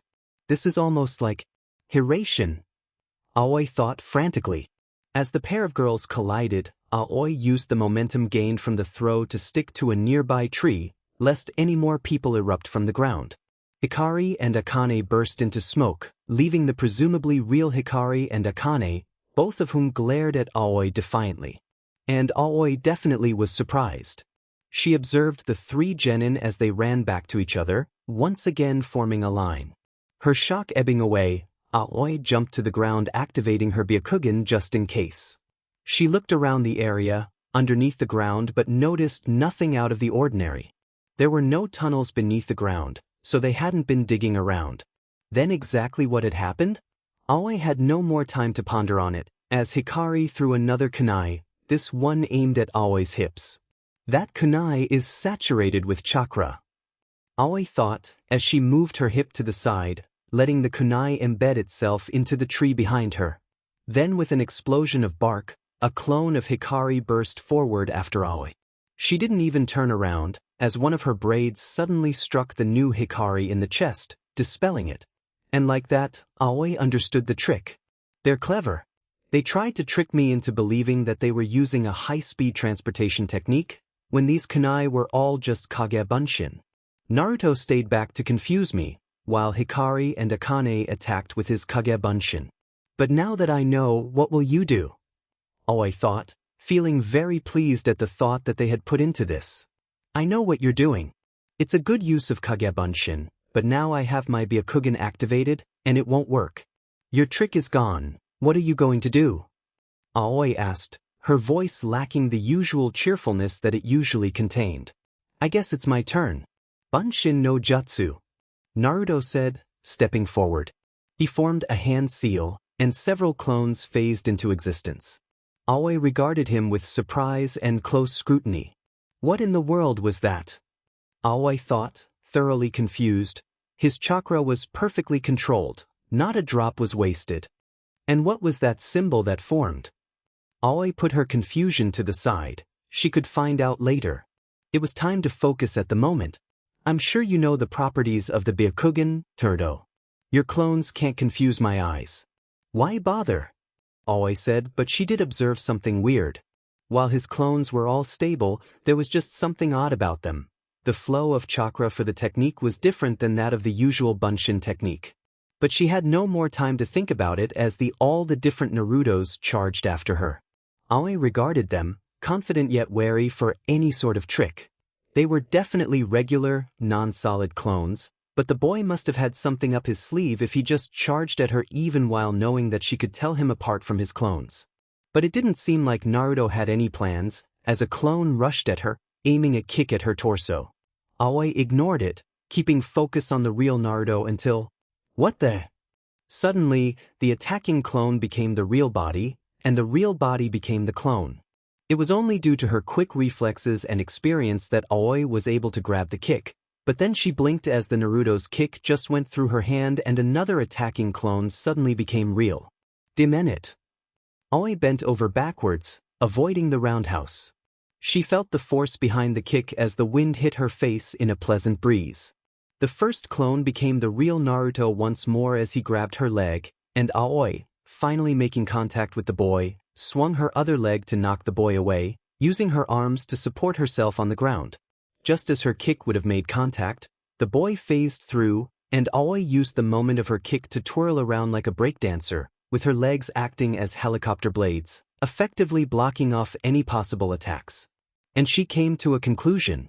I can't fight him like this. So as she twirled around, Aoi used her arms to push off the ground and launched herself a good 15 feet into the air, spinning into an upright position that would effectively help her guard against any attacks. Akane came down from above her hoping to attack Aoi while she was in the air and unable to move, but Aoi had already seen her. Aoi's braided hair whipped out and wrapped around Akane's torso, and threw her towards the incoming Naruto clones while launching herself higher up. Akane made a desperate grab for Aoi's orange shorts on her way down, but Aoi was already too far away. Meanwhile, Hikari jumped through Naruto's clones, one of which suddenly became solid. Her hand landed in his, and he spun her around and launched her higher. Hikari's hand reached out to Akane's, as they met in midair, and Akane threw her further up. Letting her hands dangle for a bit, Hikari suddenly jerked them both upwards with a grunt of exertion, and again, as if by magic, both Naruto and Akane came up beside her. The three genin hopefuls sailed upwards towards Aoi, who had reached the apex of her leap. Aoi had watched the whole thing, astonished at how well the three had worked together. Their abilities go together really well. This is amazing. Aoi thought as her descent started. I'd never have imagined this. On the way up, Naruto had formed more clones, but this time there were Kage Bunshin mixed along with his Kawarimi Bunshin. They'd need all the help they could get. This is it, he thought. It has to be now, when she's most vulnerable. Naruto, Hikari, and Akane had planned this from the beginning. A shinobi was usually at their most vulnerable in the air, so that was the best advantage that they could have gotten. Their goal from the beginning had been to get Aoi airborne one way or another. Naruto had met his future teammates a bit earlier in the morning to supply them with his shadow clones turned kunai, whose main basis was to confuse Aoi. The Byakugan could not tell the difference between shadow clones and the original, so Naruto would purposely transform into copies of Hikari and Akane when dispelled from being kunai. Akane would throw the kunai into the ground, and the clone would suddenly burst out of the ground, hopefully leading Aoi into the air. The kunai-turned-clone would then have even more kunai, which Hikari would control, sending them after Aoi, and hopefully, the non-stop assault would keep her off balance enough to take to the sky. Hikari had been working on improving the regular Hyuga taijutsu style by using chakra strings in conjunction with weapons. With it, she could control weapons at the same time as using her juken, making it a very deadly taijutsu style. Hikari had gotten the idea from Aoi, who could control her braids as if they were extra limbs. Aoi's style was still a step ahead of Hikari's, as Aoi could actually close tenketsu even with her braids, but Hikari did have an advantage over range. If that didn't work, then Naruto would come in and overwhelm Aoi with his Kawarimi Bunshin fighting style. This was their final resort, and if this did not work, then they would have to reconvene and plan something on the fly. But it had worked, and they had to capitalize on it. The two opposing sides came closer and closer, until simultaneously Akane, Hikari, and Naruto and his clones attacked. The next thing they knew, all of Naruto's clones had been destroyed, and all three of them were sent sailing to the ground with nary a clue of what had happened. 3 large thuds later and subsequent yelps of pain indicated the 3 genin hitting the ground with heavy force. Aoi, on the other hand, landed lightly like a cat. She observed the 3 genin, who continued to lie down in pain. "You've already passed, guys." But Aoi didn't say it out loud because she wanted to see what else they could do. This was fun, the ideas that they created, the overwhelming teamwork that they had shown, as well as Naruto's devastating fighting style. Meanwhile, Naruto sat up with a groan. What the hell happened? He thought. We were winning, and then she just reacted faster than any of us could see. How do we go against that? He was sure that they were going to win, and couldn't help but feel angry that his plan had backfired. Naruto wasn't used to being wrong. "Naruto!" Hikari called. Naruto's head turned towards the sound of her voice, eyes wide and body tense. She had collected Akane, and the two were now running towards him. Naruto flipped to a standing position quickly. They needed to regroup. "We have to get away," Hikari said. But suddenly, Aoi appeared between Hikari and Akane and Naruto. "Don't think I'm just going to let you guys recover. What kind of test would this be?" "I won't let you," Aoi said, smirking at them. Naruto responded in kind. "I won't let you," he shouted, and he formed a cross-shaped hand seal. All of the females regarded him with wide eyes as he formed a massive amount of chakra. Aoi, rather than stopping him, paid close attention to his hands. There again. There's some sort of seal, and his chakra suddenly just calms down and there's not a drop wasted. How is he doing that? In the future, Aoi would often reflect that she should have worried about such things at a later time and focused on the technique he would use. Tajuukage Bunshin no Jutsu. It must have been close to 1,000 clones that formed, as the clearing was suddenly filled with orange-vested Narutos. All of the clones surrounded her as the original met up with Hikari and Akane at the side. Aoi regarded them, as impossible as it sounded, without a worry in the world. Akane, Hikari, and even Naruto looked dumbfounded by the sheer amount of clones that he had created, as they ran off to the side to meet up. Then, all of the shadow clones converged in on the Soul Jounin, as if there were a giant tsunami of orange, threatening to crash down upon her. And she smirked. Her stance shifted. She stretched her arms wide apart in the traditional Juken stance. Her braids rose up one by one in a stance indicating that they were ready to strike, as if she was Medusa and they were her snakes. Naruto's clones got even closer. Aoi's smirk widened. "Hack, Isen Seppun."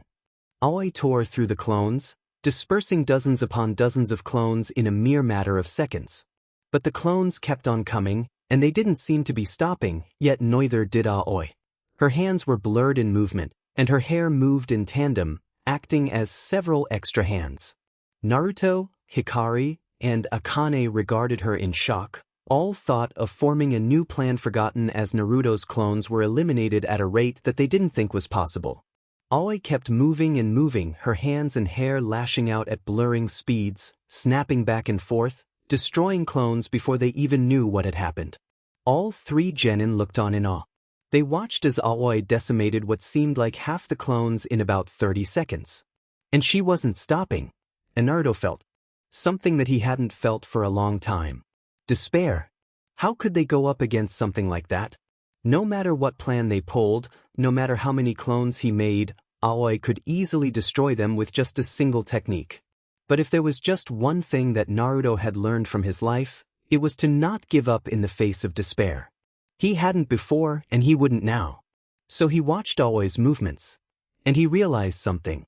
"Hikari," Naruto said softly, "right now, she's not defending herself.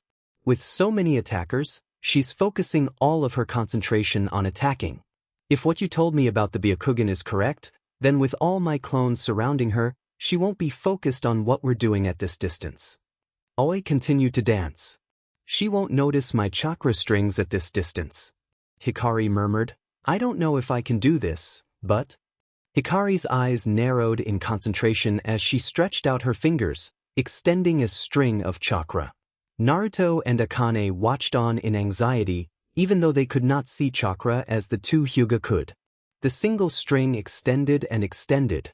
Hikari could feel it wavering, but it continued to extend. She held onto it, her desire to pass Aoi's test still strong. But her chakra began to diminish, and pretty soon, the string would die out. And Aoi continued to dance. "Demenit. My chakra is running out," Hikari whispered, gritting her teeth. She couldn't let it die out. Her dreams, Akane's dreams, and Naruto's dreams depended on this. So she willed herself to hold on, to keep squeezing out chakra. But it was no use. "No. It's going to die," Hikari thought. It was almost enough to put her to tears. Then she felt a hand take hers. Hikari looked to the person. It was Akane. Akane grinned at her teammate, the same grin that Hikari knew so well. "Don't worry so much, Hikari," Akane said cheerfully. "You don't have to do everything alone, you know?" Hikari smiled back at her, feeling better at once. Akane was her best friend, and could somehow always cheer her up no matter the circumstances. Then she sighed. "Thanks, Akane, but you just broke my concentration." Hikari said, "It's gone." Akane's grin went slack as she looked at Hikari with her mouth open. Naruto put his face into his palm. "Oi oi you guys," Aoi called, having finished her dance. A single struggling Naruto was wrapped up in her hair, which was floating above her head. "I've seen enough," Aoi said, skipping over to them. The three genin watched her advance hopelessly, no doubt believing that they had failed. Aoi reached them fairly quickly. Aoi looked at each of them, one at a time. The Naruto wrapped up in her hair had stopped struggling, obviously having given up escaping her grip. "I've only got one thing to tell you three." "Visit?" The three crushed genin said nothing. She lowered the Naruto clone until they were at face level, and tenderly kissed him on the cheek. The clone suddenly erupted in smoke at the Jukin. Strike delivered through Aoi's lips, and the real Naruto blushed when the experience came back to him. "You passed," Aoi said, her voice cutting through their silence. All three looked at her in shock, then at each other, not believing what they had heard. There was a moment of disbelieving silence. "Yes," Akane screamed, as she jumped into Aoi's arms. Tears of joy were streaming down her face, and she hugged Aoi with all the strength she could muster, sobbing into her vest. Aoi just smiled serenely, and stroked her hair softly as she hugged the girl back. Hikari sank to the floor, and lay down on the grass, exhausted yet relieved. Naruto fell back right beside her. The adrenaline had left him, and now he was exhausted. He and Hikari turned their heads to one another, and he felt a glimmering emotion flicker into life deep within his being. It was so small, like a flame with hardly any fuel or an electric lamp with dodgy wiring. Yet for all its fragility it was a connection worth having. It wasn't the same thing he felt with Yugugo or Ayam, but it was still something that made him feel good. There was nothing like fighting alongside someone that built bonds. Akane let go of Aoi, and lay down as well, worming her way into the middle.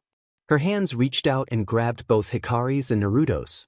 Naruto noticed that her hands were warm and slightly clammy, indicating that she had been worried, but he ignored it. They had passed, they were teammates now, and even better, they were friends. They were Team 9, and despite not having retrieved the keychain from Aoi, they would strive to become the best they could be, both individually and as a team. That was all that mattered. Kakashi. Team 7 passes. Most of the surrounding ninja looked at him in surprise. He had never previously passed a team before, but it seemed that he had finally found a team that was worthy enough to meet his expectations. The Hokage continued to wait for Kakashi's explanation. The trouble was that Uchiha Sasuke was unwilling to work with Haruno Sakura, who would only work with Sasuke. Uchiha Shinji brought them together, and the three showed adequate teamwork, though they did not manage to get any bells. Kakashi explained, not taking his eyes off of his book, much to the Hokage's annoyance. Kurinai. Hi. Team 8 passes. My test was one of tracking. Inazuka Kiba was adamant about going about it alone at first, but Aburame Shino and Hyuga Hinata managed to convince him to work together. With their combined skills, they were able to find me, the red-eyed, dark-haired beauty explained diligently, though there was an almost unnoticeable frown on her face, most likely at the fact that Kakashi was reading his book, rather than address the Hokage as a shinobi should. Asuma. Past. Nara Shikamaru and Akimichi Chuji were willing to work with each other from the beginning, and Yamanaka Ino just bossed them around. Together, they were able to complete the task that I assigned to them. Asuma said. The Sandaime Hokage nodded in acceptance. So far, only these 3 teams had passed. Teams 1 to 6 had failed, but the Hokage had already expected that. Only 1 team remained. Well, we are still waiting for Dash. Aoi chose that moment to burst through the door. Some of the Jounin tensed at her sudden appearance, but relaxed when they noticed who it was. The more experienced Jounin, such as Kakashi and Guy, hadn't reacted at all. And everyone stared at her choice in clothing. You're late, the Hokage said disapprovingly. Aoi waved him off. Yeah, my bad, Hokage-sama. Let's hurry this up, she said. This time, Kurenai openly showed her distaste at Aoi's blatant disrespect of the Hokage. The Sandaime sighed. Aoi, explain, please. Team 9 passes. Later. Aoi spun around, eager to leave, but the Hokage shot her a warning look, which made her freeze on the spot like a child caught with her hands in the cookie jar. Fine. Well, the test was to see if any of them could get into my pants. They were pretty eager, but they didn't manage to do it. They made a good effort though, so I passed them. Can I go now? Aoi asked, pouting petulantly. Almost all the Jounin looked at her in shock. What kind of test had she administered? Go ahead, Kakashi said, not looking up from his book. Aoi saluted the S-rank ninja and took off abruptly. The Hokage shot Kakashi an annoyed look. And since when are you allowed to dismiss my shinobi, Kakashi? The Hokage asked gruffly. Kakashi looked up in what seemed to be surprise. Oh, I was just talking to myself. Sorry about that, Kakashi said, chuckling. Then he turned back to his book. The Sandaime sighed in exasperation. I'm getting too old for this. Aoi jumped onto Naruto's shoulders once more. Yeah, sorry about that. Visit. She had run into the Hokage's tower to take care of some quick business, or so she said. Hey, Aoi, what was on that keychain anyway? Akane asked curiously. Aoi blinked for a second, then plunged her hand down the front of her shorts. She pulled out the keychain and handed it over to the blushing Naruto, who couldn't help but think of where Aoi's hand had just been. It's one of my most precious items, Aoi stated. Naruto looked it over. In bright orange writing, the keychain read, Naruto's Beach. Blushing, he gave it to Akane, who also blushed upon reading the words. Aoi had been adamant about the team spending some time together. She had also been extremely intrigued by Naruto's Seal Princess technique. When Naruto had explained, Aoi had been noticeably impressed, even more so than Akane and Hikari had been when he had explained his abilities to them.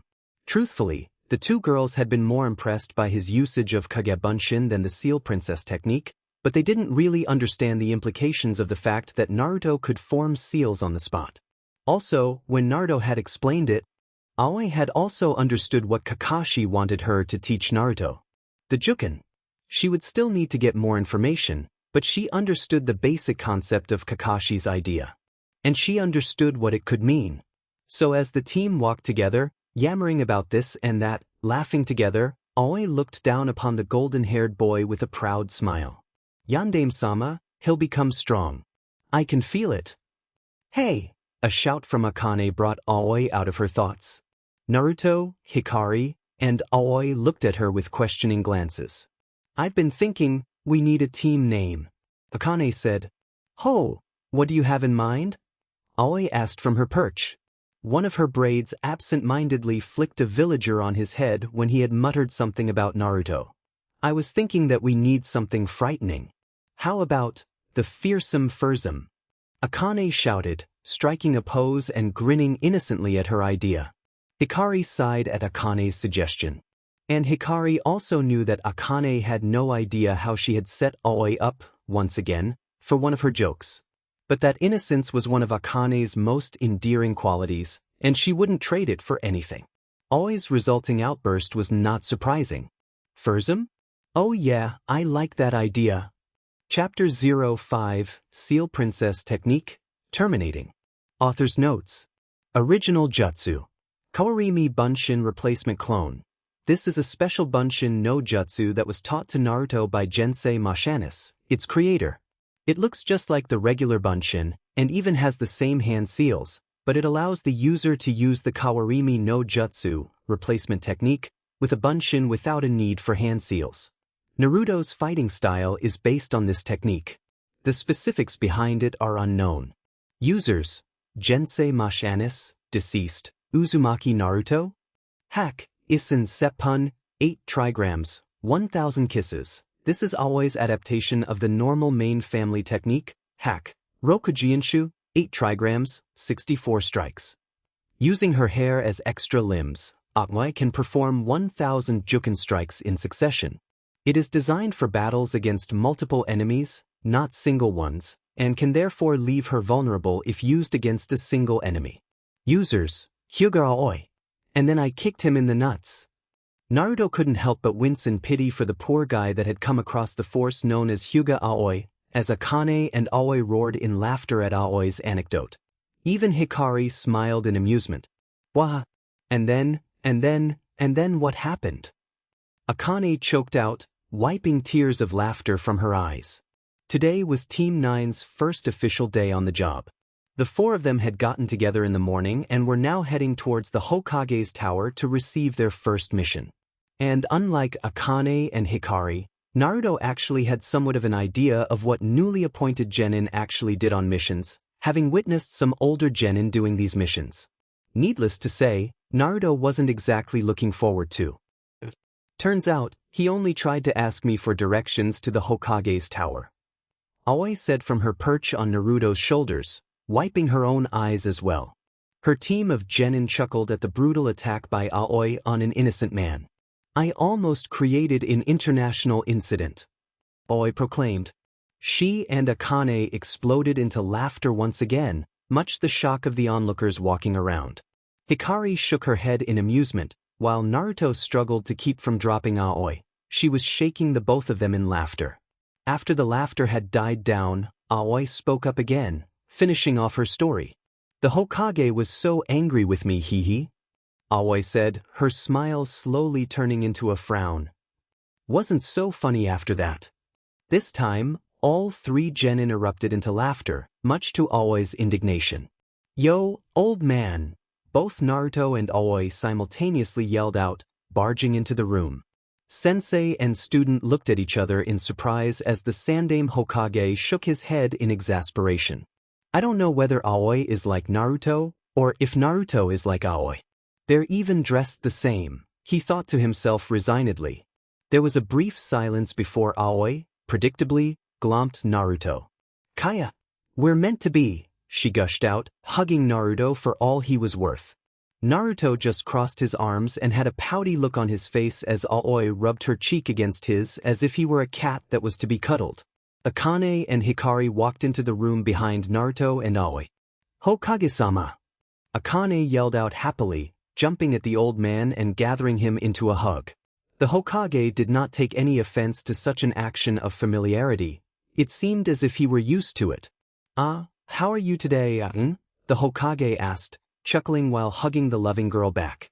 Akane stepped away from her aged leader with an enormous smile on her face. I can't wait for my first mission. What'll it be? Akane asked eagerly. Well, let's see, the Hokage replied, opening up a scroll marked, Your first mission will be dash. Do we have to sneak into an enemy base?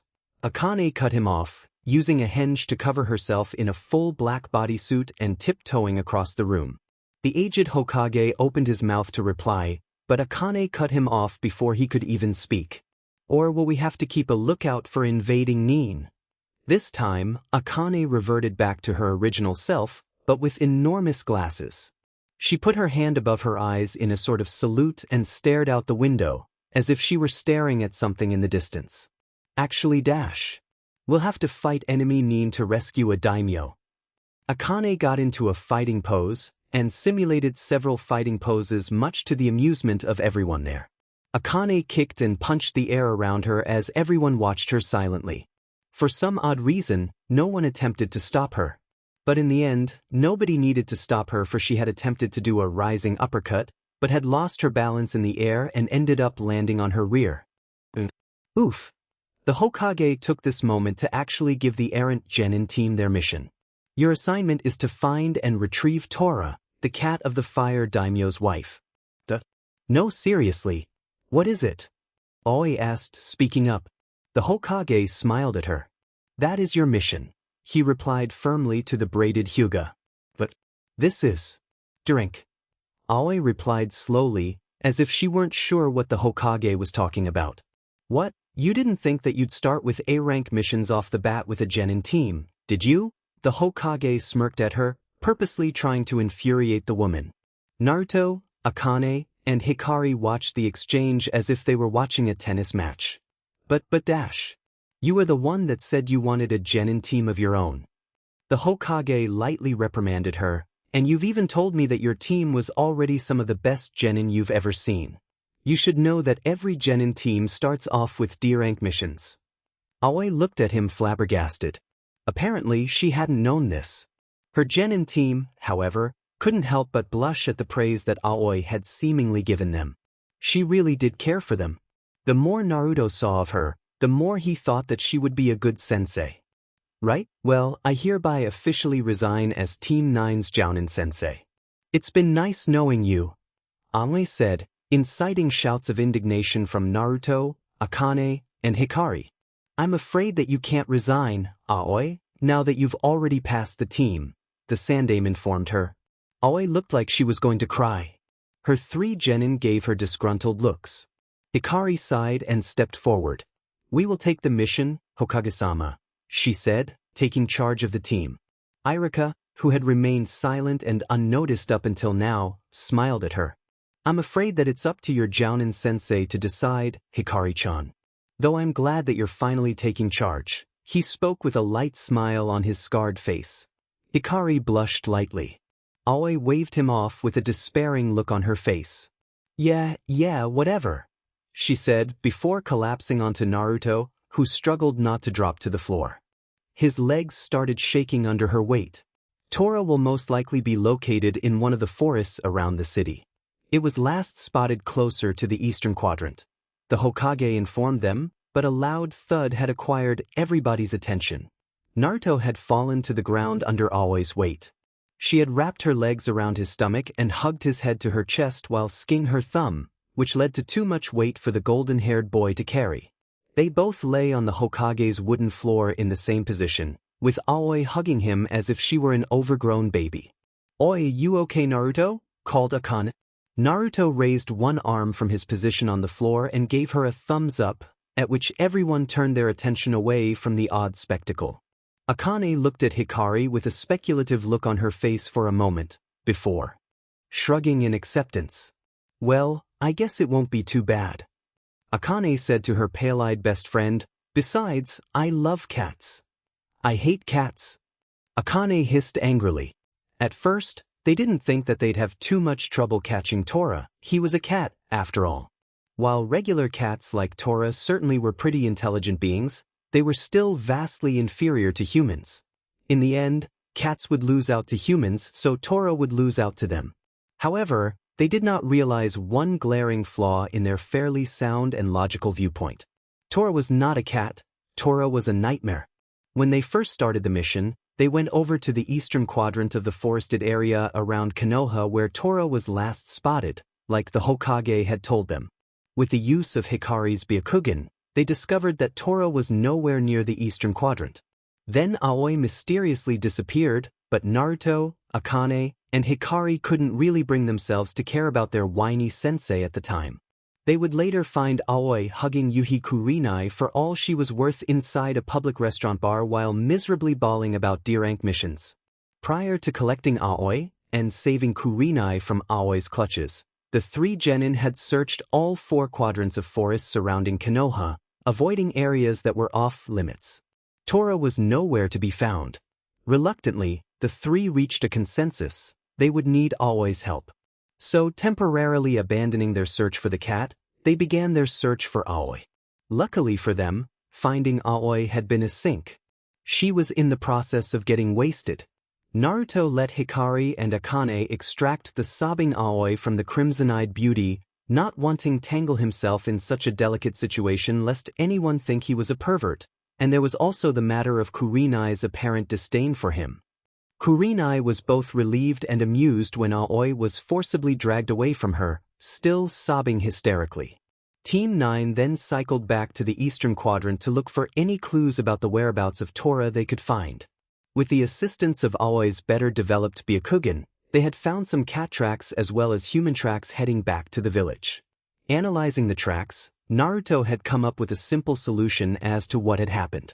Judging by the size of the footprints, it seems as if some kids found Tora and took him back into the village.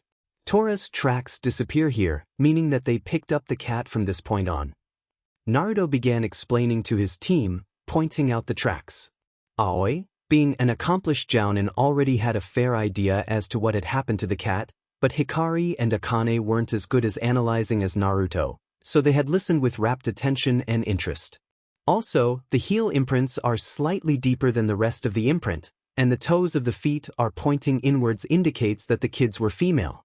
Most likely around the ages of 6 or 7.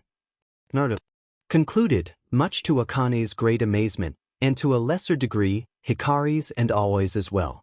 With that, Team 9 went back into the village to find a group of girls that had taken the target of their mission. Their search led them to the Hyuga clan compound, much to everyone's surprise.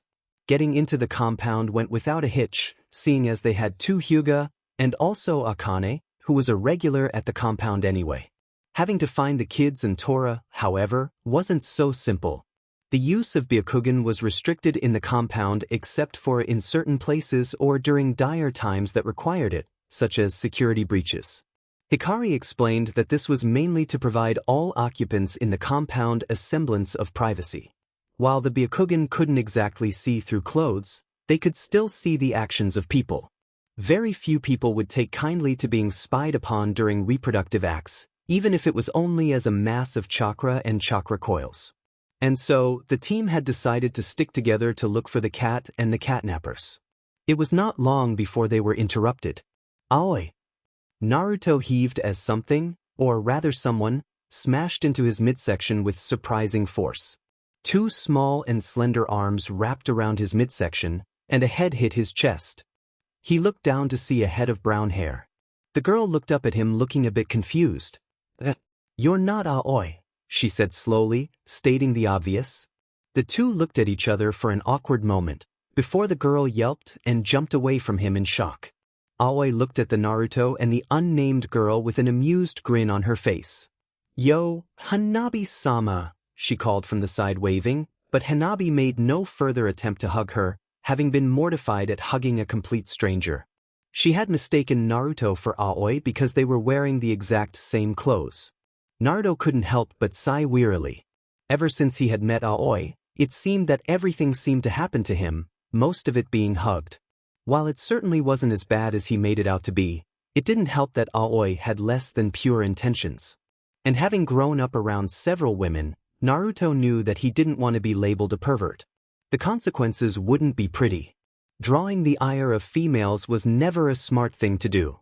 Akane grabbed the young Hyuga girl, much to Hanabi's delight, and put her on her shoulders. Naruto could see how familiar and comfortable Akane and Hanabi were with each other. And the more he thought about it, it seemed as if most Hyuga were at ease with the Uchiha girl, which was pretty odd.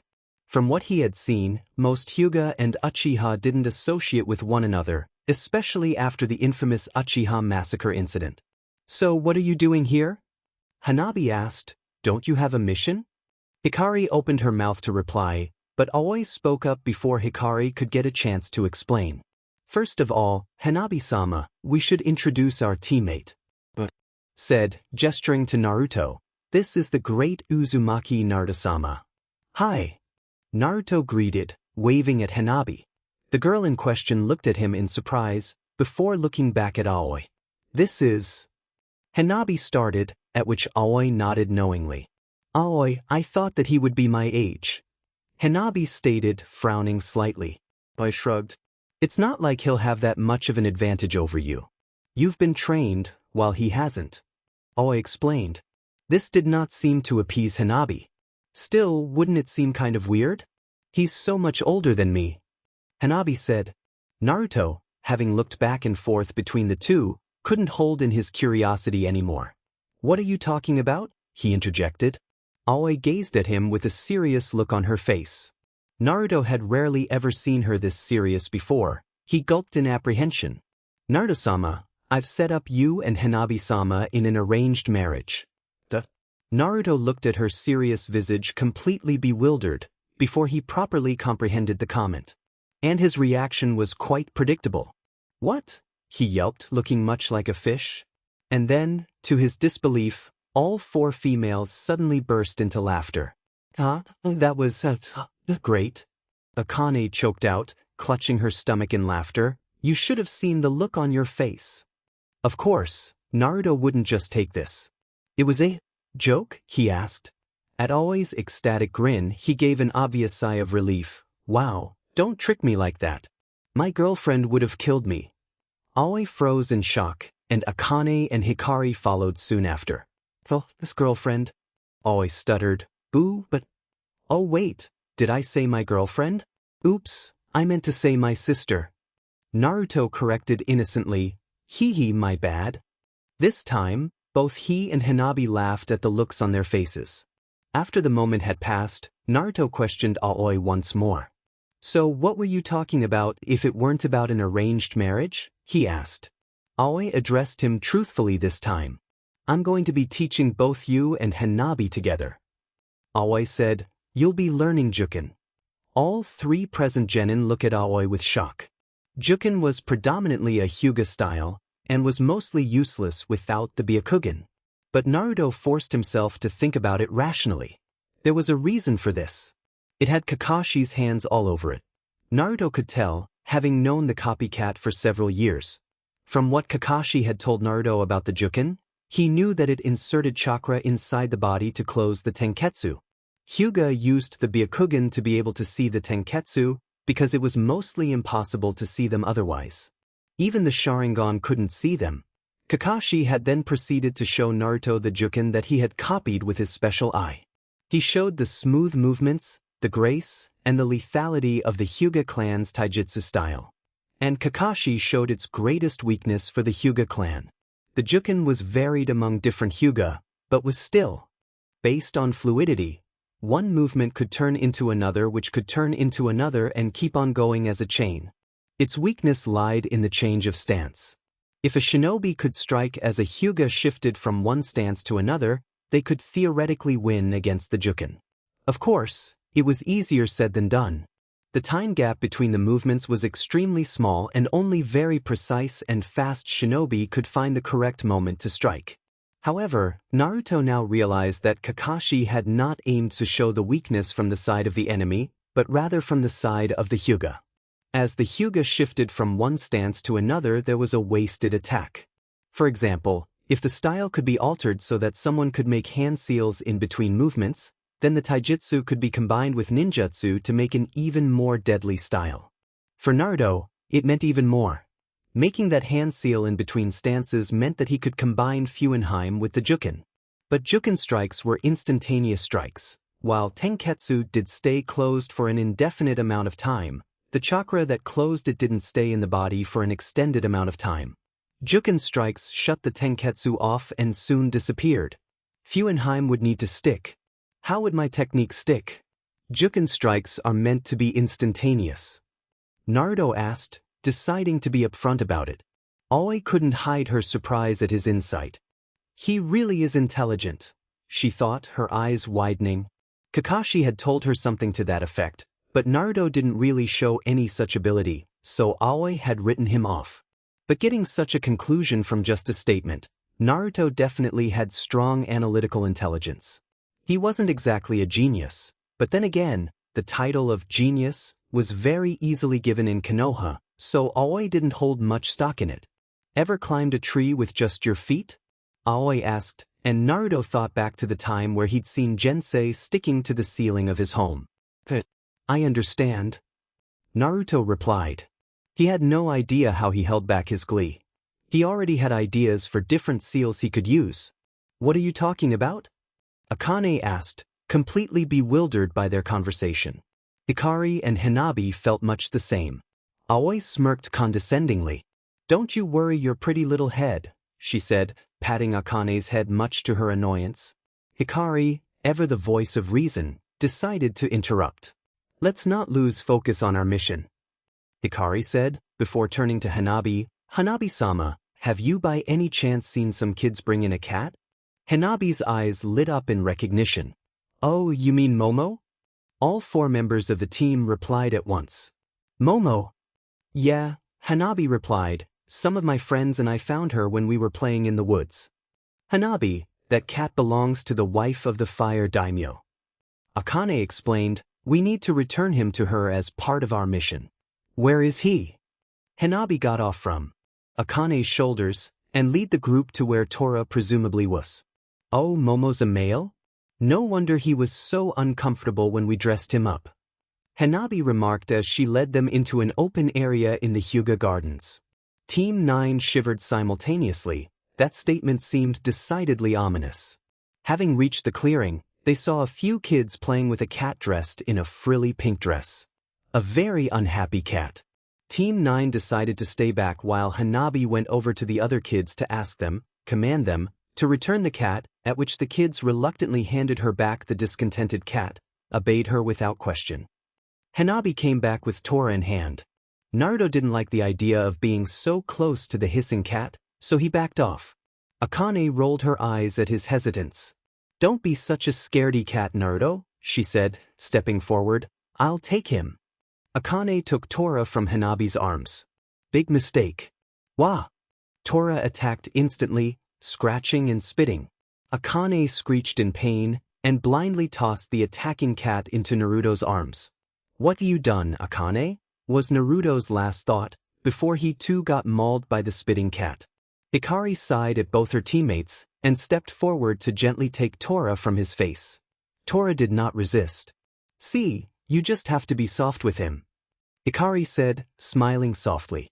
There was a moment of disbelieving silence, before she too proceeded to get scratched by the furious cat. However, before any more damage could be done, Aoi's braids shot out and wrapped around the clawing cat, pulling it away from Hikari and holding it above her head. The Hyuga girl sighed in relief. Aoi smirked victoriously as Tora soon gave up, admitting defeat. That's how it's done, she said, giving the team a peace sign. Hanabi giggled at her antics. Then, Aoi felt something wet dripping on her head. Aoi, Tora's urinating on your head, Hikari said. There was a brief pause. Wah! Aoi flung the cat away from her as quickly as possible and ran off, presumably to wash her hair. Tora also scampered away, intent on getting away as soon as possible. Naruto groaned. D-rank missions Esigiri. The orange-wearing ramen freak turned to Hikari. Day DMN1, Hikari. Day DMN1. Naruto skeptically looked at the little girl in front of him, the girl he was supposed to fight against. And he looked back at Aoi. Are you sure about this, sensei? He asked. He knew about the Hyuga fighting style, but a little girl was a little girl. Hanabi may have been the daughter of the clan head, but Naruto didn't think that she could really hurt him, and he definitely didn't want to hurt her either. What? Don't you trust my judgment? Boyest. There was a brief silence. It was painfully aware to everybody in the dojo, Hikari and Akane were also watching from the sidelines, that nobody really trusted Aoi's judgment. A tick of annoyance bulged in Aoi's forehead. Just fight, she sighed. Her team could be really annoying, both of you. Get ready. Hanabi and Naruto both shifted into fighting stances, with Naruto forming a ready hand seal for the bunshin, and Hanabi in the traditional juken stance. Naruto was getting more and more reluctant to fight her. She was just so tiny. Oh, and by the way, Naruto, you're not allowed to use ninjutsu or fuuinjutsu. It's taijutsu only. Aoi quickly told him. Huh. Start. Wait, what do you mean dash? But Naruto was cut off as Hanabi rushed at him with a speed that belied her age. Naruto's eyes widened as he just barely dodged her quick juken strike. He could almost feel the chakra whoosh by him. Dimin. Have to get away. Hanabi's hands lashed out, and Naruto barely avoided the blurring attack on pure instinct. Hanabi pressed her attack, and Naruto kept jumping away from each deadly strike that the 7-year-old dealt. Demented, she attacks quickly.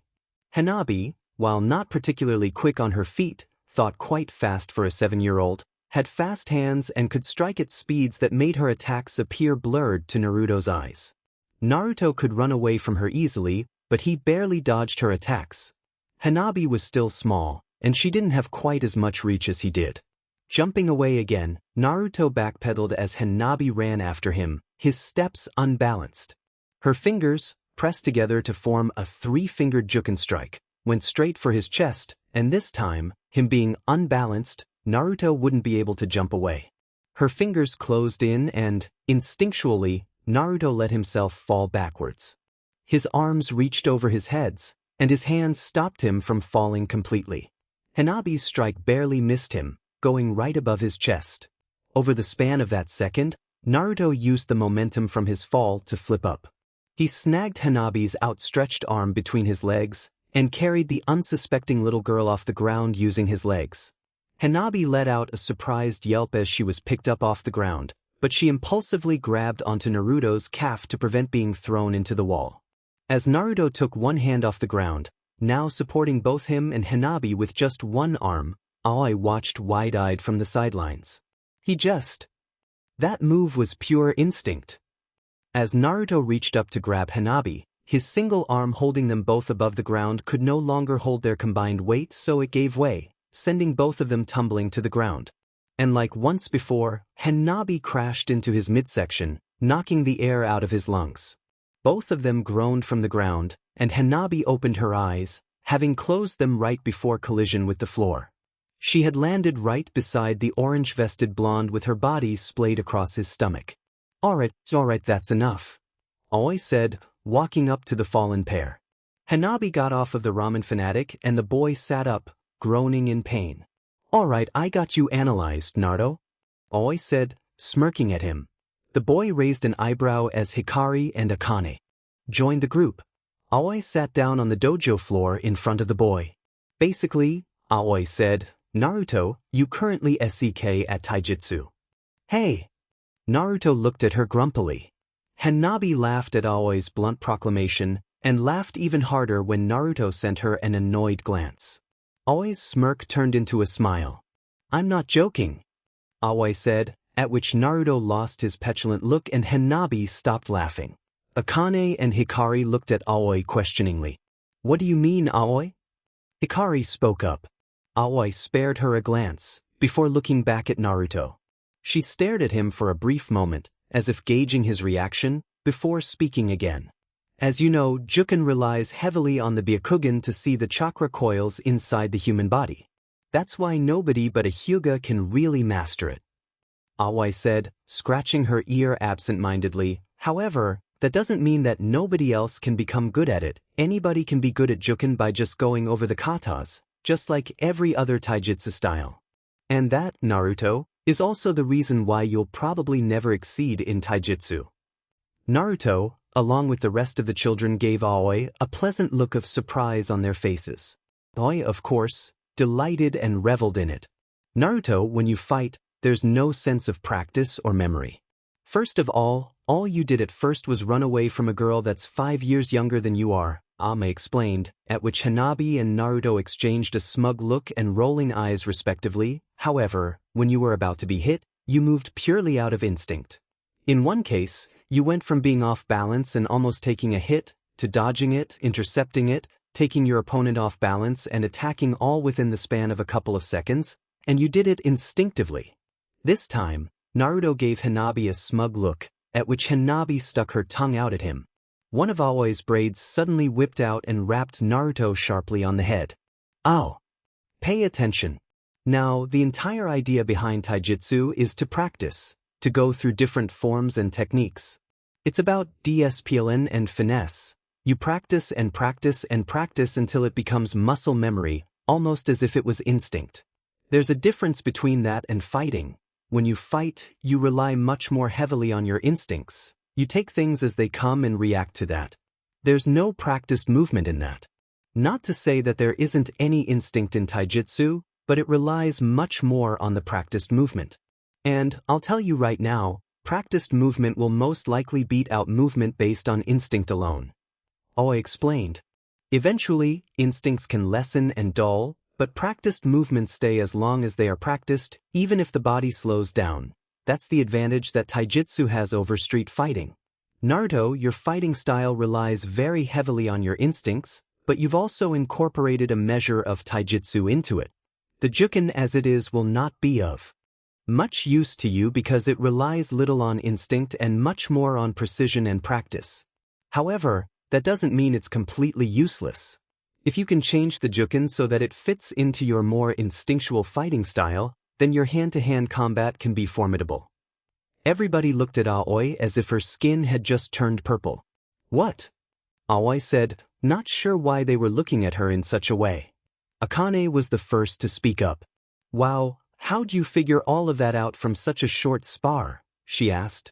Aoi huffed in indignation. Well, I am a jounin, you know. Aoi replied. Aoi never could understand why people always expected her to be an idiot. What about our fighting styles, Aoi? Akane asked. You've seen all of us fight before, so what are ours like? Aoi stroked her chin thoughtfully. Well, Hikari's is straight up like most Hyuga. Her style relies more on the fact that she has to practice her style a lot rather than just rely on instinct.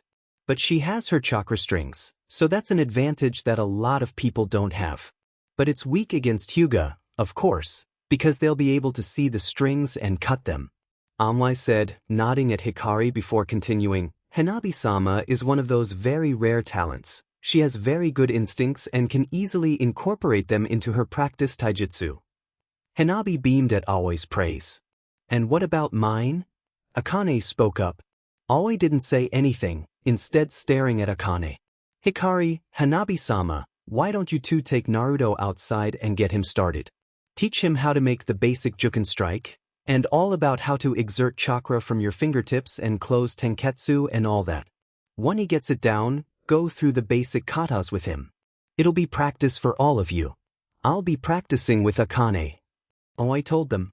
Her voice did not carry the usual cheer that they were accustomed to, so it oddly sounded rather cold. They obeyed without question. Even after they left, Aoi silently regarded Akane with a solemn expression on her face. Akane stared back nervously. It wasn't often that Aoi was so serious. Then, unable to take the silence anymore, Akane opened her mouth to say something to break the silence, but Aoi cut her off before she could even utter a peep. Akane, Aoi said, I'm going to be blunt with you. Akane gulped. You still need a good amount of training before you'll be at genin level. Your ninjutsu and genjutsu SCK, and the fact that you come from a clan that pride themselves on those two arts makes it all that much worse. You're slow on your feet and with your hands, you're clumsy, and you don't have much strength in your frame either. You do have pretty good instincts, but you've failed to capitalize on them. You have an average amount of chakra, and even still your chakra control is too poor for that amount. As you are right now, you'll only hold Naruto and Hikari back. Aoi told the Uchiha.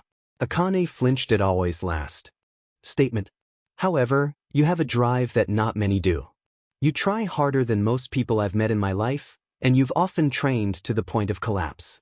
And despite this, you're still not ready to be a shinobi. Aoi continued, you'll only get yourself killed, and maybe even your teammates. Akane's expression went from nervous to depressed as Aoi continued her assessment. Then what should I do? Akane asked in low tones, fearful of Aoi's answer. Aoi looked at Akane coldly. As an outside observer, I tell you to quit being a ninja.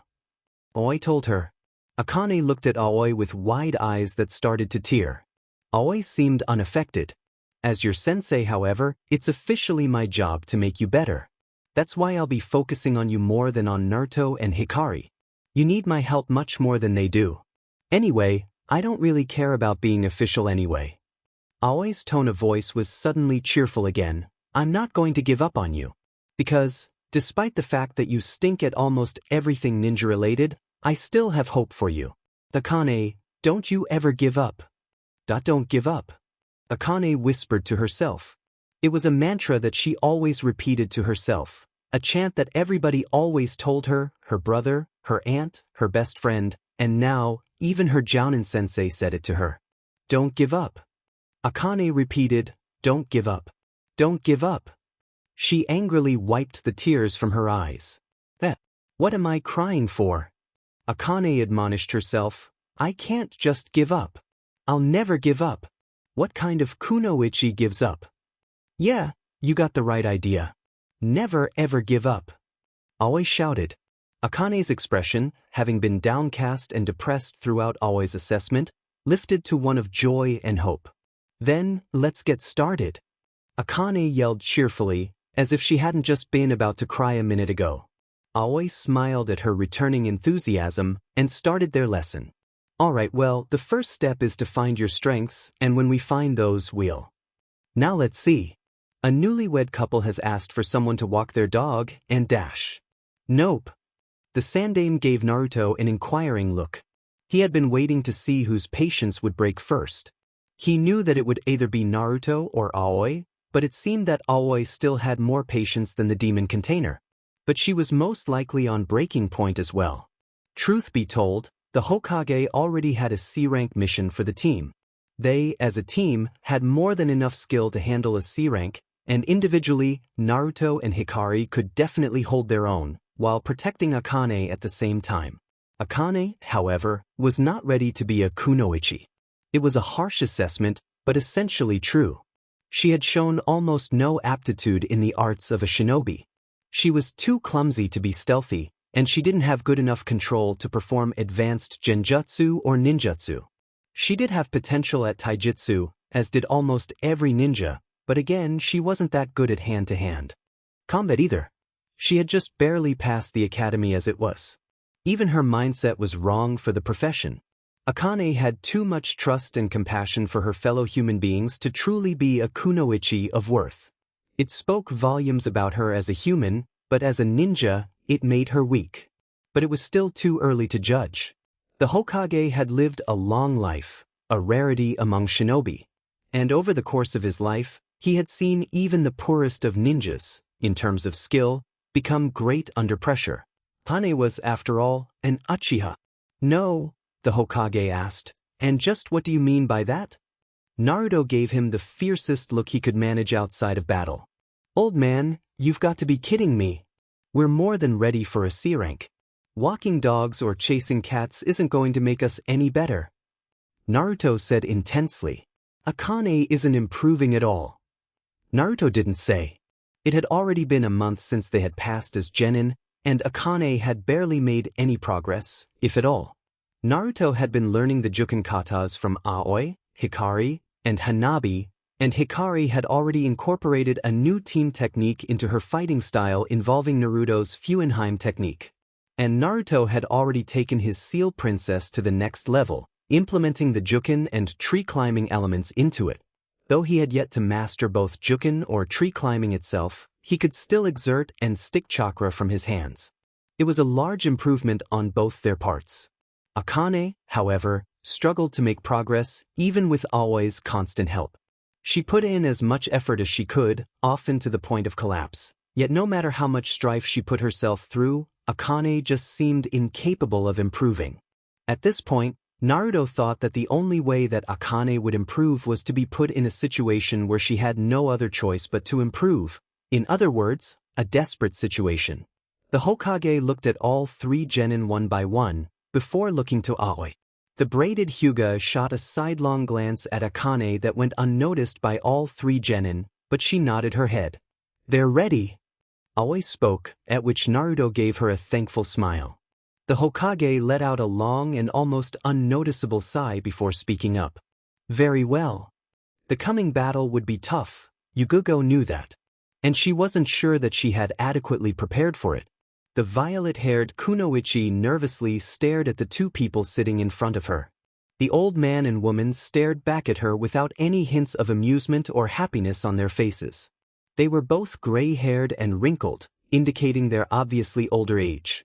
They wore formal clothing and sat in the formal size position on top of cushions. It had been a long time since Yugugo had been in such a position that she had to wear such prim clothing or sit in seiza. She looked noticeably uncomfortable. The old man and woman, Yugugo's mother and father, were quick to notice. "I see that you are uncomfortable, daughter." Her mother spoke. "After all, it must have been quite some time since you've remembered the customs that we taught you to live by." That was a harsh blow.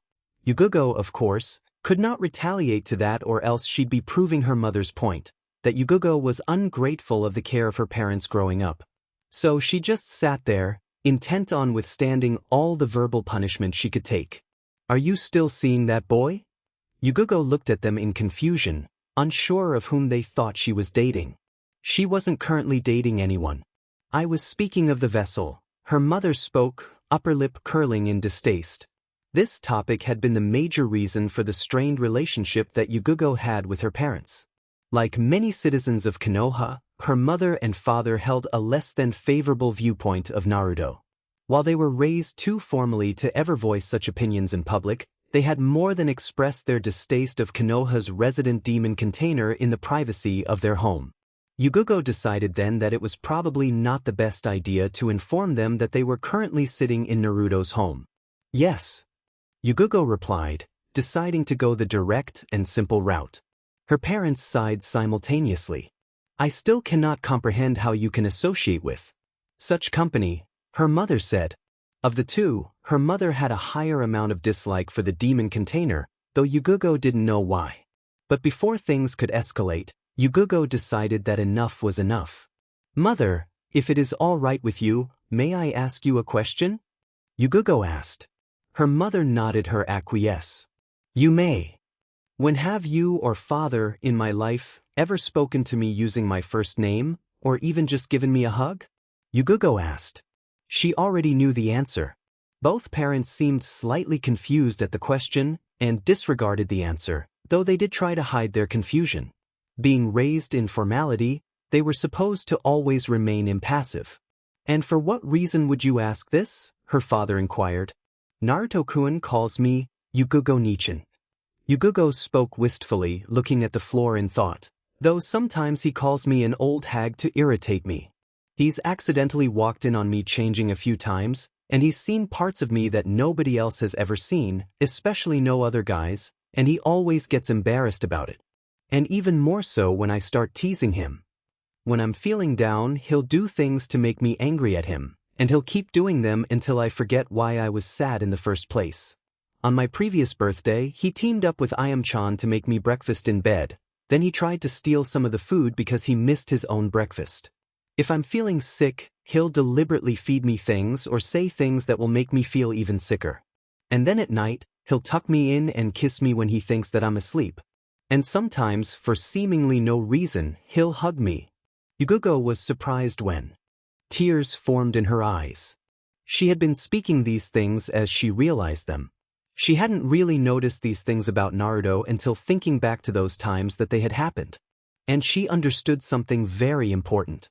Yugugo had always thought the relationship that she had with Naruto was unique, and that was the reason why it was special. However, now that she really thought about all the things that they did, all the time that they spent together, she realized that their relationship wasn't as unique as she thought it was. The events and happenings that she had described were ordinary. These were bonds that any siblings might have with one another. Their relationship itself wasn't unique. The fact that it was such an ordinary sibling relationship was what was unique. Yugugo had to stop and think about it for a second. That was too deep for her to comprehend immediately. And after a second or two, she looked up once more, smiling at her parents. All of their prim and proper facades dropped at the sight of her happy tears as they watched her cry with wide eyes. "When I was younger, I felt that you were more concerned about having a daughter that you could be proud of, and not concerned enough about having a daughter that you loved. I always tried to be empathic, always approachable and open-hearted." Yugugo told them, wiping her tears, "When I joined ANBU, I didn't even notice how much I had closed myself off. But Naruto-kun saved my life, and he broke open my heart. All this formality makes it harder to truly love someone, and I just can't be that person anymore." Her parents glanced at each other, both with troubled looks on their faces. Yugugo was pleased to notice that she was perhaps getting through to them. I love him. That was perhaps the final nail in the coffin. I love him so much that it hurts. I never wanted us to be estranged, no matter what our differences. It hurt me that my loving Naruto would put us at ends, but I still did it. I gave up my seemingly unloving parents for a loving little brother. But I don't want us to be like this anymore. I want things to change. I don't want you two to be my mother and father anymore. I want you to be my mom and dad. Yugugo finished, smiling sincerely at them. Her speech had been tattered and all over the place since she had never really had a heart-to-heart with her parents, but it had come from the heart and hopefully they could see that. Her parents gave each other another look, and Yugugo knew that they had just had a conversation, and maybe even a resolution. A single look between two people that really knew each other could mean more than 1,000 words. Yugugo herself could attest to that. Yugugo smiled at them hopefully as they looked back at her. Perhaps when this was all over, they too could meet Naruto and see for themselves just how extraordinary he was. Her parents both stood up, and Yugugo followed their lead. They both walked up to the smiling Enbi Kunoichi and stopped right in front of her. And as if practiced or rehearsed, they simultaneously bowed. Thank you for your time. When you have come to your senses, you know where we reside. Her mother spoke after straightening from her bow. Yugugo's smile abruptly left her face as both her parents stepped past her. She didn't turn around as they quietly put on their sandals and left, closing the door behind her. She didn't turn around after they left. She just stood there, staring straight ahead at the wall, but not really seeing it. And she didn't know what to do. All 4 members of Team 9 stared at the sight in awe. Their very first C-rank mission had been one that was still within the confines of the village, but they could see why this was different. They were staring at one of Konoha's building endeavors. In order to expand businesses, the construction of a 9-story building had been ordered. Team 9's mission was to assist in the building of the edifice. Currently, the construction of the frame of the building was in progress. Large, red, and heavy steel girders emerged from the cemented ground, forming a basic box-like frame for the building. Snapping out of their awe, the team walked over to head office at the site in order to inform them of the mission and perhaps get pointed to the right direction. Yo! Aoi said, barging in, you requested a mission? The man inside was a big and burly man, who seemed to be relaxing for a while. When he saw Aoi and her team of genin, he raised an eyebrow. Yeah, I wanted a team of ninja to help with the construction. Where is it? The man asked them. He stood up, cracking his neck. He was wearing a yellow hard hat and had on black pants and a red muscle shirt, a typical construction worker. You're looking at them? Aoi merrily told him. The man looked at her like she was joking. He obviously did not believe that such a team of scrawny people could actually make a difference. Are you kidding me? Nope. The Hokage himself gave us this mission, so unless you'd like to question him, how about we get to work? Aoi responded, effectively cutting off any argument with the mention of the Sandaime. The construction worker seemed that he really wanted to question the order of the Hokage, but in the end just sighed. Fine. Well, since you brought a bunch of kids, I'm going to put all of you in the same area so you can help them when something goes wrong. If you got any questions, then ask me. The name is Taro, the man told them. The genin frowned slightly at his negative attitude. Aoi nodded her assent, and Taro assigned Team 9 to their positions. Putting on hard hats, all 4 comrades proudly went off to work to further better the future of Konoha. And when they went to their assigned positions, they all stared in disbelief at their assignments. Moments later, Akane and Hikari were running around taking orders. Let's see. I would like orange. Akane looked back to where Naruto and Aoi worked at the stand and raised 3 fingers. Naruto grabbed an orange soda and tossed it to Aoi, who caught it with her braids and lazily flung it at Akane. Akane caught the drink and gave it to the thirsty worker. Wait a few minutes before drinking, Akane instructed, before running off to take another order. Ah man, this is... Naruto complained as he gave Aoi a grape soda. What the hell kind of C-rank mission is this? Aoi tossed the grape soda to Hikari and jumped out of the stand. I'll go do something about it, she said to Naruto. Manage the stand while I'm gone. Naruto lazily made a few kagebunshin to assist in chucking the soda at Akane and Hikari as Aoi went to go speak with Taro. Taro was standing beside a concrete wall at the edge of the construction site where the main office was located, observing his workers. Aoi approached him from behind. "Oi, Taro," Aoi called. The robust man turned around at the sound of his name. "Yeah. How come you got us working the soda stand instead of actually helping with the construction like you originally wanted? That's what you wanted ninja for, right?" Aoi questioned the man. Taro snorted. Yeah, whatever." He waved her off, much to Aoi's annoyance. "Come to me only if you got something important to say, otherwise I'm busy." "We can do the work," Aoi told him with gritted teeth. She was getting annoyed by his dismissals of her and her team. Taro looked at her skeptically. "Listen, princess, this isn't the type of work that just any scrawny person can dash." Taro broke off as Aoi slammed her fist into the concrete wall. There was a large indent in the concrete and several cracks running about from where Aoi had punched it. Taro looked at it with wide eyes and a dropped jaw. Aoi watched his expression smugly. "Well?" she asked. "Yeah, sure," was all he could say. Aoi walked away with a happy smile and a victory for her and her team. Inside, she was thinking something else. That hurt." Her hand was throbbing in pain, but she resisted the urge to rub it, lest Taro think otherwise about her strength. Once she was back at the stand, she gathered her team of genin. "Okay, I got us some actual construction work. We'll still have to prove ourselves capable to all the workers, because they don't think we'll be of any help. So let's get to it and prove them wrong," Aoi said, saluting her team. They walked away, waving her off. "Yeah, thanks a bunch." Aoi frowned at their retreating backs. "These ungrateful brats," she said to nobody, before running off after them. "What the hell are you doing, brat?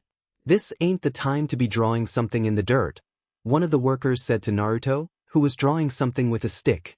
Naruto glanced up at him, before getting back to his drawing. "I'm working on a seal," Naruto informed the man. "It'll make moving the girders easier." The man squatted down and looked at Naruto's work curiously. To him, it was just a bunch of squiggles, but Naruto kept fluidly adding new lines here and there, pausing every now and then to think it through. After a few minutes, Naruto finished and stepped back to examine his work. "Okay, this should work," Naruto said, nodding to himself. He walked over to where there was a giant load of girders. "Anyone got a marker or brush or something?" Naruto asked the workers in his vicinity. One of the workers reached into his pocket and pulled out a black marker. "Is this okay?" the man asked the golden-haired boy, holding the marker out for Naruto to take. Naruto took the marker from the man with an utterance of thanks, and began to draw his seal onto the edge of one of the girders, close the center of the beam. All the workers in the area caught sight of him, and curiously approached to see what he was doing. Once Naruto finished drawing the seal, he straightened and grabbed the girder over where the seal was placed. And, to the eye-popping astonishment of every worker that was watching him, the whiskered boy easily lifted the girder with his left arm. "Heh, works like a charm," Naruto said, grinning at his work. The girder weighed about the same as a tennis ball. How did you do that?" one of the workers stammered out, and the other workers voiced their disbelief as well. Naruto grinned at them and turned the girder over. Beckoning them to come closer, Naruto began recreating the seal on the other side of the large object. This seal changes the density of any inanimate object over the surface area that it covers. Basically, if you grab the beam over where the seal is, it'll seem as though it weighs about as much as a tennis ball. Naruto explained, but that doesn't mean that it actually weighs that much. If you get hit by it or if it falls on you, it won't feel like a tennis ball, it'll feel like you just got hit by a girder. But it'll make our work much easier. Like this. Naruto took the girder and walked over to where Hikari was assisting the workers nearby. The workers followed him as if they were zombies. "Yo, Hikari. I need you to go to the top, and when you get there, attach one of your strings to the girder on the seal," Naruto explained to the Hyuga girl, "and make sure that you get it on the seal, or else it'll be heavy." Hikari nodded, and held out her arm to the sky. The workers turned to stare at her instead now, confused at what she was doing. Then, as if by magic, she slowly began rising into the air, with her arms still extended.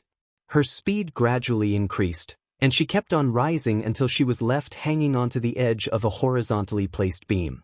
She pulled herself up, and Naruto held the steel girder above his head. Hikari extended the invisible chakra string all the way to the girder and attached it to the seal that Naruto had drawn on. And, like she had earlier, the normally heavy beam gradually rose above the ground until it was in her hand. "Got it!" she yelled down to Naruto, who gave her a thumbs up.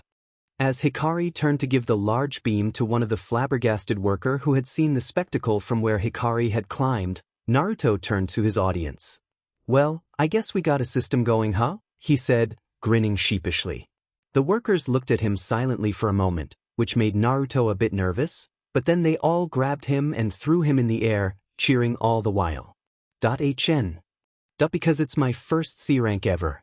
I mean, I was so glad that I was able to do the D ranks, because they were kind of fun as well, and I almost didn't become a HN. And when we started serving drinks, it was still better than trying to catch the fire daimyo's wife's cat Tora. And boy, let me tell you, it wasn't easy. I remember in our first mission ever, we were supposed to catch that cat, and at first we went to the forest to find HN. And it turned out that Hanabi-chan had the cat the whole time. So we took Tora back and he was so mad. He started scratching all of us, and he even peed on Aoi's head, but then Aoi dropped him and we had to chase him all over again. HN. You sure are a big guy. Do you like being a construction worker-san? It sure seems like a pretty tough job, but I bet it's easy for you, since you're so big and all, so I guess that you probably like being a construction worker. I always wondered. Aoi witnessed the conversation between Akane and a humongous worker who was easily thrice her size, and decided to leave well enough alone. For he's a jolly good fellow, which nobody can deny. The construction workers sang and cheered as they shared drinks with the decidedly embarrassed Naruto. He had made their lives so much easier with his fuuinjutsu, so they had wanted a drink with the orange-wearing blonde. "Wow, you're not bad, kid." "Not bad at all," Taro said, roughly slapping Naruto on the back, causing the boy to spray out the orange soda that he had been drinking, inciting more laughter from the workers. "All right, enough is enough, men. Time to get back to work."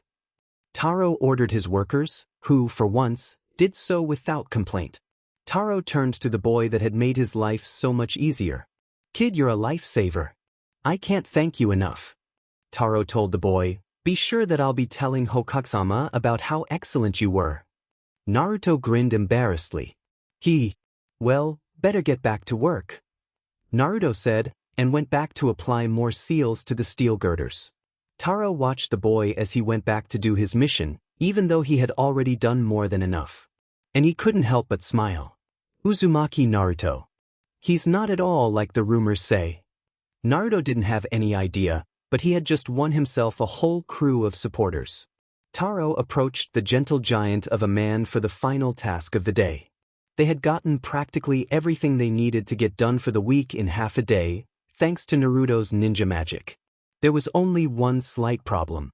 About a weakly attached girder, and Bashi was the best man to check it. "Hey Bashi."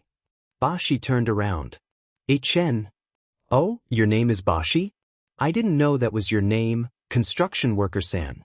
Wow, that's a cool name. I wonder what it'd be like if my name was Bashi? Uchiha Bashi. That has a nice ring to it." Taro had no idea what to say to whatever had just spewed out of the little girl's mouth, though he could have sworn that the look in Bashi's dark eyes just screamed, "Help me." And, despite what the girl thought, Uchiha Bashi did not have a nice ring to it. "Anyway, I need you to check up on the stack of beams, just to see if any are stacked loosely. We don't want any overnight accidents. Then we can clean up and head to the bar, or you can go home if you want." Taro instructed the monstrous man. "HN. Taro chuckled at Bashi's wordless reply, which was pretty much the norm. The man was 7.5 feet tall, and had a figure even bulkier than his. And he was much stronger as well, able to lift steel girders by himself even without the help of Naruto's seal. However, while he certainly did have a lot of brawn, Bashi was not too gifted on the brain side, though he wasn't to blame. Born with a speech deficiency and accompanied with ruthless childhood taunting, Bashi just preferred not speaking. "I'll come with you, Bashi-san." Akane spoke up. Taro chuckled at the hyperactive girl, finding her quite amusing. It was quite a sight to see, the silent giant and the talkative midget.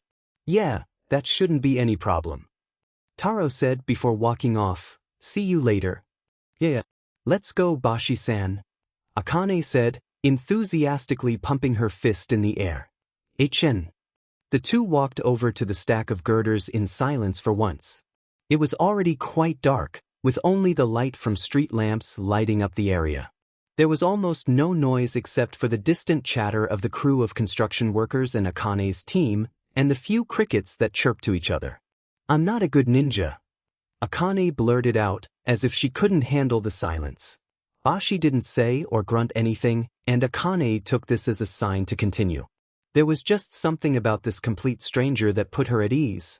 Perhaps it was the fact that he was always silent and listening. After all, he had put up with her constant chattering when anybody else would have told her to shut up. Ever since I could remember, I was never good at being a ninja, but I had always wanted to be one," Akane said softly. "Everybody was better than me, and they always let me know it. I wasn't fast, I wasn't strong, and I didn't always think things through. The clan wasn't going to let me go to the academy or become a ninja, but then the massacre happened. After that, everything changed. Because so few members of my clan were left, everybody agreed to let me attend the academy. And they really got a lot more hateful after that, because no matter how hard I tried, I just couldn't get any better. And I tried really hard." Tears lightly sprung at the corners of Akane's eyes, but she made no move to wipe them as she poured her heart out to the silent giant. "And when I first started at the academy, I couldn't make any friends, everybody bullied me because I was weak. But one day I saw them bullying someone else, someone who'd also made fun of me for being weak before, but I couldn't just let them do it, because I knew how that girl felt.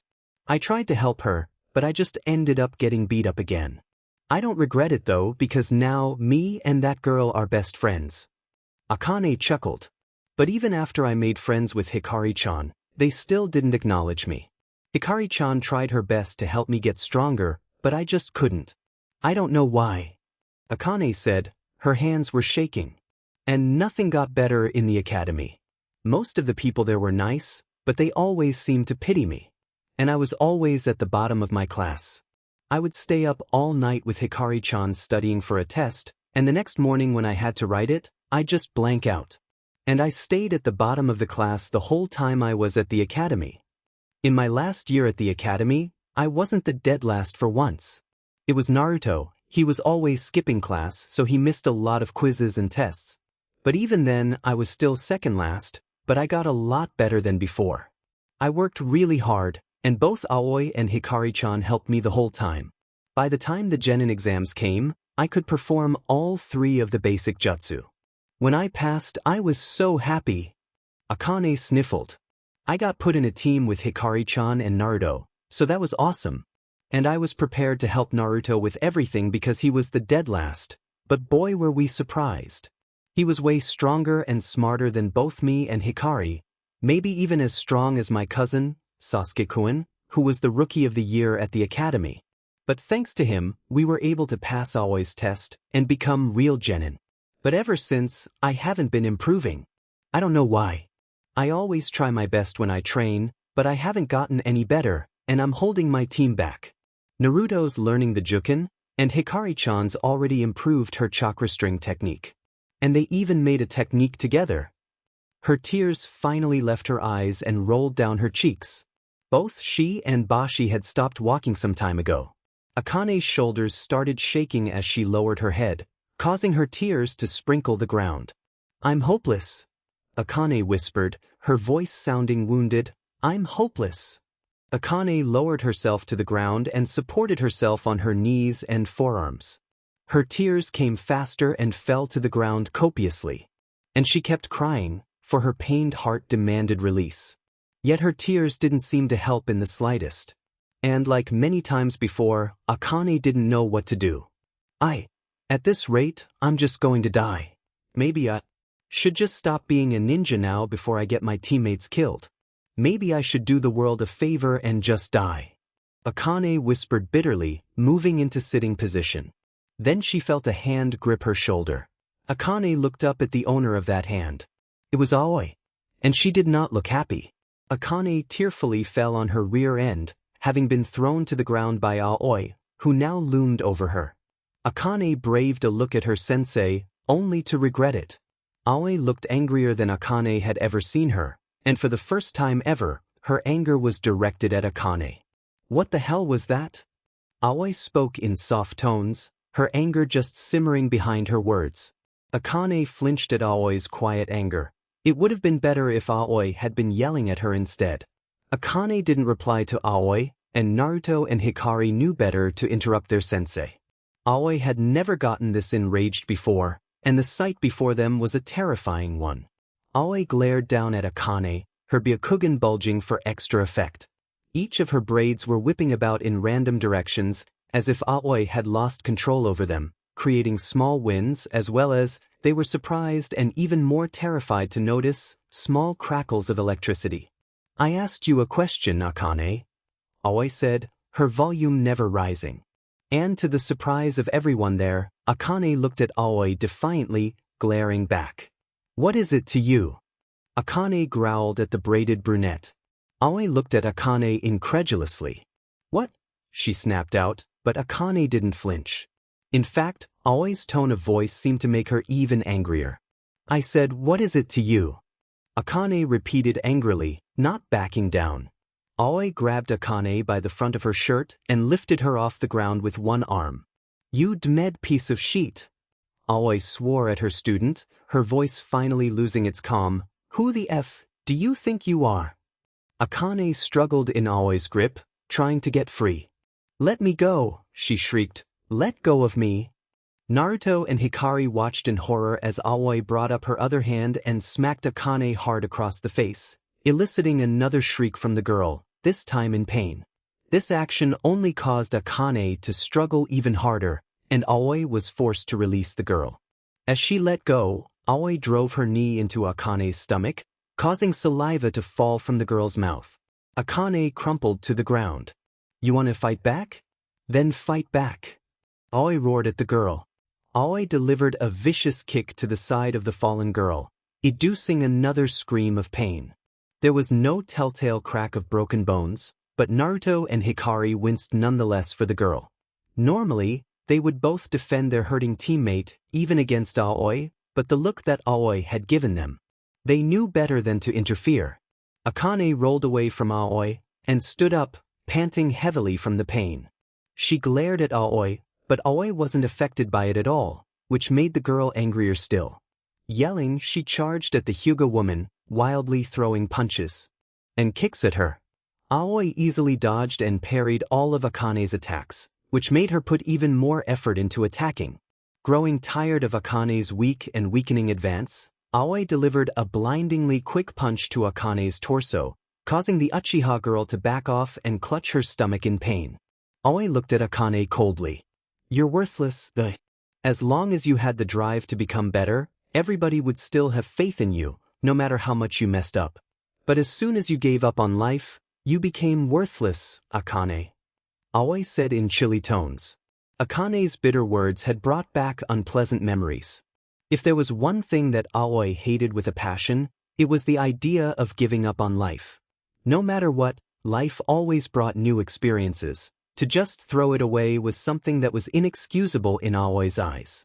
I don't need you on my team. Go home and don't bother coming back.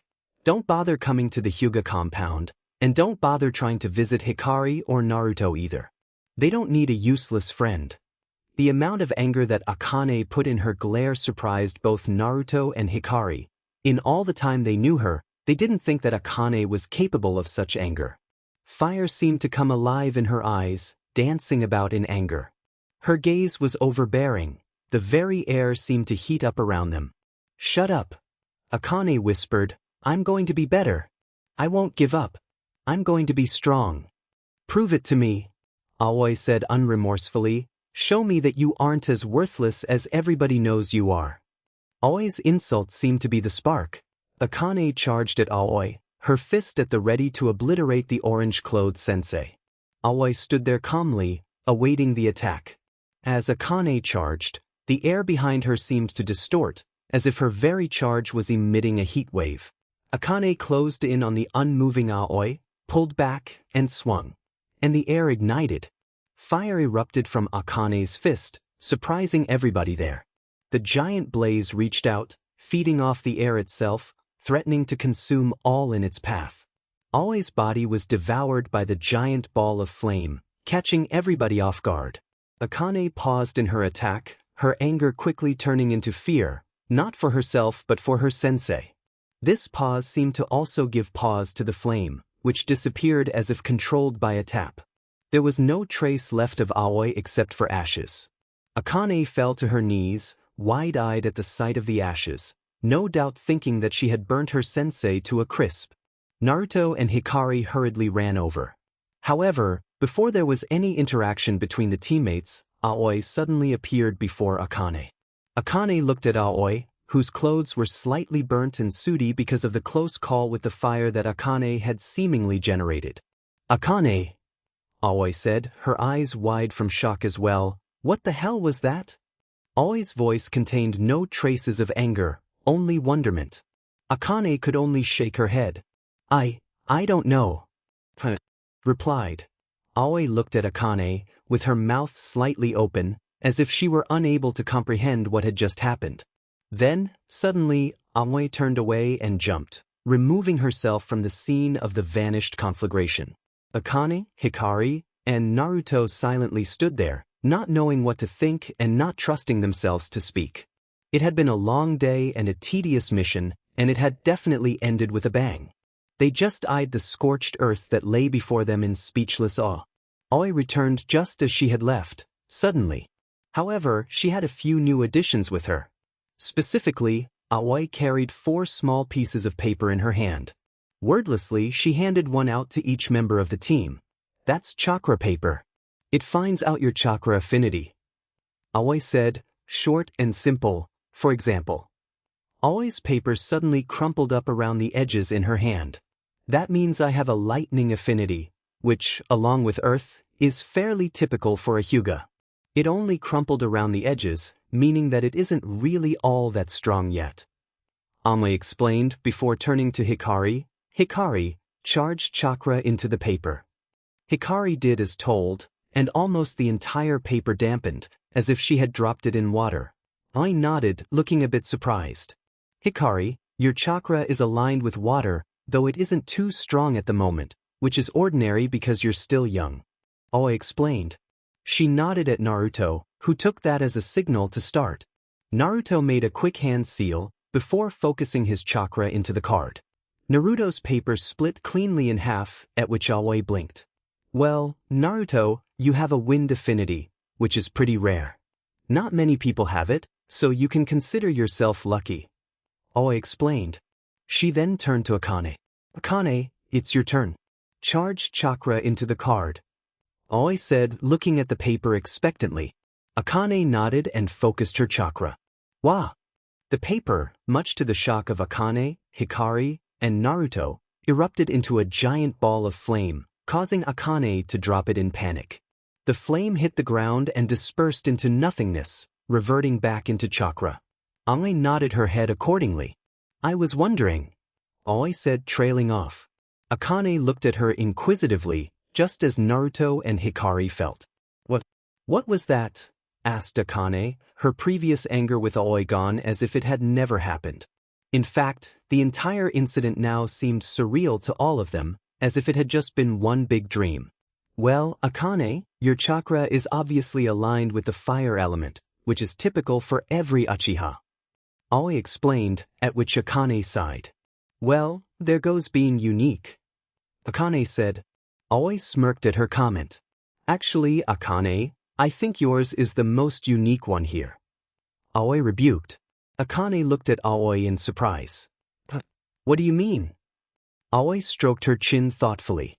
"Well, basically, your affinity with fire is so great that you can ignite fire straight from your fists, which was what you did earlier," Aoi explained, causing Akane to blush and rub the back of her neck sheepishly. Yeah, sorry about that. Akane apologized, grinning weakly. Aoi shook her head. No, I should be the one apologizing. I was angry with you, but I shouldn't have been so insulting. I'm sorry about that, Akane. Aoi apologized. Will you forgive me? Don't worry about it. There was nothing to forgive. Akane said, waving off Aoi's apology. Aoi smiled at the girl's leniency. Right, well, I'll explain why this is so important. Do you know of the Nidaime Hokage's special ability, Akane? Boyest. When Akane shook her head in the negative, Aoi continued. Nidaime Hokage had such a strong affinity for water that he could create streams of water seemingly out of thin air, as if it were a personal bloodline. Akane, your affinity with fire is probably as strong as the Nidaime Hokage's affinity with water. Aoi said, dropping the bomb. Naruto and Hikari looked at Akane, shocked at the revelation. Akane stared at Aoi in disbelief. As strong as the Nidaime Hokage? She repeated, not believing the words. Aoi smiled at her. Of course, it means nothing if you can't control it, but at least we figured out your strength. Now, we can adjust your training accordingly. Akane, do you understand? This means you can become as strong as the Nidaime Hokage. Aoi informed the girl. Akane continued to stare at Aoi. Me? As strong as a Hokage? She whispered. Of course, the Nidaime Hokage had excellent skills in other areas as well, Aoi thought to herself, but there's no need to tell her that. Now that she's found her strength and the right confidence in her abilities, she'll finally grow. Did you hear that, Hikari? I can become as strong as a Hokage, Akane said, still speaking in a dazed tone. Hikari smiled back at her. Yeah. I heard, Akane. Hikari spoke softly. Akane turned her eyes to Naruto and grinned mischievously. Hear that, Naruto? I'll become the Hokage before you, Akane said teasingly. Naruto, instead of getting angry, grinned back at her. Well, when you get as strong at the Nidaime, I won't hold it against you. But you'll have to go through me first. Naruto countered. Alright, calm down, people. Aoi said smilingly, waving away their conversation. It's been a long day, and for your first C-rank mission, you've done excellently. I'm proud of all of you, and that's no Kakashi. Huh. Anyway, it's pretty dark out, so we should all be getting home. I only have one last thing to say. Is it? Her smile turned into a familiar grin. Naruto, take me home and get me out of these dirty clothes, she groaned out. Naruto only sighed. Yeah, I should have expected that. He deadpanned, much to the amusement of everybody around him. Akane let out a single chuckle, which slowly began to build up into giggles, and eventually, laughter. Hikari joined in, and soon enough, all of Team 9 were as one, joined through laughter and smiles. Yugugo took a deep breath and knocked on the door. She heard the shuffling of feet, meaning someone was approaching, and the door opened, showing Yugugo's mother, who seemed slightly surprised to see her daughter. There was a moment of silence between mother and daughter. So you've finally come to your senses, have you? Her mother asked. Yugugo shut her eyes, banishing away all the guilt that she felt for doing this. When she opened them, they were full of resolve. Yes, I have. The leaves fluttered gently in the wind, the rays of the sun cascading through, highlighting the vacillating shadows. The chickadees were crooning songs to one another, dancing about amongst the foliage in games beyond human thought, watched over by their protective mother. Underneath the exultant activity sat a yellow-haired boy, trying to catch the vestiges of his misplaced sleep. Naruto let out a jaw-cracking yawn. It was quite early in the morning, earlier than he would have liked to be awake, but he knew better than to sleep in lest Aoi decide that he needed a special wake-up call. He definitely did not want a repeat of that. It had occurred a few weeks back. He had stayed up late working on a seal even though he had known that he had a mission really early the next morning. So when morning came, he had sleepily decided that his slumber was more important. It did not occur to his drowsy mind that his team might come calling, and they did. Aoi had snuck into his apartment. Naruto did not know how she had done so, followed by Hikari and Akane, the latter carrying a camera. Then, without his knowing it, she crawled up next to him in bed. Naruto, sensing the heat, immediately clung to her in his sleep, unknowing of what he was doing. Aoi's braids started caressing his cheek, allowing him a false sense of security which only made him curl into Aoi's warmth even more. Then, grinning all the while, Aoi emitted lightning nature chakra. Needless to say, it had been a very shocking awakening.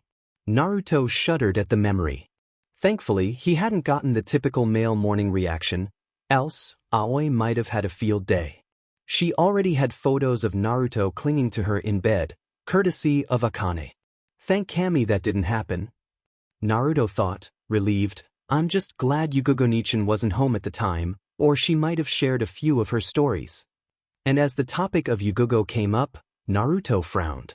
The purple-haired beauty had been acting extremely strange as of late, avoiding Naruto at every opportunity she could.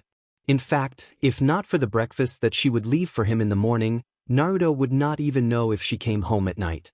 Certainly, as part of Konoha's Anbu, Yugogo would often stay busy with missions or patrols and the like, but Naruto somehow knew that there was more to it than just that. The blonde had asked around to the few people that both he and Yugogo were familiar with, such as Hayate and Kakashi, but they hadn't seen much of her either. When asked, Ayame had vehemently refused to talk about Yugogo, leading Naruto to think that his oldest friend and first honorary sister probably knew what was up and possibly had a disagreement with the woman. In any case, Yugogo's behavior was erratic and confusing, but there wasn't much Naruto could do if he couldn't even find her, so he'd just let things play out by themselves. Yo, Naruto! The whiskered blonde turned to see none other than Uchiha Akane approaching him with a large grin on her face. Such was the custom. Ever since Akane had discovered her epic powers of fiery awesomeness, as she called it, she had went about everything in the best of moods. Naruto could have sworn that she hadn't stopped smiling since then. Mornin'. Hikari-chan's not with you? Naruto needlessly asked. Akane and Hikari typically came to their team meetings together, the two best friends meeting up beforehand since they lived closer to each other. Naruto, who lived on the other side of Konoha, would typically meet them at the designated spot. It was quite unusual to see one without the other. Hey, nah, Princess is probably making sure she's dressed up perfectly. Akane said, rolling her eyes, wants to look good for her birthday. Naruto couldn't help but smile at that. It was indeed Hikari's birthday today, and had they not been given an important mission, the team would surely be celebrating. It was also the reason why Naruto was tired. He had been up late refining his gift for the Hyuga girl. Rather than buying Hikari a gift, since money was no object for the Hyuga, Naruto had decided to put his fuuinjutsu skills to good use and make Hikari something that she wouldn't be able to just buy. What had resulted was one of the most elaborate and complicated seals that Naruto had ever created. The end result was rather remarkable. Naruto satisfactorily patted his pocket, generating a light tinkling sound. So, did you finish whatever it was that you were going to make? Akane asked curiously, peering at Naruto's pocket after having heard the jingle. She sat down beside him on the grass, leaning against the tree just as he was. Naruto put his head against the trunk and looked up at the foliage, hints of sunlight peeking through. Yeah, just in time. I can't believe it took a whole month to design the seal, but it was worth it. Naruto told her, closing his eyes wearily. His head lolled onto Akane's shoulder, and she smiled. Tired, she said, reaching out and softly combing her fingers through his blonde hair. Naruto didn't indulge her with a reply, but hummed comfortably at her gentle ministrations. The two sat against the tree for a few moments with Akane skillfully massaging Naruto's hair, gently evoking sleep to grab the lethargic blonde in its restful embrace once again. With a shift in weight, the dark-haired Uchiha girl slowly inclined her face toward the blonde's, her lips lightly parting like that of a lover. Akane came closer and closer, intent on capturing Naruto's lips with her own. Stop it, Oi-sensei. Naruto murmured sleepily, interrupting their looming lip-lock. I'm way too tired. Pouting indignantly, Akane nonetheless leaned back, and was engulfed in a poof of smoke to be replaced by a much larger woman. Hyuga Oi now sat with the blonde, her hands still kneading through Naruto's locks, caught red-handed. Unprepared for the sudden shift in size, Naruto fell over into her lap. However, rather than shooting up embarrassingly, Naruto just adjusted so that their position could not be considered NTMT in any way. Having known the woman for close to 3 months now, on almost a daily basis, he had gotten used to her tricks and come-ons. No wisecracks. Naruto sleepily told the braided woman before dozing off. Aoi smirked at Naruto's insight but closed her mouth nonetheless, adhering to the boy's request for once. He did seem awfully tired, and he had been quite adamant about perfecting Hikari's gift to the best of his abilities. "So how'd you know it was me?" Aoi asked, scratching the back of Naruto's head. The blonde Jinchuriki practically purred at the action. But then she patted his head, telling Naruto that her impromptu head massage was over and that it was time to wake up. Naruto sighed, but obeyed his sensei lest she break out the lightning nature chakra. "You did everything right except for 2 things. Naruto replied, sitting up and rubbing his eyes. "The most obvious is that Akane-chan wouldn't have tried to kiss me. As soon as I felt your weight shift towards mine, I knew for sure that you were under a henge. But that much was obvious." Aoi rolled her eyes. "Well duh. What's the real reason?" Aoi asked. "Well, that's also kind of obvious if you think about it. Akane-chan was even more excited about Hikari's birthday than Hikari-chan herself." Naruto informed her. She probably woke up at the crack of dawn so she could be there when Hikari woke up. Aoi snapped her fingers. "Why didn't I think of that?" Aoi said, though it was all in jest, "And speak of the devil." Naruto looked up to see Hikari and Akane walking over towards him and Aoi. Stretching out like a cat, Naruto groggily rose to his feet to greet the birthday girl. "Happy birthday, Hikari-chan." Naruto spoke indistinctly, lazily gathering the girl in a lackadaisical hug. However, his energy seemed to slip away and he almost collapsed on the smaller girl instead. "Whoa whoa." Hikari laughed, straining to support Naruto's weight. It surprised the girl to see the usually energetic blonde in such a languid state. "Late night?" she asked, hugging the blonde back after standing him straight. "Yeah." Hikari held him at arm's length and put her hand to his forehead. Closing her eyes, she concentrated her chakra, calling forth her elemental chakra, a method she was still in use to. Using the juken, Hikari gently inserted the water nature chakra into his head, both cooling and hydrating the blonde. Naruto perked up immediately and Hikari released her hold on him. "Thanks, I needed that." Naruto replied sincerely, looking much better than a moment ago. Akane, who had been silent up until that moment, finally spoke up. All right. Enough dilly-dallying. Time for presents." Akane said, "Me first. Check this out, Hikari-chan." Stepping away from the group, Akane flourished her hands. Small flames erupted from the tips of each finger, and Akane waved her hands around, drawing an intricate pattern of flame in the air, her hands dancing about, captivating. Akane had been a below-average shinobi with regular ninja skills, but ever since her affinity with fire had been discovered, she could have been considered a prodigy at controlling her elemental chakra.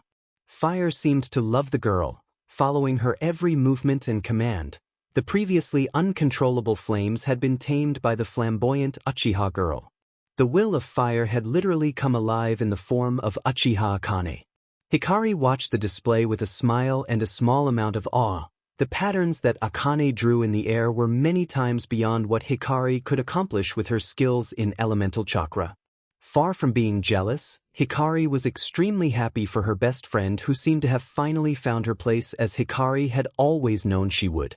Hikari watched as Akane finished her dance of flames, her movements belying her usual clumsiness. Clapping her hands together, Akane doused her flames, ending her dance of firelight. Stepping up to Hikari, Akane grinned, slightly huffing from exertion. "How'd you like it?" the Uchiha girl asked. "I call it Hikari no Mai." The birthday girl smiled. "I loved it. Thank you." Hikari told her, "Now, where's my real present?" Akane pouted. You're no fun," she complained, before reaching into her kunai pouch and pulling out her present. "Here." Hikari observed Akane's present, taking it from her. It was a sake cup. The cup was painted completely white, and carved around the edges were small, intricate patterns of light blue that Hikari could barely make out. In the center of the bowl was the same light blue pattern, only larger, and upon close observation, Hikari noted that it was a seal. She looked back at her best friend with a raised eyebrow. Akane only grinned at her. Charge some chakra into it. Hikari did as told, and almost immediately the cup filled with water, which pooled from the seal at the bottom of the cup and from the seals around the inside edge, as if it were a miniature fountain. Hikari only gaped. What? How? Was all Hikari could get out, causing Akane to laugh at her speechlessness. I got the idea after that one mission we got where we had to water that lady's garden. Remember, she didn't have a hose or any pails, so we had to go back and forth and bring the water in our hands. Akane explained, well, I decided that it might be easier on missions if we could carry water a bit easier, so I took a pottery class and eventually made this cup. So that's where you were disappearing off to. Hikari said, remembering all the times where Akane would disappear after a mission. Akane nodded before continuing her explanation. Yeah, well, I told Naruto my idea, and he told me it would be better if the cup could make the water by itself. He drew a seal and gave it to me, and told me to carve it anywhere inside the cup. Akane explained, and I carved it into the bottom and around the edges. And that's all. Hikari looked at the cup once more, inspecting it closely. The water rippled slightly as she inspected the seals again. She took a hesitant sip of the water, only to note that it tasted perfectly fine. But how does it create water? She asked. This time, Naruto stepped forward to give his explanation. The seal I gave Akane-chan is a basic chakra conversion seal. In this case, it converts to water nature chakra. Since your chakra is already aligned with water, as soon as you charge chakra into it, it'll convert your chakra to water, pooling it into the cup. He explained to the collective group, if someone who doesn't have water nature chakra tries it, nothing would happen. Aoi, who had been watching silently up until now, took the cup from Hikari's hand. She downed the cup of the water before charging her own chakra into it, but nothing happened. Well, I guess Hikari's the water girl on our team from now on, she said, giving Hikari back her cup. Naruto shook his head. Actually, I can do it as well. Everybody looked at him with raised eyebrows. Naruto smiled, before snapping off a quick succession of hand seals before touching the cup. Like before, water suddenly pooled into the cup. Everybody just gave him blank looks, at which Naruto shrugged. I just have to use more water conversion seals before touching the cup. Naruto said, I can do the same for any element, but wind is obviously the easiest for me to use. Hikari stowed away the sake cup in a padded compartment in her kunai pouch before giving Akane a hug and a kiss on the cheek. Thank you, Akane. I love it, she said, stepping back. Akane grinned. No problem. Okay Naruto, your turn. Everybody wants to see what you've been up to. Akane said eagerly. Hikari looked at between Naruto, Akane, and Aoi, but Aoi answered her question before she even asked. He's been working on your present for a month, but he never told us what it was, she explained. Naruto smiled, before reaching into his pocket and pulling out a pair of bells. Aoi peered at them closely. They were similar in shape to the ones that Kakashi generally used to test new genin teams, except these were quite a bit larger and a golden color. Naruto handed them to Hikari, the bells tinkling at the movement. You can wear them in your hair, the blonde told the Hyuga girl.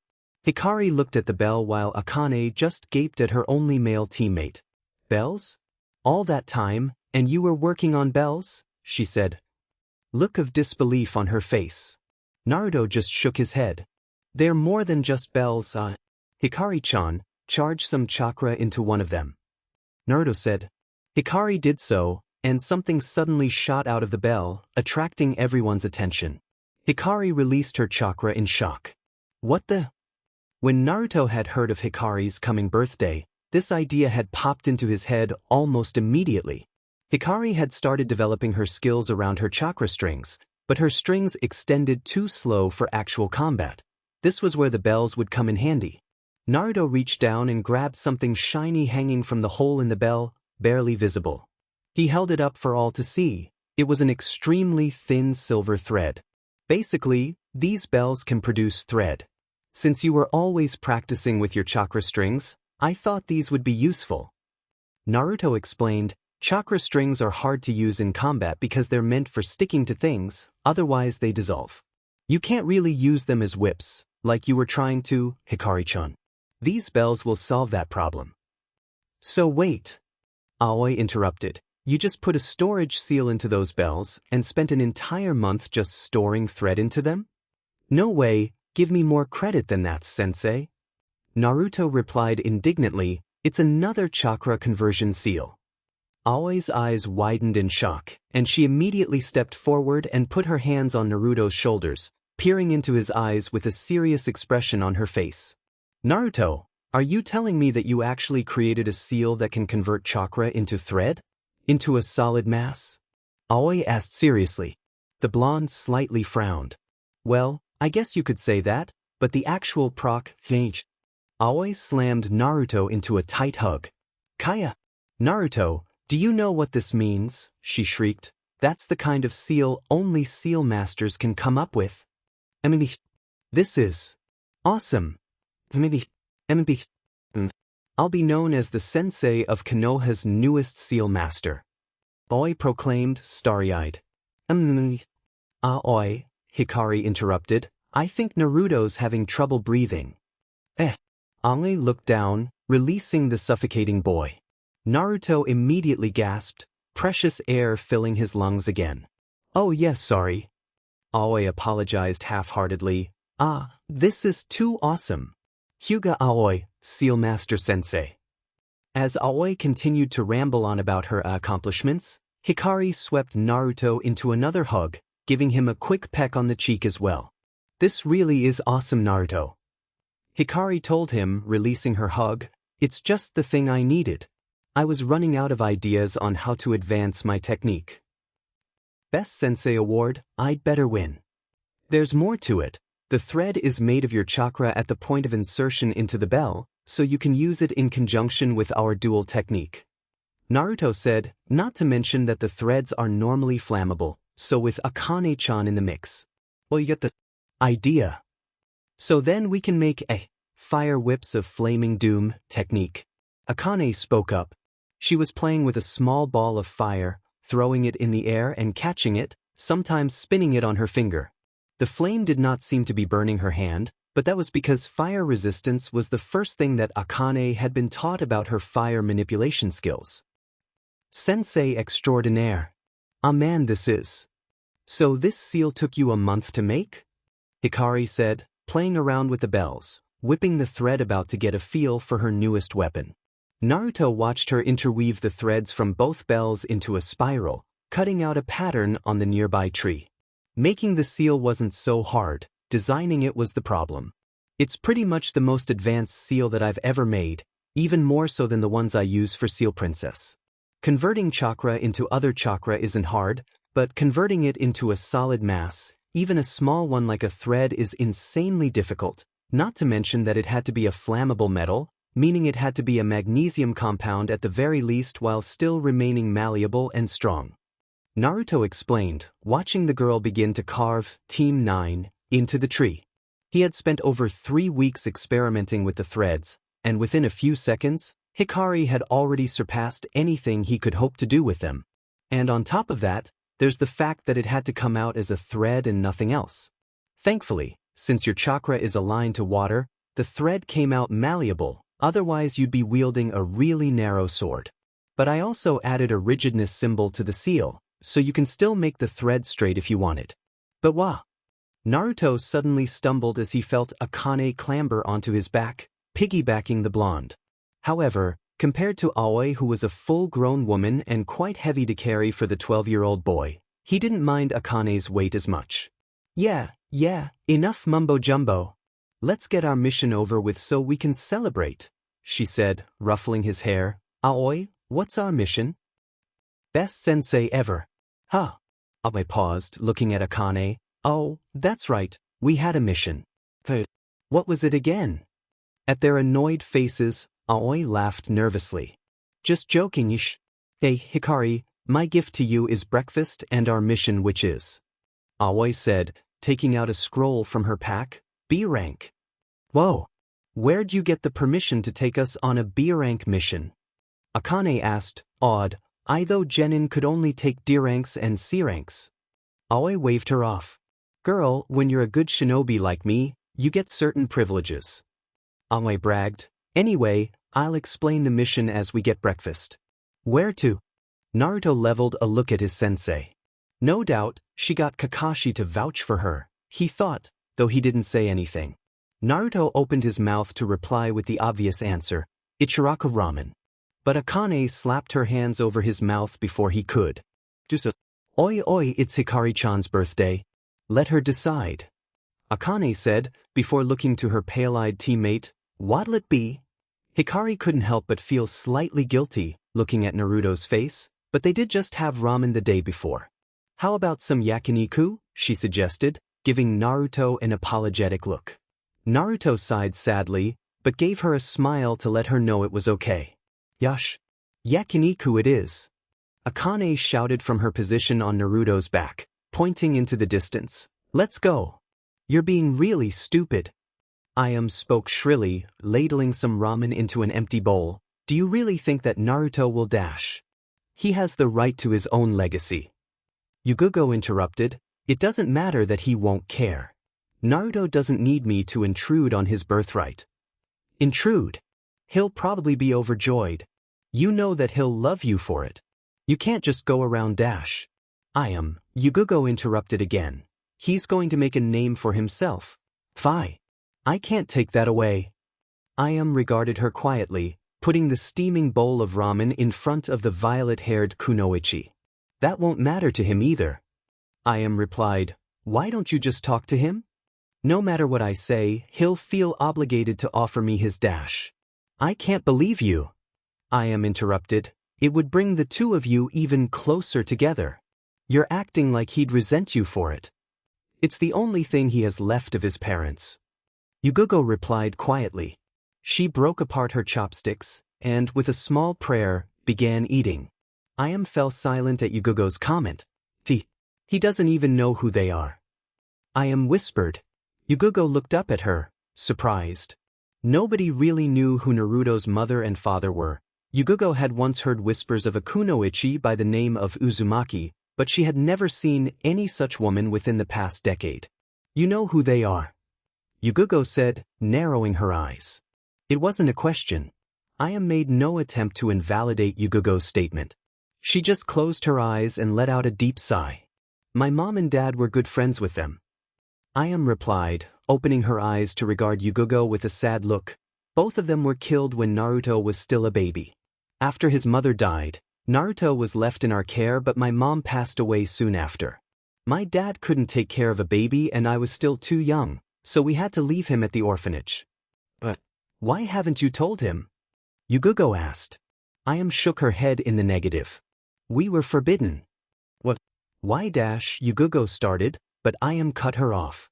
His mother's name was Uzumaki Kushina. She was a foreign kunoichi from the former Whirlpool country, but she moved here and was employed by Konoha. Maybe you've seen her in the past but didn't know.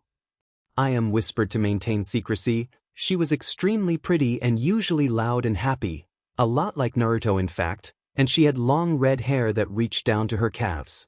Yugugo's eyes widened. She remembered seeing such a kunoichi around Konoha a long while ago, often around the Hokage Tower when the Yondaime was in office. And his father? Yugugo asked in subdued tones. Ayam didn't say anything, but instead held up 4 fingers on her hand. It took a moment for her to process what Ayam was trying to tell her, but when she did, Yugugo suddenly gripped the counter in shock as vertigo attacked her, holding herself steady. I wasn't really allowed to tell you, but you deserve to know. But you must not tell anyone, even Naruto. Ayam told her, if the knowledge got out. Yugugo nodded her head briskly, immediately understanding why such knowledge was forbidden. If word ever got out that the 4th Hokage officially had a son, not to mention a demon container, she didn't want to think about it. And despite everything, Naruto was still a kid. If he let anything slip, there was probably good reason for him to not know. However, once the shock wore off, Yugugo thought that the idea was actually quite plausible. She was amazed that she hadn't considered it earlier. Naruto looked very similar to the Yondaime Hokage, and the fourth was not the type of person to seal a demon into just any kid. So do you understand? He doesn't know his legacy. He's never even asked about where he came from. It wouldn't matter to him. Ayam said, watching Yugugo finish the last of her ramen. At least think about it. You can't just go around as Yugugo. Yugugo nodded. Reaching into her pocket, Yugugo extracted some money and paid Ayam for the meal, rising from the stool to leave. Thanks, Ayam. Yugugo said, leaving the stand. Ayam watched her leave silently, deep in thought. No problem, she finally said, though there was no one present. You idiot woman. Ayam smiled before going back to work. Takigaekure? Naruto asked. Hikari answered his question. It's a minor hidden village, one of the closest to Konoha. Waterfall also has a history of pretending to practice drills in order to cover their attempts to invade Konoha, though that was a long time ago. It's also said that they are impenetrable. They've never been successfully invaded, she explained before turning to Aoi. What exactly is our mission, sensei? SCRLDLVY. Aoi attempted to answer with her mouth stuffed full, chewing furiously. Beside her, Akane wolfed down her own food, while Naruto and Hikari ate at a more sedate pace. Aoi swallowed before speaking again. Taki requested information from a few of the hidden villages, including Suna and Iwa. She told them, so we'll likely be meeting people from other villages as well. Must be some important information, Naruto stated, especially if it rates a B-rank mission. Yeah. Hikari murmured softly. She pushed her empty plate away and began playing with the bells attached to her hair, them tinkling from the movement. Naruto, are there limitations to how much thread I can produce? Hikari asked curiously. To his credit, Naruto swallowed before answering. Length of the thread is proportionate to how much chakra you pump into the seal. The higher the amount of chakra, the longer the thread, obviously. Naruto explained, reaching for some water. And what if I just want to make the thread? Stop. Hikari asked.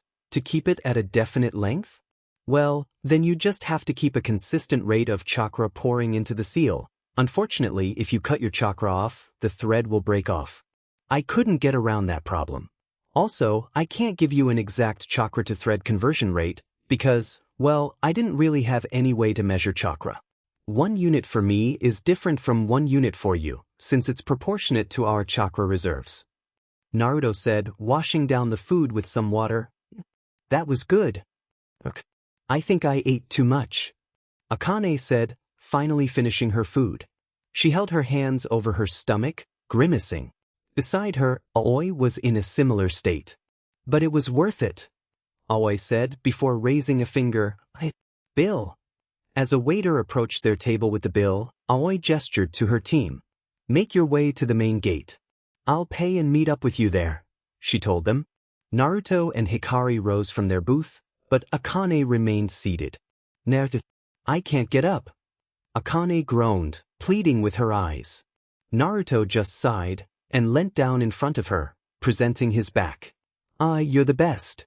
Akane said, once more clambering onto his back, piggybacking the blonde. Have I told you how much I love you?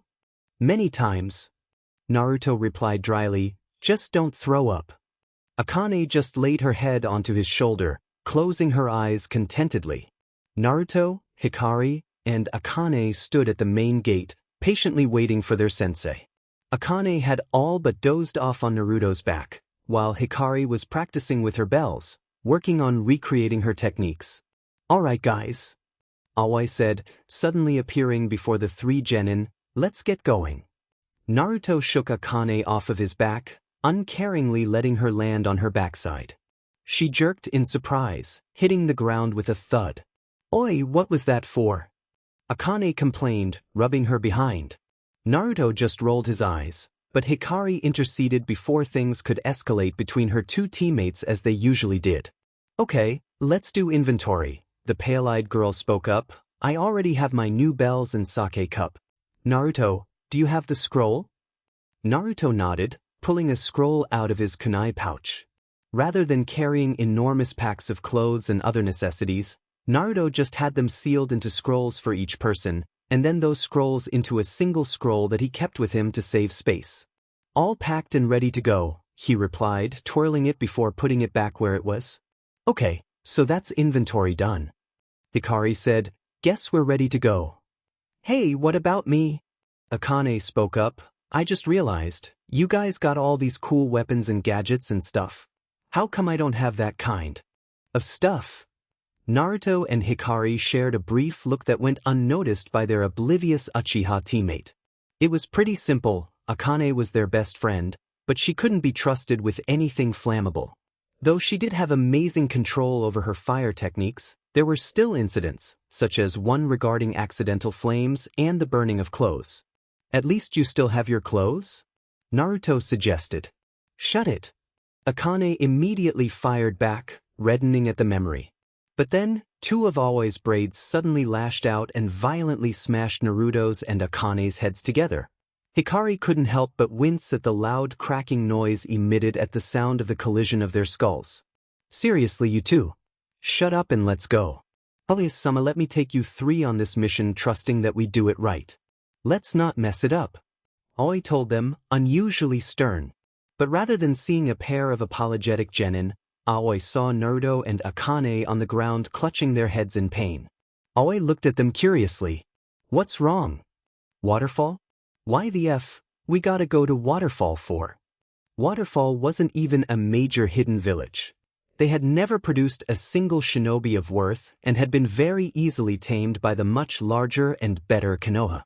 In fact, they likely wouldn't even currently exist had the first Hokage not given them the seven-tailed horned beetle as firepower.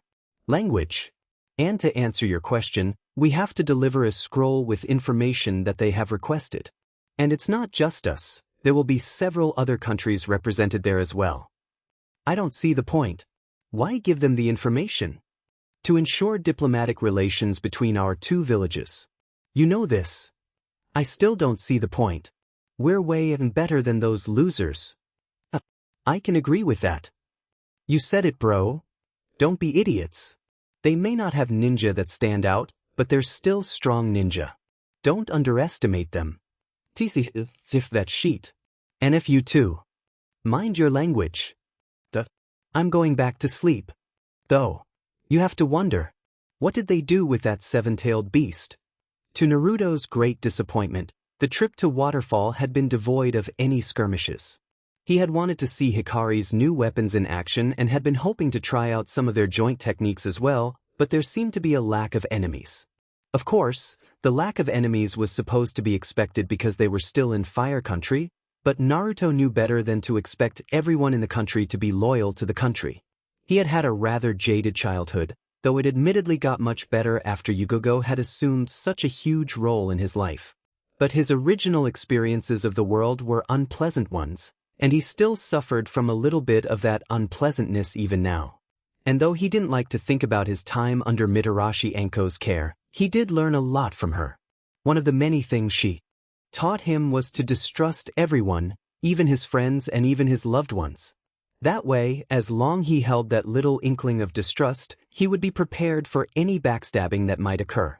In a way, it was like a self-fulfilling prophecy, because Anko had gone on to attack him and shattered the trust that he had placed in her as his pseudo-mother figure. But it was after the incident that Naruto, ironically, took her words to heart. Anko had tried to reconcile with him, but Naruto, who had his trust utterly and irrevocably shattered, just couldn't bring himself to trust her again. But despite the fact that he could no longer trust her, her lessons about the world were a harsh truth. He had grown up according to Anko's teachings until Yugogo had taken those beliefs and turned them around. From Yugogo, Naruto had learned that living life every day was a risk. If he couldn't trust in someone to watch his back, was it really a life worth living? There were some things that were worth the risk. He had since learned to place his trust in his fellow human beings, and he hadn't been disappointed where it really mattered. But Anko's lessons had made their mark. While Naruto did trust in his teammates and his loved ones, there always remained the slightest inkling of distrust in his heart. Even after months and months of getting to know them, after spending blood, sweat, and tears with them, and after laughing and smiling with them, he still held the tiniest morsel of doubt deep within him. But Naruto had learned to overcome that hint of cynicism within him in order to work together with his teammates. It was necessary as a shinobi to overcome his fears, and his teammates really did earn his trust, not to mention that they trusted him as well. No matter how jaded a childhood Naruto had had with Anko, he was a different person now, and he could trust others, no matter what Anko had said. Akane suddenly reached out and cuffed the blonde in the back of the head. Hey, stop spacing out, she told him as he looked at her in surprise. I've been trying to get your attention for some time now. We're at Waterfall. Akane, on the other hand, despite her neglected childhood, still had the ability to trust in her fellow man and woman with complete sincerity.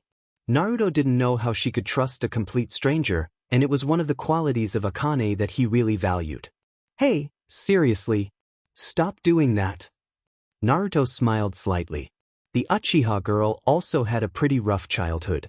Though the three teammates hadn't exclusively went over their whole life stories with each other, Akane was the easiest to read of the three genin because she was so open about everything.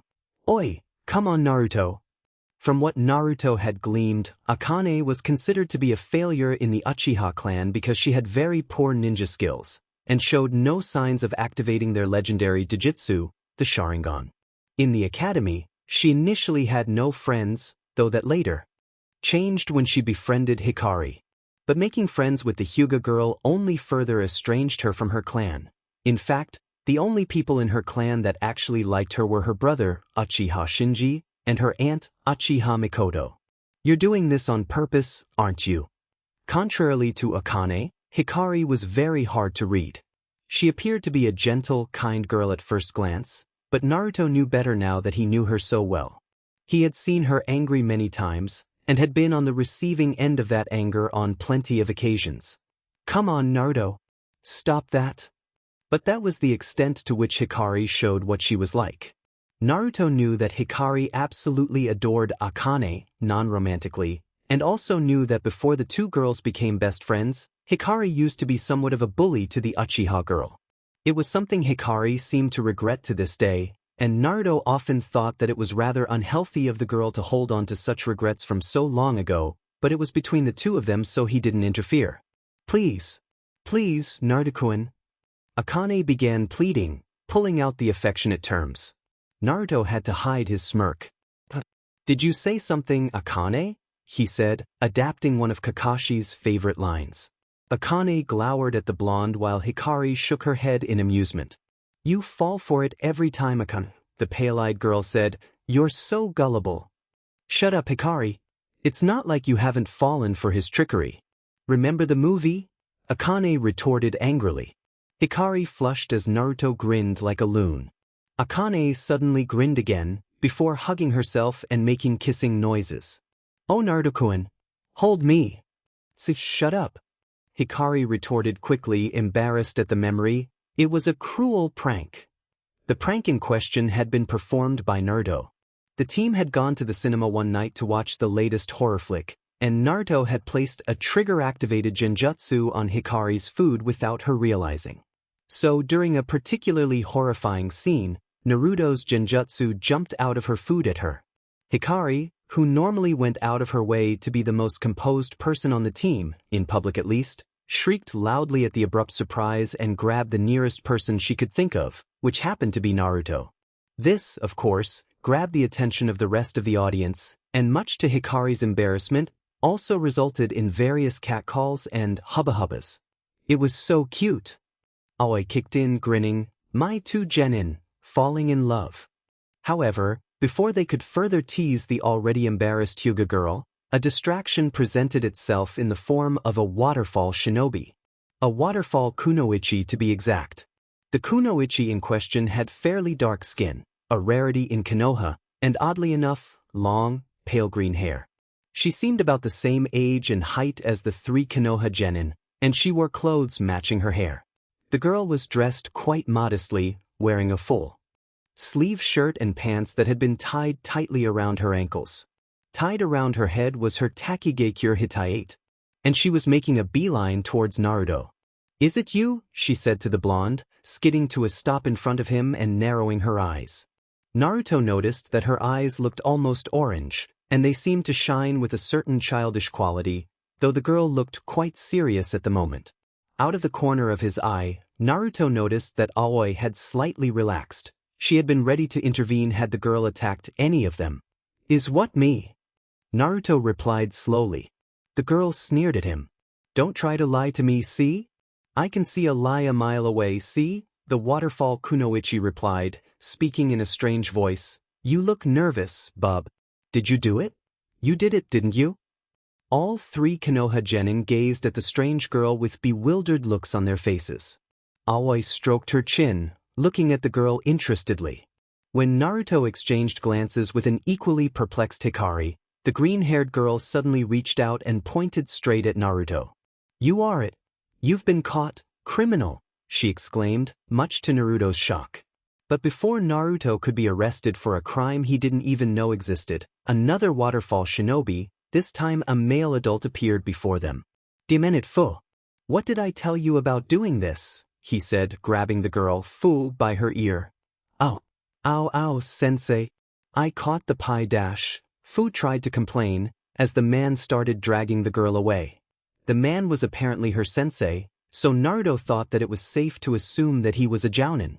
Unlike Fu's strange appearance, the jounin was dressed in standard jounin wear, much like Kakashi, though his face was quite visible. The man had ordinary brown hair and a scar trailing straight down his face over his nose, and he was taller than even Aoi. "How many times do I have to tell you, stop harassing Furuenjin?" the man replied, pushing the girl back. "Now go back to the village." "But sensei," he dash. "No, but sensei. But sensei. I've had enough, but sensei's out of you." The girl's sensei cut her off. "Teach, you never let me have any fun." Fu replied dejectedly, kicking a small stone on the ground. She stuffed her hands into her pants pockets and dolefully walked away, presumably back to the hidden waterfall village. After the girl was out of sight, the jounin sensei turned back to the waiting Team 9. "Sorry about that," he said. "She's a little enthusiastic. She keeps taking on ridiculous mysteries that she feels need to be solved." Aoi waved him off. "Ma, don't worry. My genin are the same way." Aoi replied. "She would have fit well on my team had she been a Konoha nin." "So, you must be the Konoha team sent with the scroll, correct?" the man asked them. "Yup," Aoi said, picking out a scroll from her pack and handing it to the man. He took one look at the title on the cover before giving it back to the braided woman. "Thank you. My name is Koiga, and I'll be escorting you throughout the village. I presume you'll be staying here until the scroll needs to be returned?" Koiga asked her. Aoi nodded in confirmation. "It should take at least 2 weeks to decode the information." Aoi replied, "So we'll be here until it's done." Naruto, Akane, and Hikari looked at her in surprise. She hadn't mentioned that the mission would take so long. "All right, well, follow me and I'll guide you to our village leader," the ninja said, turning around and walking towards the village. Team 9 trailed after him. "The entrance to Takigakure is a sort of open secret," Koiga told them, "so naturally, practically everybody knows where it is. Our village is hidden behind a waterfall to protect us from our enemies."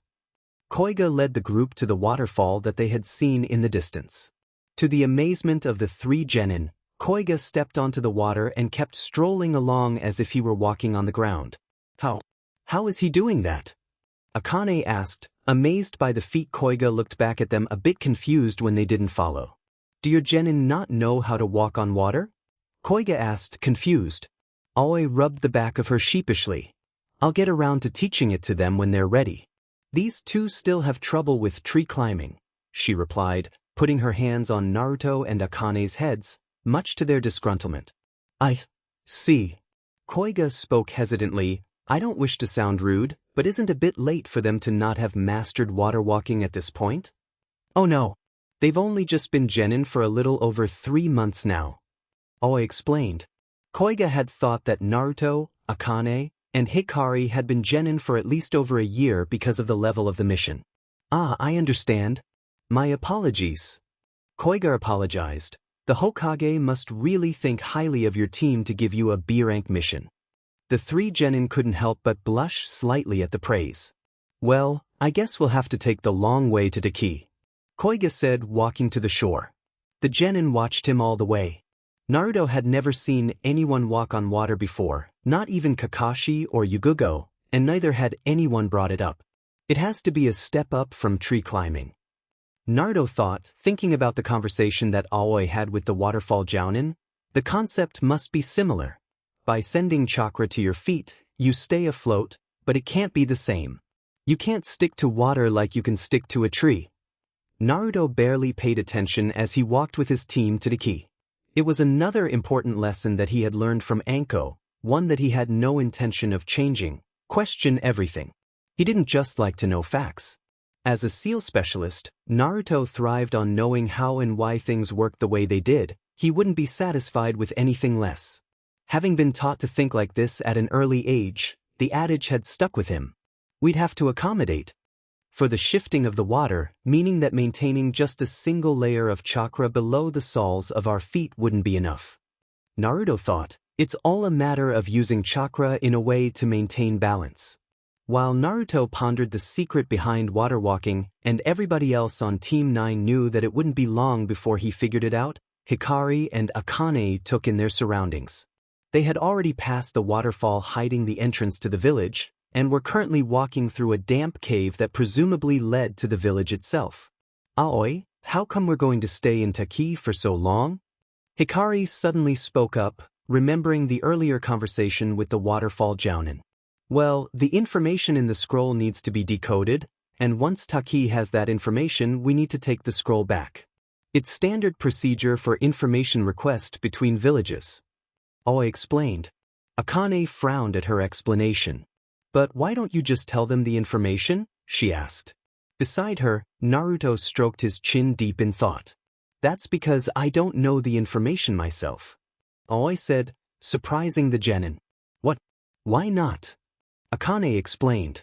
It was Hikari that answered. Because spoken information can be overheard. Hikari said, but I want to know why you can't help them decode the information. It would go by much faster, wouldn't it? Aoi nodded. It would, but I don't know how to decode it, she replied. There's a lot of different types of codes for different types of information, and each requires a different decoding method. The only people that can really decode almost all types of coded info are specialists. There are specialists? Yeah. The thing about decoding specialists is that if you choose to become one, then it's all you're allowed to do with your ninja career. They're closely guarded in all ninja villages because if they get kidnapped or betray the village, then it'll be a lot of trouble for the hidden village, especially if scrolls get stolen. That's why decoding specialists are usually forbidden to leave the village on missions. Aoi explained. But not all scrolls are written in code. Naruto said, finally speaking up. He had obviously figured out enough about the workings behind water walking if he chose to join in the conversation. The scroll that Jensei stole wasn't in code at all, he thought to himself, thinking back. Those are mostly jutsu scrolls. Ami replied as if reading his mind. Most jutsu are commonplace these days, and it takes a lot of effort to code a scroll. Of course, jutsu scrolls are still pretty heavily guarded. It takes a hell of a ninja to be able to waltz into a village and just steal one. So what are we going to do for 2 weeks? Hikari asked, looking annoyed. You could have at least told us beforehand so that we could have told our families. That would have ruined the surprise. Aoi told her, laughing sheepishly, Konoha and Taki are close allies, not to mention that Taki is the closest ninja village to Konoha, and vice versa. We'll be training with some Taki teams to promote close relations. The Hokage set it up with Taki's village leader. You keep saying the village leader. Isn't there an equivalent to a Kage in Taki? Hikari asked. This time, it was Koiga that answered. Taki is a pretty small ninja village when compared to the major 5. We don't officially have any Kage, just a village leader to help protect the village when it's threatened. He told the genin, anyway, we're here. The group stepped out of the cave into the light, and immediately, their breaths caught in their throats at the sight. Takigakure was situated in a valley, built around a gigantic tree and a lake. The tree itself was easily the biggest tree that they had seen. It was probably taller than even the Hokage monument, and it was quite thick as well. The lake sparkled in the sunlight, creating a breathtaking scene to behold. "That sure is a big tree," Akane remarked. "The waterfall and cliffs circling it block it from view because the tree is in a valley." Naruto explained, "That way, if someone were to invade, they'd eventually have to go into the valley, and Taki ninja have the higher ground if they were to attack from the tree. And there are probably underground routes under the tree, so that civilians might escape and the Taki nin can circle round and attack from behind as well." Naruto didn't say. It might make the Taki jounin a bit suspicious that a genin knew information like that, though it was just common sense to the blonde. "Your student is insightful," Koiga commented, looking slightly impressed with the young genin. "He's smarter than my genin at any rate. He can pick up things even faster than some jounin." Aoi bragged. Koiga led the Konoha nin into the valley. There was a winding road that led to the housing area, cutting through the lush greenery around them. Once they reached the edge of the actual village, Koiga stopped. "Your genin can feel free to roam around the town." Koiga said to Aoi, "Just take note that there are several Taki nin keeping watch because there are several teams from different hidden villages present. You should probably come with me, Aoi-san, to meet with the village leader." Aoi nodded. "All right, team. Feel free to wander around." Aoi told her genin, "Akane, don't burn anything. Hikari, you keep an eye on her." Akane frowned at being singled out, but Hikari nodded in assent. "And you?" Aoi said suddenly, pointing at Naruto, "No sleeping with any women until I've had my turn." Naruto rubbed his temple in annoyance, noticing the look at Koiga's face at Aoi's proclamation. No doubt, Koiga didn't know about Aoi's unique sense of humor.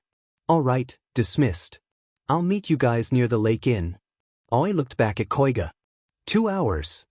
Koiga supplied. 2 hours.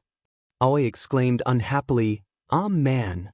Then let's hurry and get it over with." Naruto, Hikari, and Akane blinked as both Aoi and Koiga suddenly disappeared from their views. Then they looked at each other, still silent. Only one thought permeated through their heads. What do we do now? Naruto had gone his separate way from Hikari and Akane. He had elected to get some ramen while Akane and Hikari chose to walk around the town to get feel for it. He had given Hikari the scroll with all of their necessities after removing his own personal scrolls from within it. He had walked around aimlessly at first, looking through all the shops, hoping to find the nearest ramen shop, but eventually caved in and asked the nearest Taki resident for the best place for ramen. He had been directed to this particular shop, and he now stood in front of it, memorizing his surroundings. There wasn't much of a rush as there usually was at Ichiraku, but Konoha was much more populous than Taki, so it was to be expected. Naruto stepped inside the stand and took the nearest available stool, sliding in beside another customer that was bent over their own food. "Welcome. What can I get you?" "Beef ramen, please," Naruto replied, momentarily glancing at the green-haired girl beside him. Then he froze. Slowly, Naruto turned his head towards the tea-genin beside him, nervously noticing that she was now staring at him with narrow eyes. "Hey there," Naruto said, hesitantly. The girl's eyes widened. "I know you," she exclaimed. "You're that guy that got me in trouble with Koiga-sensei?" "Is she stupid or something?" Naruto thought, looking at her weirdly. "She got herself in trouble." "Here you are," the ramen chef interrupted, handing both Naruto and Fu a bowl of ramen each. Naruto noticed that Fu's ramen was topped with an excessive amount of fish cake. Fu turned away from him, lifelessly picking at some fish cake. Naruto took the opportunity to attack his own ramen. It was quickly becoming dark out, and he trusted Hikari had booked at least one room at an inn by now. He'd have to meet his team out by the lake pretty soon. "Sorry for calling you a criminal," Fu said unexpectedly, not even looking at the blonde. Naruto looked at her in surprise. It seemed that it took a lot of effort on her part to apologize. He quickly gulped down the ramen in his mouth before replying. "Oh, no problem," Naruto replied, and a silence settled upon the two of them again. The girl looked a little down, So Naruto decided that he should at least try to cheer her up. She had apologized after all. So, why were you looking for a criminal? Do you fight crime? Naruto asked her, hoping to spark some cheerfulness out of her. The girl actually looked at him this time, but she didn't respond as he hoped she would. She's not as enthusiastic as I thought, he thought, frowning slightly. Yeah. Fu replied, still sounding dejected. I guess you could say that. So, how's your latest case? Not going well? Naruto asked. It was pretty obvious that the girl didn't have much luck with whatever mystery she was trying to solve. Fu looked at him suspiciously. Why do you care? She asked him, frowning at his curiosity. Oh, because. Naruto raced to think of an answer. You look like you could use some help. The girl brightened somewhat. You're offering to help me? She asked the blonde, taken aback. Naruto inwardly cringed. That wasn't what he was trying to say at all. But he couldn't take back his answer now, lest he extinguish the hope he had created in the girl. Yeah, sure. If you want help, I mean. But you're probably a top-level investigator, so you probably don't need my help. Naruto babbled, but the green-haired girl cut him off. Of course you can help me. Nobody ever wants to help me, she replied excitedly. All right. Ah crap. Naruto cursed inwardly. That wasn't what he intended at all. The name's Fu, she introduced herself cheerfully, holding her hand out for him to shake. Naruto looked at her proffered hand distrustfully. I can't just trust her like this, he thought, but a certain memory of Yugugo came to mind. If someone offers you a hand in friendship, you should take it. Yugugo said, leaning back against the dinner table. Naruto frowned slightly. But what if he's trying to trick me? Naruto said, people haven't really been friendly to me in the past. Why should I trust this Naoto guy to be different? Yugugo propped her elbows on the table before replying. It may be safer to distrust this person, but do you want to live in that world? Or do you want to take that risk, in case that possible friendship might be worth it? The choice is yours, Naruto. The choice is mine. He didn't need to live like Anko did. Naruto reached out and firmly grasped Fu's waiting hand. Much to Naruto's surprise, Fu's ramen wasn't just covered with fish cakes. There wasn't even any ramen in the bowl. He watched with awe as the girl mowed down an entire bowl of fish cake all by herself. Apparently she loved the stuff. According to the chef, she ate more fish cake than she did ramen. Fu noticed his baffled gaze. Oh yeah, I never got your name, she said, looking at him expectantly. Oh, it's, Naruto spoke hesitantly, Uzumaki. Fu kept staring at him, still waiting for him to finish. Well, there's more, right? Uzumaki seems like a last name, she said, wolfing down some fish cake. Yeah. Uzumaki. Naruto said in trepidation, Naruto. Fu paused mid-bite, gaping at the whiskered blonde. Your name's Naruto? She said as if not believing her ears. Naruto let out a relieved sigh. At least she didn't react like Aoi did when she first saw me. Naruto thought, relaxing. Yep. Fu kept staring at him, her mouth wide open much to Naruto's amusement. After a moment or two, Fu ate the waiting Naruto in her hand, chewing furiously. You are a blessed one. Fu said reverently. The girl seemed to be at a loss for words. Judging by the look on the chef's face, this was probably a first. Naruto decided to put some words into her mouth. So, how about this case? Naruto asked. He'd help her solve her mystery quickly and return to his team as soon as possible. Oh yeah, Fu said, breaking out of her awe. All right, I'll fill you in on the details. Okay, the suspect is known only as the Pickler. Fu proclaimed. Suspect? You already have a suspect. Naruto interjected. Fu gave him a confused look. Huh. Never mind. Continue. Naruto said, concluding that she must have meant culprit instead. Fu gave him an odd look, but continued nonetheless. The Pickler is a criminal that's been going around sneaking into people's homes and taking their cucumbers, pickling them unawares. When the victims came back home, they stumbled upon the horrifying scene only to find a card left for them. Fu told him, pulling a card out of her pocket. On it was a crudely drawn pickle along with the label, Pickles to You, written on it. Oh, you've got to be kidding me. Naruto thought, fighting the feeling to laugh at the absurdity of it all. She must be caught. Fu exclaimed passionately. So it's a she? Naruto asked, smiling slightly. Oh, I know. I think it's a she. Most men don't know how to pickle vegetables, she said, apparently not remembering that she had accused him of being the pickler earlier, but that doesn't matter. We have to solve this mystery, Naruto. Sure thing, boss. Naruto said, saluting the girl. Fu smiled brightly at him. Naruto absent-mindedly noticed that she had a nice smile. Alright. First things first, I have to teach you how to be an investigator. Fu told him. Naruto nodded, also grabbing his ramen once again. Well, the first thing is, see, you have to talk like this, see? Fu lectured him, adopting the strange accent that she had used when he had met her earlier. You gotta end your sentences with the word, see? That way, everything you say is a question, see? Fu continued, got it, bub? Where? Did you learn all of this? Naruto asked her, perplexed. Books. And movies too. Fu answered promptly, shrugging. So not as an investigator? Naruto retorted, amused. That too. Fu immediately corrected, it was 50-50. Okay. Naruto thought, greatly entertained, 50% books, 50% movies, and 50% as an investigator. Yup. Okay, please continue. Naruto said, inclining his head. The second thing is that you have to use aggressive words to describe people, see? Words like bub or punk, see? Sure thing, bub. Naruto answered, grinning at her. Fu looked at him, excited. Hey, you're learning.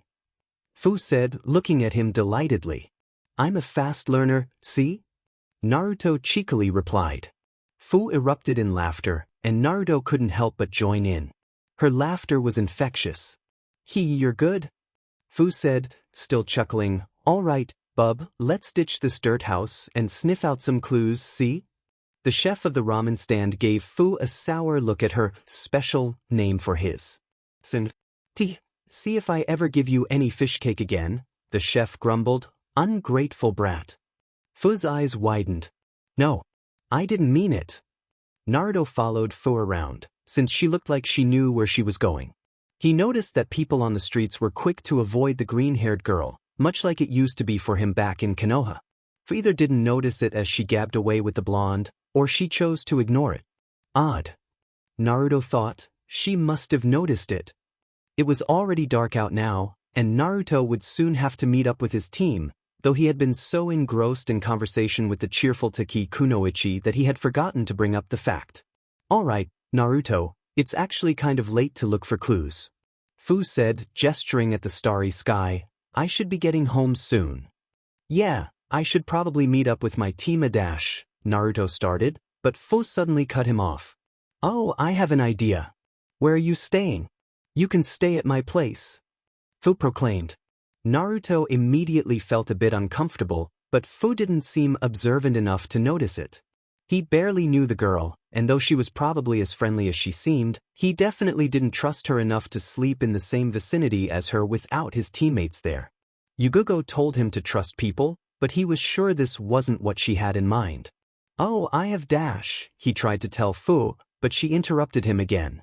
I live alone, so it'll just be the two of us.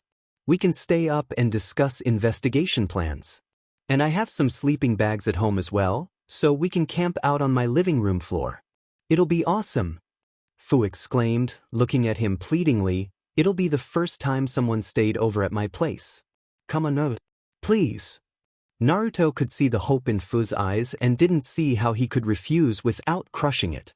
As isolated as Naruto was in Konoha, both Akane and Hikari had stayed over at his place with him and Yugugo on several occasions.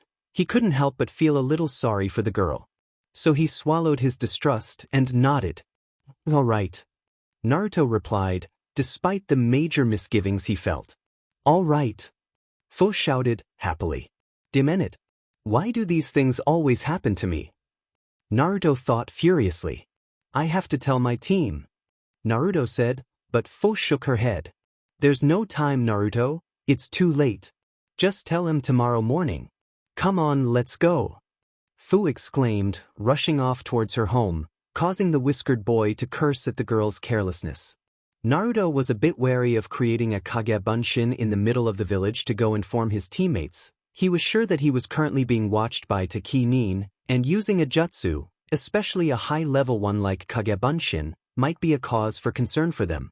And to a lesser extent, Naruto was a bit wary of revealing his skills so openly. Hopefully they'll understand. Naruto thought. Aoi wasn't very strict, and his team knew that he could take care of himself. Not to mention that it would be a terrible diplomatic situation between Konoha and Taki if something were to happen to Naruto in Taki. Aoi would understand that he was safe. Well, Naruto thought, at least Yugogo-nichin can no longer say that I have trust issues. Oi, Naruto! You're going to be left behind. Fu called. Naruto snapped out of his thoughts. Koku coming. Which villages sent scrolls? The man asked. He and his companions stood in abject darkness, not a soul around them. Most civilians in Waterfall had likely gone to sleep at this time, and there weren't many shinobi around. Leaf, lightning, rock, sand, as well as the hidden sound, his companion replied. The man shifted towards him, his body language showing slight surprise. Oda? Are you sure? He asked. Yes. Interesting. I didn't think that Orochimaru cared enough to promote diplomatic relations between Taki and his farce of a hidden village. The man commented. Of course, he probably has ulterior motives. It is likely that the information he sent is directly opposite to what the other villages have provided, his companion replied. Probably. Nobody knows that Orochimaru is spearheading Otogekyure. Still, his information might be more damaging to our cause if it were decoded. Are all the representatives still here? The man asked. Yes. I hope they won't cause us trouble, the man commented. Orochimaru's subjects might be cause for concern, but Konoha, Kumo, Iwa and Suna all sent genin teams. Other than the Jounin accompanying them, they won't be much trouble. The Konoha team is only a few months old. Those genin are no cause for concern, the companion replied. Suna might present some trouble, however. They sent the children of the Kazekage. Each genin on that team is skilled, and the redhead is especially dangerous. I know of the redhead. Sabaku no Gaara's unstable psyche is a focal point for the plan. What about Iwa and Kumo? Both are likely better than the Konoha team, but still little cause for concern, the informant continued. Then we can soon set the plan in motion, the first man said. He looked over the hidden waterfall village. The lake glittered under the moonlight, and the trees stood as gigantic as ever. Meanwhile, the village slept, unaware of the impending disaster that was to come. Rise and shine. Naruto slowly opened his eyes, squinting at the sunlight peeking through the nearby window. Blinking away the sleep, he noticed a face hovering above his own, a pair of orange eyes staring into his own blue. Wah! Naruto fumbled under his covers at the proximity of the girl above him, causing Fu, who had been leaning on top of him, to fall forward. Her forehead smacked straight onto his, causing both to groan in pain as Fu rolled off of him. Ow! Fu whimpered in pain, clutching her forehead. Why'd you go and do that for? Beside her, Naruto was in a similar state. Why the hell were you leaning in so close? He shot. But I was trying to wake you up. Fu threw back. Naruto gently pressed his palm against his aching forehead. Well, why didn't you just poke me with a stick or something? He retorted. Well, why did you decide to sleep for so long? Fu replied, slowly pushing off the ground. Naruto stopped groaning at Fu's question. Wait, what time is it? Naruto asked, but his question was answered when he caught sight of the clock on the wall. He suddenly shot up, ignoring the pain in his forehead which was already ebbing away. Holy crap! I have to go find my team! Naruto exclaimed, scrambling to get ready. He grabbed the scroll sitting on the coffee table and sprinted to the bathroom to quickly wash up. I'll come with. Fu yelled through the door. The green-haired girl had already changed out of sleepwear into her regular shinobi outfit while the blonde Konoha nin was still asleep. She slipped on her sandals and patiently waited for Naruto to finish getting ready. She wasn't kept waiting long, as Naruto soon darted out of the bathroom and straight to the front door. He quickly slipped on his own sandals and stepped outside, running in place, waiting for Fu to lock up. After she finished locking up, he darted away towards the lake where his team was most likely waiting, full hot on his steps. Any sign of Naruto? Hikari shook her head. Her blonde teammate had yet to show up, and the beginnings of worry began to settle on her shoulders. Naruto knew how to take care of himself, but that didn't prevent her from worrying a little bit. In any case, Hikari kept a level head on her shoulders. The same couldn't be said about her companions. Aoi paced back and forth, muttering under her breath, while Akane sat near the lake, most likely thinking up nonsensical situations for the blonde to be in. Hikari expected this of Akane, who was prone to worry over anything, but she had expected better of their sensei who was supposed to be a jounin. But those expectations soon died when she heard exactly what Aoi was muttering under her breath. Didn't I take my chance? These foreign floozies probably already corrupted him by now. He's going to get a piece of my mind when... Hikari sighed. Sometimes, Aoi was bit too much.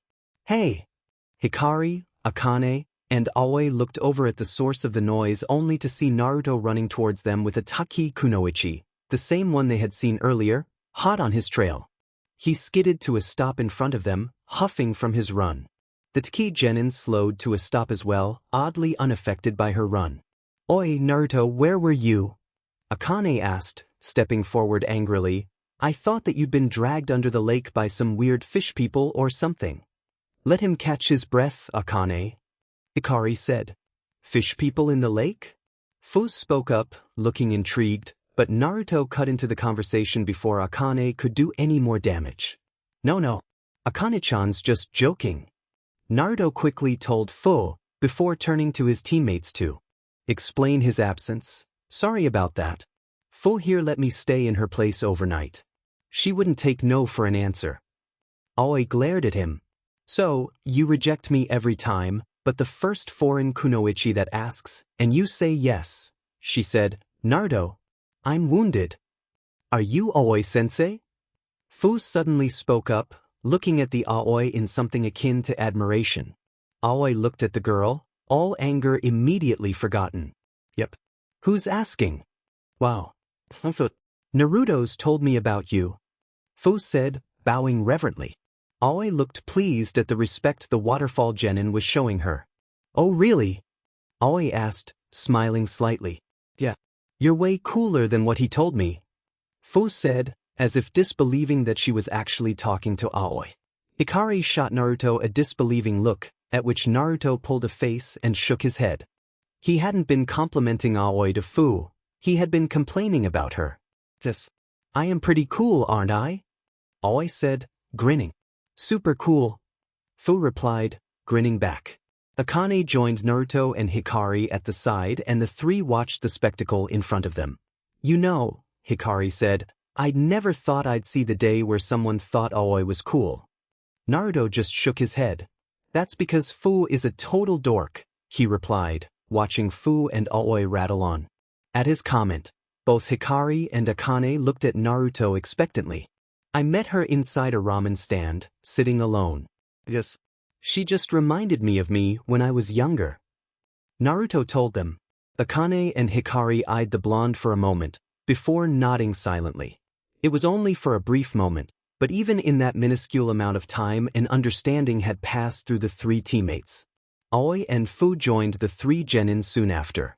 Alright you three.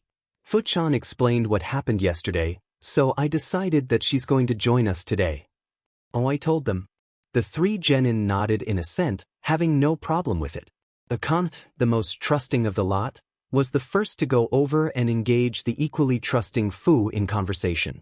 Naruto, Aoi said, adopting a serious tone, I need to talk to you alone. Naruto nodded briskly, and Hikari silently went over to engage Fu in conversation as well. Aoi led Naruto away from the three conversing girls. Sorry about last night, sensei. It's just Naruto began, but Aoi cut him off. Don't worry about that. It's something else. Aoi said, speaking quietly, there's something going into Ki. Naruto frowned slightly. What? The information that Taki requested had to do with a rumor of a sighting of a Taki missing nin. Aoi whispered to the blonde, and just last night, there was evidence of an intruder here in D. I noticed it with my Byakugan. Naruto's eyebrows furrowed as he went over the information in his head. Do you think it was the missing nin? He asked quietly. Aoi shook her head. I doubt it. The ninja in question would be long dead by now. Takigakure is investigating why these rumors are floating around. Aoi explained, but there seems to be something going on behind the scenes. What do you think is happening? Naruto asked. I'm not sure. Aoi said, looking over the lake. I've been feeling a bit uneasy about this situation. Just be sure to keep an eye and ear open. And look after your teammates. In fact, you should probably keep an eye over that Taki Kunoichi as well. Naruto nodded in assent. Got it, he replied. Aoi bit her lip, still thinking. This is a bad situation for everyone, especially with the presence of foreign nin. Aoi started, trailing off as a thought struck her. Over by the lake, Akane, Hikari, and Fu were all laughing over something Fu had said. Naruto tore his eyes away from them to look at Aoi. Sensei? Naruto asked. Aoi turned towards him and put her hands on his shoulders. Naruto, I need your mind. This obviously has something to do with all the foreign nin that have gathered. Aoi said, rarely do so many villages simultaneously gather together. Let's say that someone is planning something. What could it be? Naruto bit his bottom lip in thought. Taki requested the information because of rumors about a thought-dead missing nin. He said, we can start off with that. Aoi nodded. Maybe that missing nin isn't dead? Naruto suggested. Aoi slowly shook her head. He'd be over 100 years old today. Even the healthiest person rarely lives that long. Missing nin usually live in constant fear of being hunted. No ninja can possibly live that long. Aoi replied, shooting down Naruto's suggestion. Back with his teammates, Fu erupted in another bout of laughter at something Akane had said. Naruto found himself longing to be with them, but he ignored that feeling. There were more important things to worry about, especially if what Aoi was thinking was true. Maybe it has less to do with that missing nin and more to do with the information each village has on him. Naruto said, Taki would have access to information from so many different sources.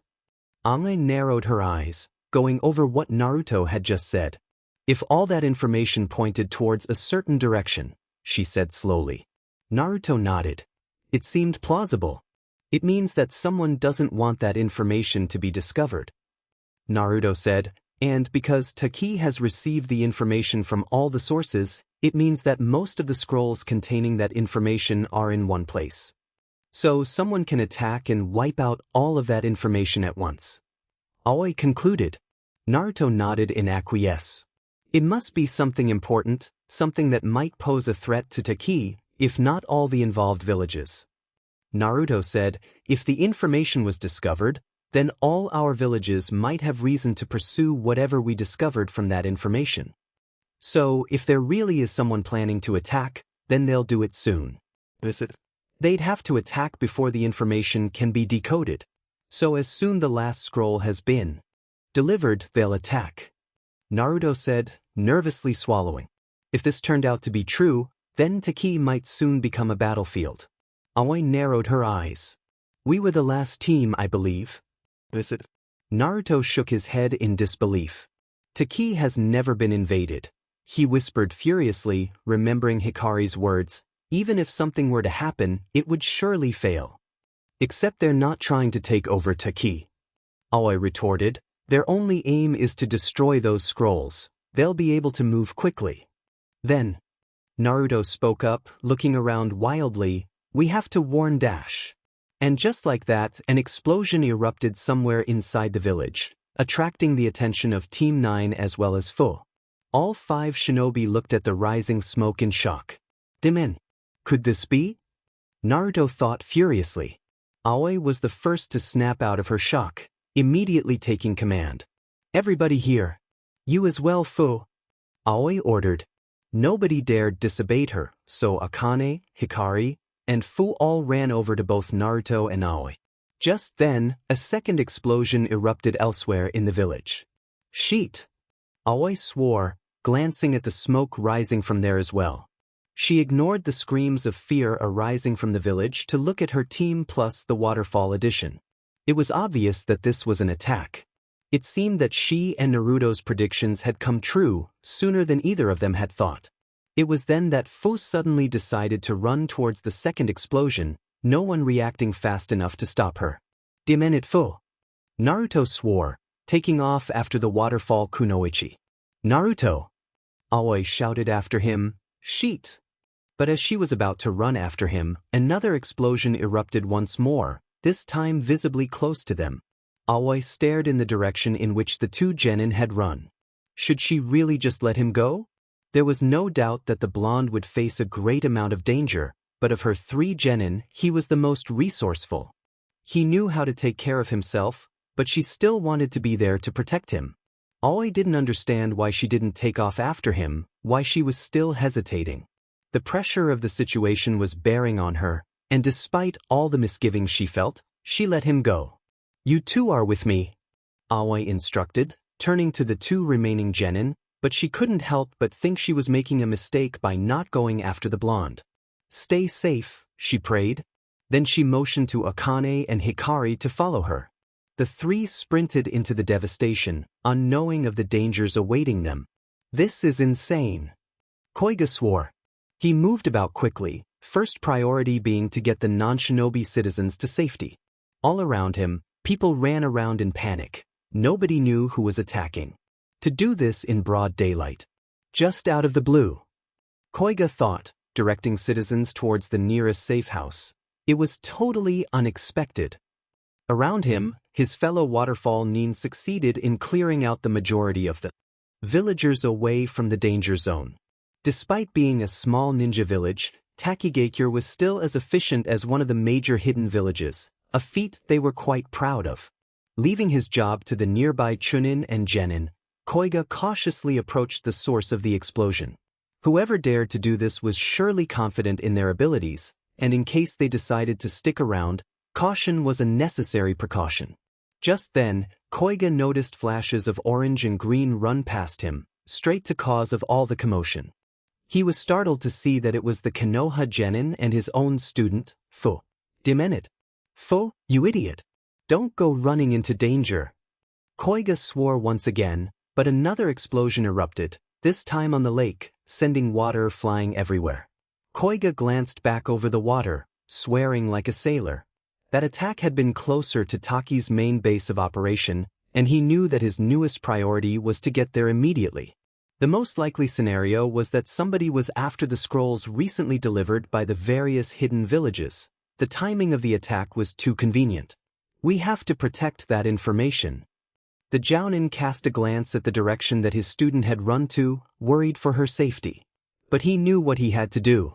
You'd med girl. You better not die.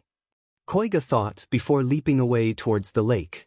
Fu ran towards the explosion, ignoring the horror rising in her chest at the thought that somebody was attacking her village. Her home. Fu had been a genin for only a little over 3 months, same as Naruto, but she had still seen her fair share of skirmishes. Growing up in Waterfall, Fu had often picked fights with people just to have some to pass the time with.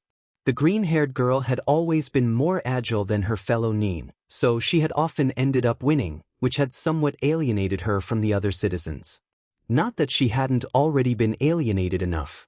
Fu had been told at an earlier age about her true status in Takigakure. She was the container of the seven-tailed horned beetle. She had been told once, and since then hadn't really given it much thought. It really didn't matter. Taki hadn't really been all that discriminatory because of it. A lot of people did go out of their way to avoid her, but Fu knew that it was because the citizens of Taki were all just a bunch of pansies, as she called them. They wanted a quiet life, not a life of daring adventure that Fu would be sure to incite. Taki was a quiet place, and she often found it boring. But that didn't mean that Fu didn't love her village. Regardless of how boring she found life in Taki to be, it was her birthplace and it was her home. Her comrades, and even her parents had died fighting to protect it, and Fu would make them proud by not letting their sacrifices be in vain. Fu suddenly stopped, right at the edge of the explosion area, allowing Naruto to catch up to the girl. Smoke was still rising from the small crater that the explosion had caused, and the two genin could make out a figure behind the smoke. "Fu," Naruto said, taking deep breaths, eyeing the figure behind the smoke. "Don't just take off like that." Once the smoke had cleared, Naruto saw a chilling sight. A red-headed boy stood stoically in the middle, a large gourd strapped to his back. He was looming down upon a Takigakure ninja, who lay at the redhead's feet, broken and bleeding. Just then, the sand on the ground leapt up as if by magic and wrapped around the waterfall ninja, completely covering him. Naruto watched the scene unfold with narrowed eyes. "What is this technique?" he thought, noticing the Suna hit it on the red-headed boy, sand. "It must be his." The two petrified genin watched the redhead raise his hand and close it into a fist. The sand suddenly compressed, crushing the helpless Takigakure ninja trapped inside, sending his blood flying everywhere. Naruto's eyes widened at the cruel display. Behind him, Fu looked at the scene in shock. The monster was attacking her comrades. "I'll kill you!" Fu suddenly screamed, and she charged at the red-headed boy with a speed surprising the blonde Konoha nin. Naruto cursed and ran after her in close pursuit.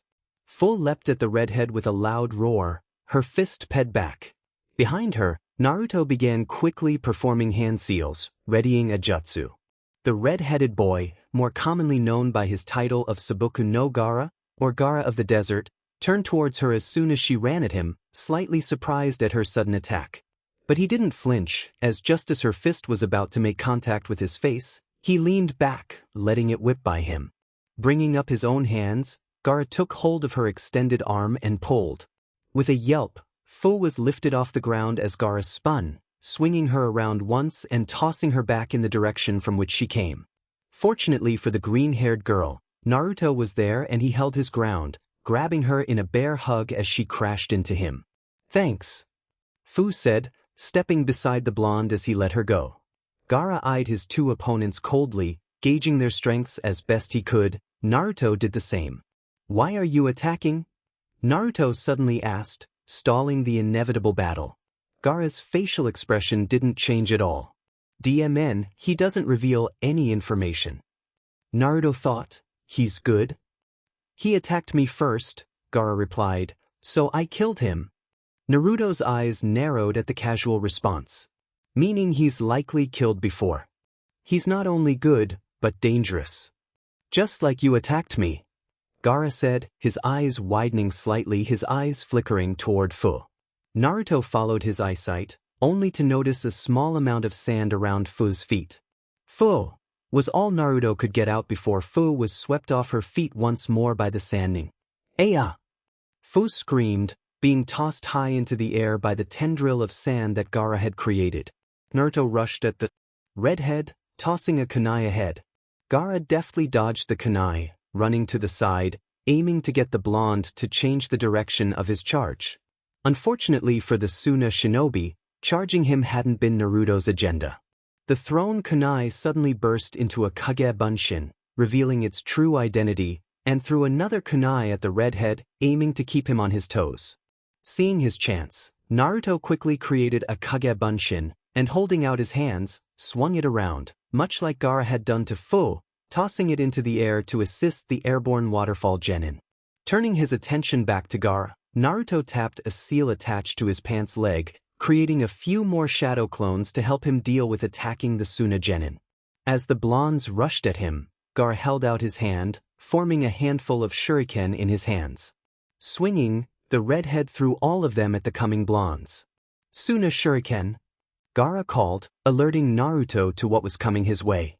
Not stopping his rush, the kage bunshin around him suddenly veered off to either side as he ran at the shuriken head-on.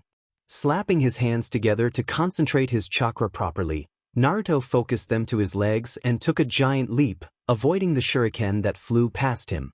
"Merge," Gaara said, squeezing his open hand into a fist. The flying shurikens suddenly melded together, forming a much larger, single shuriken. "Fuma shuriken." A Fuma shuriken, Naruto thought, in surprise, looking back. The demon windmill shuriken suddenly swerved back towards him, aimed towards his neck. Unable to dodge, Naruto could only watch as the shuriken approached him at a speed faster than he was running, threatening to sever his head. In his life, Fu chose that exact moment to land right on top of the horizontally spinning blade, dispersing it into small grains of sand once more. Thanking her profusely, Naruto turned around again, only to see a foot come straight towards his face. Sheet!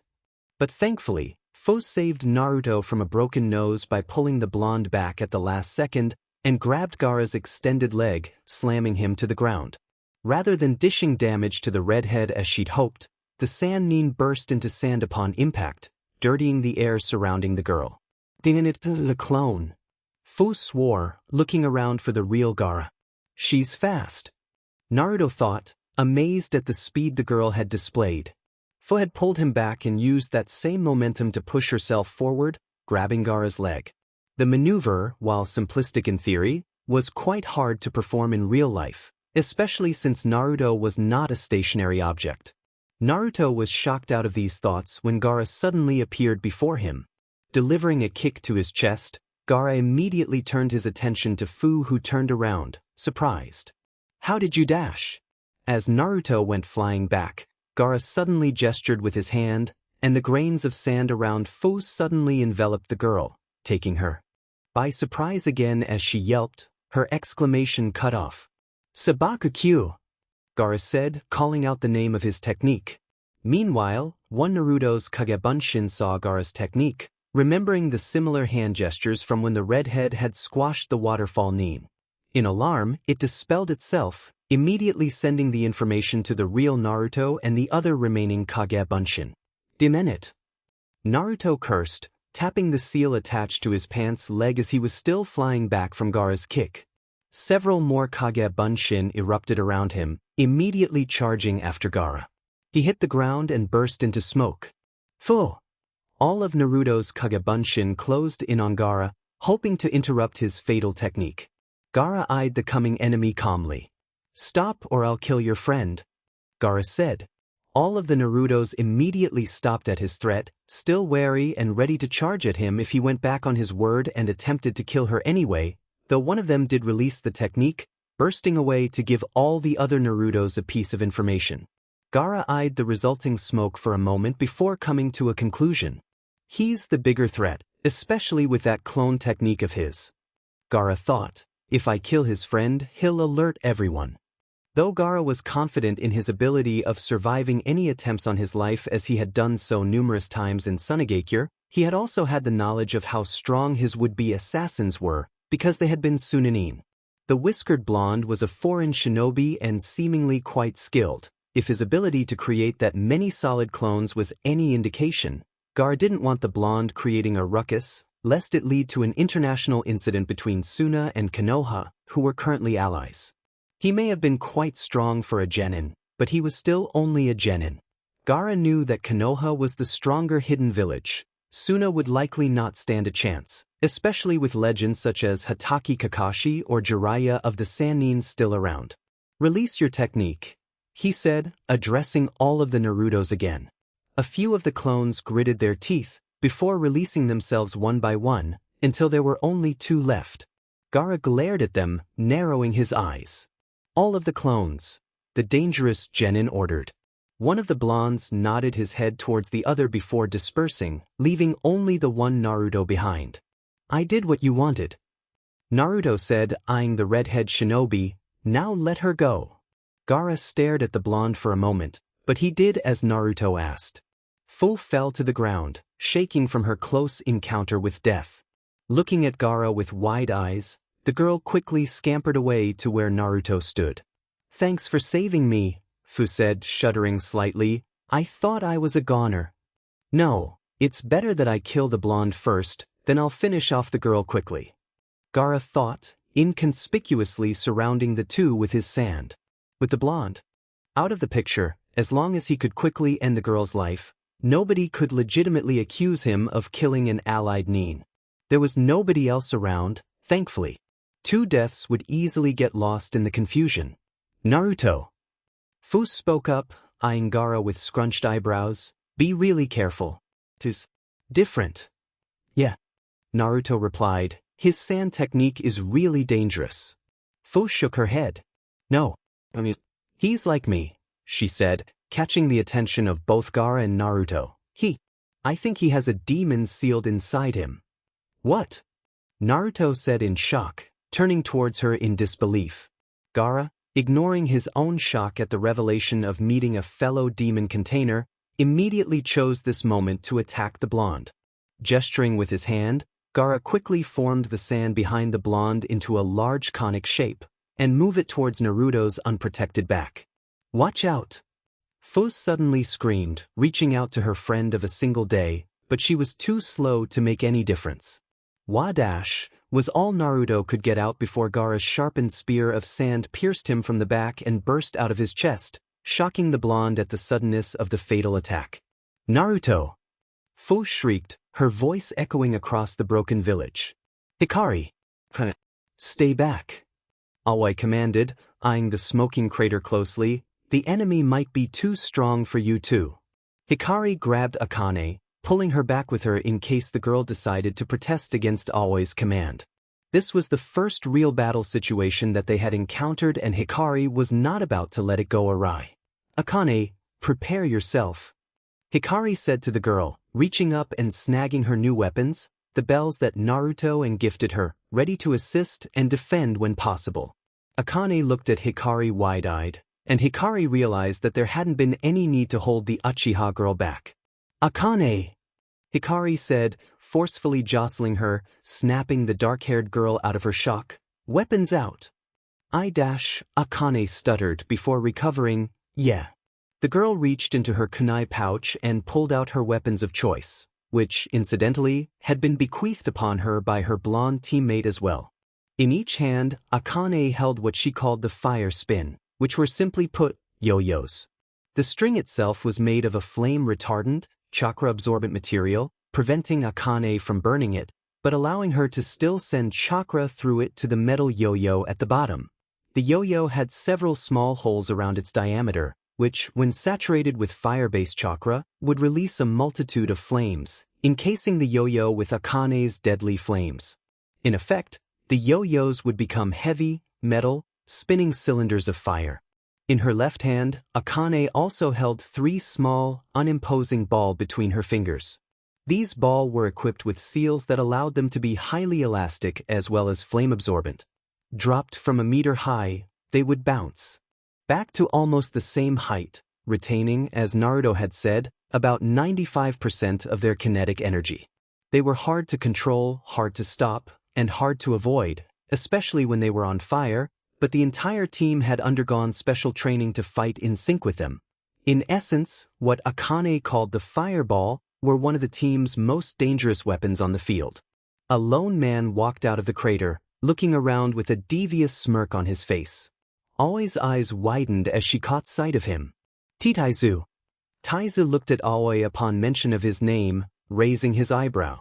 Ho, he said, eyeing the jounin up and down, don't I know you from somewhere?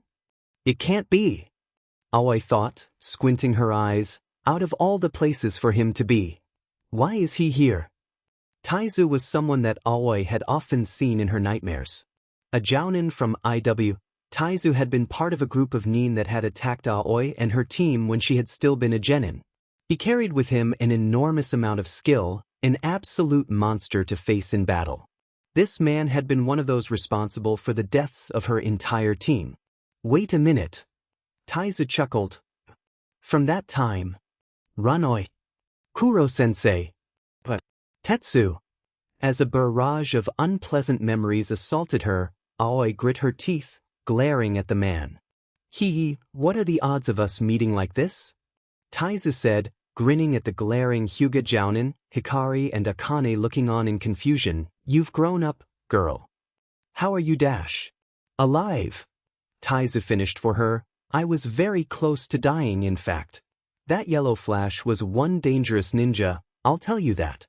But he did a sloppy job of finishing me off, especially with that teammate of yours around. Taizu told the girl. Aoi felt anger swell in her chest, feeling an overbearing urge to harm and humiliate this man, to make him beg for forgiveness but never give it to him. Don't you dare. Aoi whispered, her voice low and menacing, "Don't you dare mention him. You still can't accept the fact that your teammate better dash." "Shut up." Aoi cut him off angrily. "Tetsu would never dash. Whether he really did or didn't isn't something you can ask him. Unfortunately, Tetsuya-kun is no longer around." Taizu mentioned offhandedly. Aoi narrowed her eyes. "I told you this before, girl, and I'll tell you this again. You may be a shinobi, but you're also human. Humans are weak and fragile creatures, easily taken by fear. When push comes to shove, they'll prioritize their own lives above all others." Taizu told her. Tetsuya was the same. When the time came, he chose to save his own life rather than waste it protecting others. It isn't weak to fight for others, even at the cost of your own life. Aoi replied passionately. Shinobi exists to fight for others, to protect them. Taizu shook his head exasperatedly.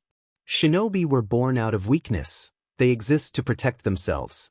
A shinobi prioritizes his life above all others. Taizu told her once.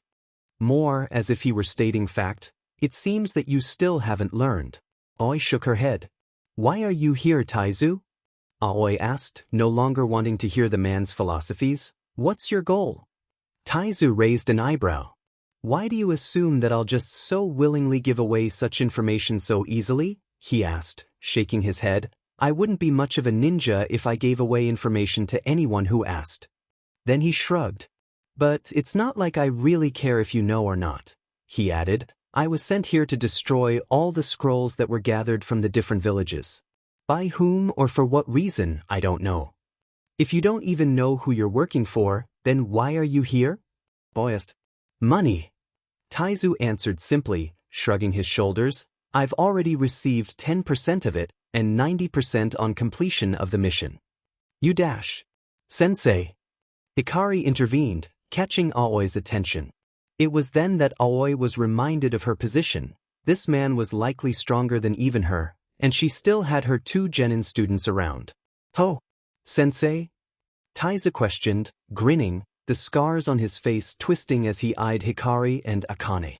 Aoi turned back to face the man, ready to protect her beloved students. "This is interesting, girl. You've got students now, even after what happened to your team?" Taizu asked, but Aoi didn't appease him with an answer. "Enough chit-chat," Aoi said, her hair rising like cobras coiling back to strike, her Byakugan activating. Taizu raised an eye. "Not even going to give me the opportunity to retreat?" he asked. "What if I said that I don't want to fight?" Aoi didn't care. Much to Akane and Hikari's surprise, Aoi went dashing at the man despite his declaration of truce, her chakra-induced speed blindingly fast to the naked eye. Her hair reached him first, Juken strikes aimed at his torso with high precision, ready to shut down some of his major organs. However, before Aoi could make contact, the man easily sidestepped her attack, taking off running towards the side and extracting a handful of shuriken, placing them in the air as if putting them on a shelf. Aoi jumped back instantly, wary of his technique. "What's wrong?" Taizu mocked, still leaving his weapons floating in the air as he spoke. "Where's that confidence you were just showing?" "Hikari, Akane, stay back." Aoi instructed, "Don't interfere." Neither of the girls disobeyed, but Hikari sent Akane a glance to let her know to be ready to move just in case. Akane seemingly understood what Hikari was trying to convey to her and assumed a defensive position. She dashed at Taizu, still placing weapons in the air, and engaged him in another bout of taijutsu. Aoi jumped at him feet first, sliding across the ground, kicking up dust behind her. Taizu easily jumped over her blatant attack, but anticipating it, Aoi's braids pushed her body upright and off the ground, allowing her to meet him in a mid-air collision.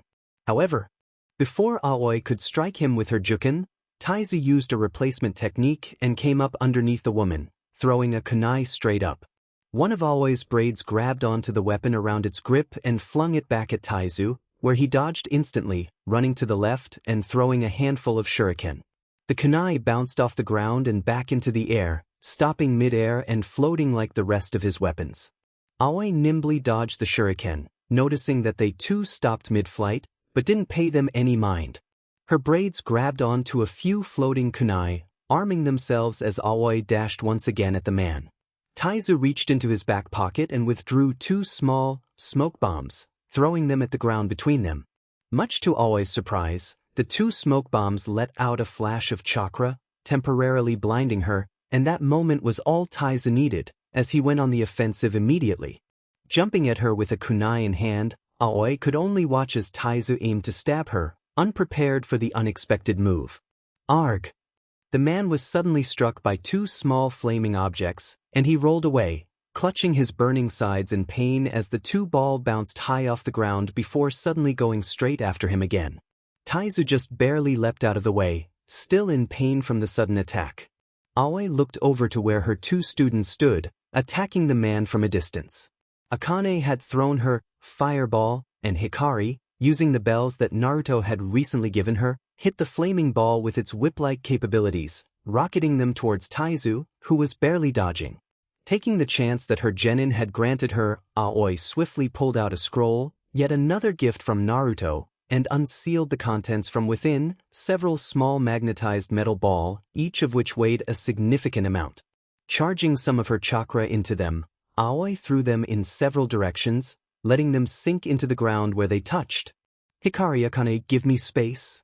Aoi called out to her 2 genin. Hikari's whips immediately circled around the small ball, wrapping around them with extraordinary skill and with a yank, sending them sailing back to Akane in a less frenzied manner. The Uchiha girl easily caught them, putting out the flames as soon as she did. Aoi's hands fluidly moved through practiced hand seals, her lightning nature slowly building up for her next attack. Taizu grit his teeth and stood up slowly, still clutching his side from the damage that the Akane and Hikari's attack had done him. They had only managed to hit him that first time, but their wave of attacks had been relentless. It was an impressive feat for genin to accomplish, to say the least. Aoi's hands suddenly snapped together, forming hand seals rapidly, and Taizu responded by continuing his own technique, placing more shuriken and kunai in the air, leaving them floating in place. As Aoi continued her hand seals, electricity began. Crackling in her hair, each braid straightening out to their full length. Her eyes zoned in on Taizu, watching as he suddenly stopped his technique, seemingly out of weapons. Taizu's hands snapped together, palms clapping together and fingers intertwining, and with her Byakugan, Aoi watched his chakra reach out and connect to each of the eerily floating weapons that he had put up. You shouldn't have given me time to finish this technique, girl. Taizu said unsmilingly, I'm disappointed. Aoi raised an eyebrow. I could say the same to you, she said. You're not as smart as I thought you were. She was deliberately trying to get a rise out of him, but Taizu remained impassive, cold and calculating, anger seeping through him as he eyed his opponents. He glanced at the 2 genin behind Aoi, still holding onto their weapons to interfere at any moment. This will be more effort than it's worth with those 2 supporting from the sidelines. Taizu couldn't help but think, I hate to admit it, but they're good. Girl. Taizu said, speaking up, if we continue this battle, it'll be to the death. Aoi didn't reply, electricity still crackling through her hair as she just waited for him to make the first move. If I kill you here, I'm going to kill your students as well. Taizu told her. Aoi didn't rise to the bait. You won't be able to kill me, she told him. We can both walk away. Taizu said, surprising her, I don't know which of us will win, but one of us will surely die. If we walk away now, we can avoid that. You're chickening out? Aoi asked, raising an eyebrow in disbelief. Hikari and Akane watched on in slight worry, unsure of what the man was aiming for. It's self-preservation. Taizu responded smoothly, unfazed at Aoi's insulting manner. I'd rather not take the risk, knowing that my death is a possible outcome. Aoi eyed him for a moment, thinking back to when she first met him. Don't throw away your life, boy, the scarred man said. You have exceptional skill, but you have no hope of winning. Shut up. I won't betray my teammates, the dark-haired genin replied, glaring at the man in defiance. Taizu looked at him in pity. Let me give you a life lesson, kid. A ninja fights for himself. To a ninja, self-preservation is the only honor. Taizu said, you have a choice, and you know the outcomes. Protect your teammate and certain death awaits you, But join me and you'll save yourself. Don't listen to him, Tetsu. Aoi shouted, clutching her busted kneecap. A ninja fights for others. She just wants you to save her. Taizu growled. She's trying to survive at the cost of your life. Tetsu glared at Taizu, but couldn't help but glance at Aoi in uncertainty, shocking her. Tetsu! Aoi exclaimed, disbelief evident in her voice. He killed sensei. Don't listen to him. Tetsu! Taizu immediately responded, latching onto the boy's name. The point of war is to kill the enemy.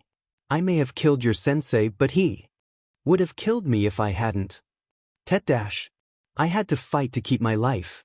It's in a ninja's nature to save themselves. Fight for yourself, Tetsu. Taizu said, cutting Aoi off. He could have easily killed both genin, but he didn't want to just kill them. He wanted to show them the truth of this world, to win them over. He would ensnare them into his way of life, his way of thinking, the reason why he fought as a ninja. There's no cowardice in being afraid for your life. Taizu told him passionately, there's no cowardice in protecting yourself. Tetsu looked at the man with wide eyes, before shakily looking over at Aoi. When Aoi saw his eyes, she knew that Taizu had defeated him, but yet, she was unwilling to believe it. You won't kill us, Tetsu said. Tetsuya! Aoi shouted his name, tears flowing down her cheeks. What? What are you doing? Come over here, Tetsuya. Taizu said, you're going to survive, and you're going to grow strong. With another glance at Aoi, Tetsuya walked over the waiting man, completing his betrayal. But, Tetsu! There was suddenly a flash of yellow, and Taizu fell to the ground before Tetsuya could even reach him, defeated in an instant. Before him, standing magnificently with flowing golden locks and a swirling cape, was the great yellow flash, Namikaze Minato. Yondaime-sama! Aoi gasped, relief filling her voice. Minato walked over to her, scooping her up in his arms, carrying her like he would a bride.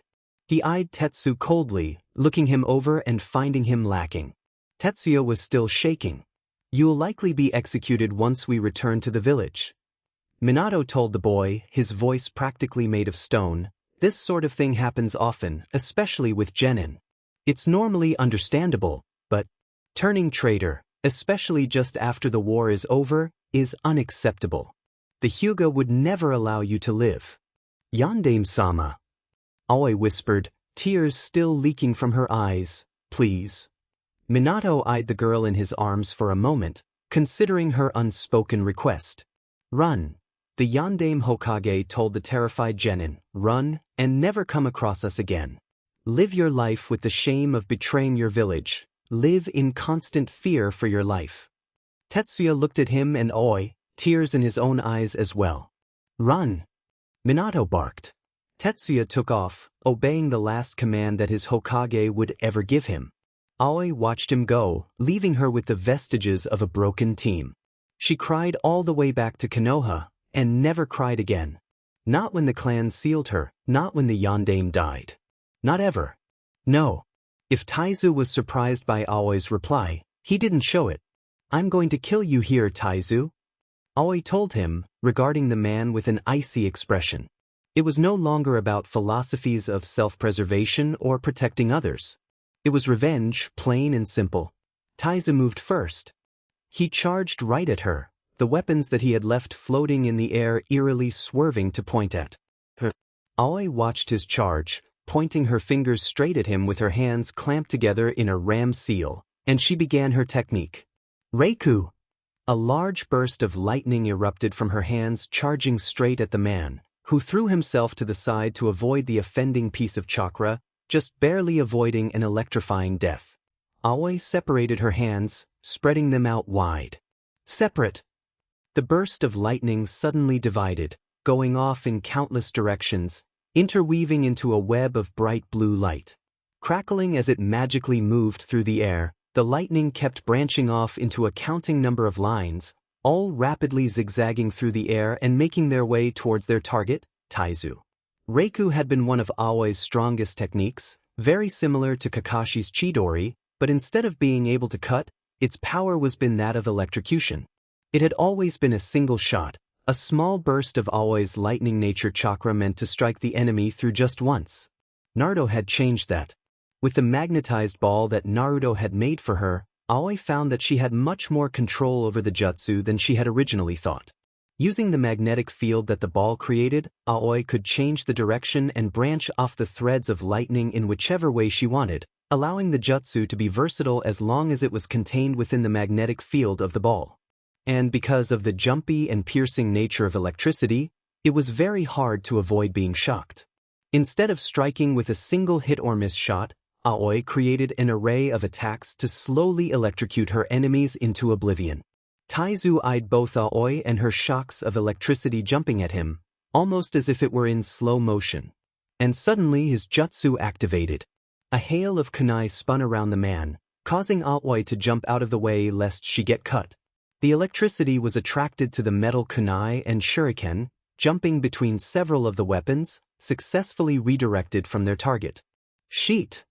Aoi swore, her body moving immediately. A storm of kunai spun around the man, firing off at Aoi, homing in on her with a personal vendetta, wanting nothing more than to cut. Aoi focused her Byakugan as much as she could, keeping track of each and every individual weapon flying at her, dodging furiously. Every slightest bit of movement was important, each tilt of the head, movement of an arm or a leg. Every twist of the body, even the smallest of movements that Aoi made played their part in dodging a weapon in the fury that Taizu had unleashed on her. Hikari allowed her only a slight reprieve. Using her bells, Hikari was wrapping the wire around kunai and displacing them from the line of attack, throwing them out of range of Taizu's chakra, rendering them useless. Akane also cautiously approached the hail of kunai and shuriken, knocking a few away with her flaming yo-yos, but the bombardment was so furious that she couldn't get any closer, leaving her with a limited capacity. However, even through the barrage that Taizu was keeping up, Aoi was not without attack. Even in the slightest moment she had when she wasn't attacked, she shrewdly had her lightning jump from kunai to kunai, slowly approaching Taizu unsuspectingly. And when the moment was ripe, she struck. Isen Seppun. Using her trademark technique, Aoi attacked the kunai, destroying the chakra in them, causing many to fall to the ground, their connection to Taizu's chakra cut off from Aoi's juken strikes. Taizu blinked in surprise as many of his kunai suddenly fell out of his control, not expecting Aoi to suddenly retaliate. As he tried to counter, however, Aoi's lightning suddenly jumped out at him, shocking him to a standstill. That moment was all Aoi needed. Rushing forward, Aoi ran at him as fast as her shaky legs could carry her, Taizu temporarily paralyzed and unable to do anything but watch. Sheet! Taizu swore internally. Aoi approached him, carrying certain death in her fingertips, ready to strike and take their long-awaited revenge. And then, only 3 steps away from him, a kunai rose from the ground and slashed her leg, causing her to trip forward and fall to the hardened dirt. Taizu looked down at her for a moment, his paralysis making his movements sluggish. Grabbing a nearby floating kunai, he decided he wasn't going to say anything and just kill her and be done with it. He eyed her with a hard expression, ready to kill. Aoi watched in horror as he grabbed the kunai, as he brought it up and aimed the tip at her, as he brought it down, as a kunai suddenly erupted from out of his forehead. Taizu fell to the ground, instantly dead, his still floating weapons falling to the ground with him.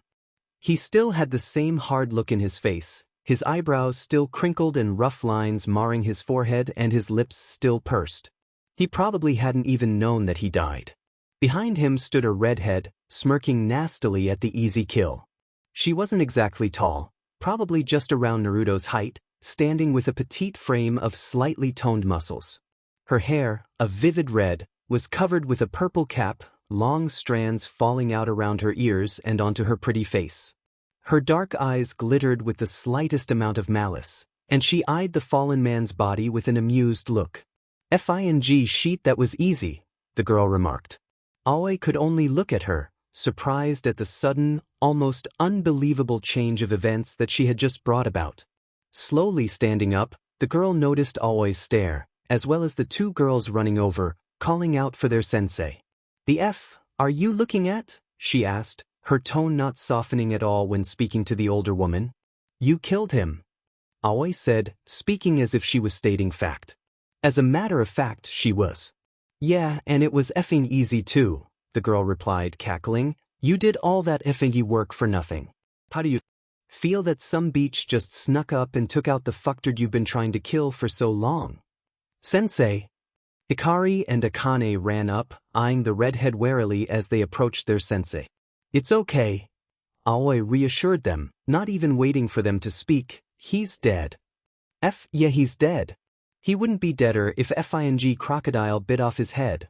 The redhead spoke up, causing Hikari and Akane to look at her, startled by her sudden tirade. Anyway, I'm out of this shithole, the girl said, turning to leave. There are more fuckers to kill since this weakling village can't even take out the trash by itself. Wait, Aoi called, still feeling dazed that the battle had ended so anticlimactically. If you're fighting the invaders, then we're probably going to go to the same place. The red-headed girl regarded the taller Hyuga for a moment. I was watching your battle, she admitted, putting a hand on her shoulder and cracking her neck. It was effing epic, and your jutsu was ingenious. Ingenious? Akane questioned, regarding the redhead with a guarded expression. Beside her, Hikari was in a similar state, her eyes slightly narrowed as she thought of how easily the girl had killed that man and even laughed about it afterwards. It's cause of that guy's weird butt weapon technique, the strange redhead answered, smirking at Aoi tauntingly for having figured out her strategy. Because he was using metal weapons, she used her lightning technique so that it could jump from weapon to weapon and get him, even if she couldn't get close without having her guts spilt out onto the floor by getting gutted by some errant kunai. Aoi didn't react to her taunting manner, much to the girl's disappointment.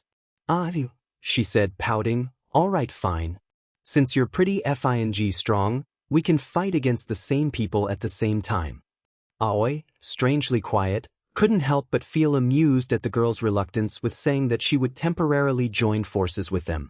Sensei, Hikari said, speaking up in front of the foreign kunoichi for the first time, Naruto. Aoi's mind snapped into place. Her student was still out there, possibly fighting for his life, and she was just standing around, still bewildered at the sudden outcome of her own fight. Let's go, Aoi said to her two genin, before inclining her head towards the redhead. If you're going to come, then come. The three members of Team 9 all took off running, hoping to get to their remaining teammate as quickly as possible. The girl eyed them for a moment, before shrugging. Whatever. Might as well, she said, before running after them, matching their pace. Aoi acknowledged her presence as the girl pulled up beside her, but her thoughts were strictly on getting to her blonde-haired student. She knew that the reality of Taiza's death was niggling somewhere in the back of her head, but there were more important things to worry about. Hikari and Akane had their priorities straight. It would be untoward for a sensei to fall behind her students. Wait for us, Naruto. Fo watched with wide eyes, seeing the spear of sand pierce through her newfound friend's chest. It must have entered right between the shoulder blades in his back, tearing through cartilage and lung, ripping apart his flesh and muscles. A part of it had to have punctured his heart on its way out of his chest, surely opening death's door. Fu saw his reaction almost avidly. His mouth opened ever so slightly, eyes widening in shock as he felt the acerbic feeling of his back and front splitting open, the feeblest of sounds escaping his mouth. She screamed his name, her own voice inaudible to her. She watched as his chest rose with the spear, shifting forward just the slightest bit with the jarring force of the red-headed boy's fatal attack. She saw him look at Gaara in shock, and she watched him burst into smoke. Naruto erupted from the ground in front of Gaara, striking him with an uppercut, snapping the boy's head upwards. The whiskered blonde managed to thump Gaara in the chest with his palm before Gaara finally got a hold of what was happening, and threw Naruto away with his sand. The blonde went flying back, and this time, it was Fu that caught him. Naruto, she said, holding on to him tightly, I thought you died. It was a Kage Bunshin. Naruto told her, trying to calm her down, I'm not so easy to defeat. But when? Right at the beginning, when you ran right at him without thinking. Naruto told her in a chiding tone, much to her embarrassment, I went under the ground, and this whole time, he's only ever been fighting my Kage Bunshin. It was then that he realized that Fu still hadn't released her hug. "Hey," Naruto said, blushing, "do you mind letting go now?" Fu looked at him for a moment, before her mind caught up with her. She released him immediately. "Oh," she exclaimed in realization, an embarrassed blush adorning her face as well. "Sorry."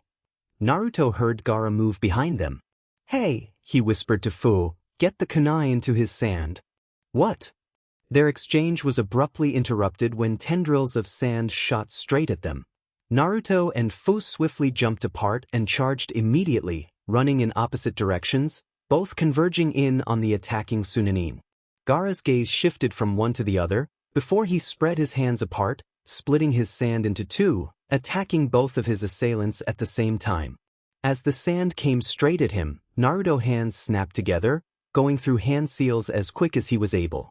Using his Seal Princess technique, Naruto layered his chakra with the Shadow Clone technique, allowing it through with continuous short bursts, creating a Kage Bunshin with each surge of energy. Letting his clones take the brunt of the damage from the sand, Naruto ran straight at Gaara, throwing a kunai at him.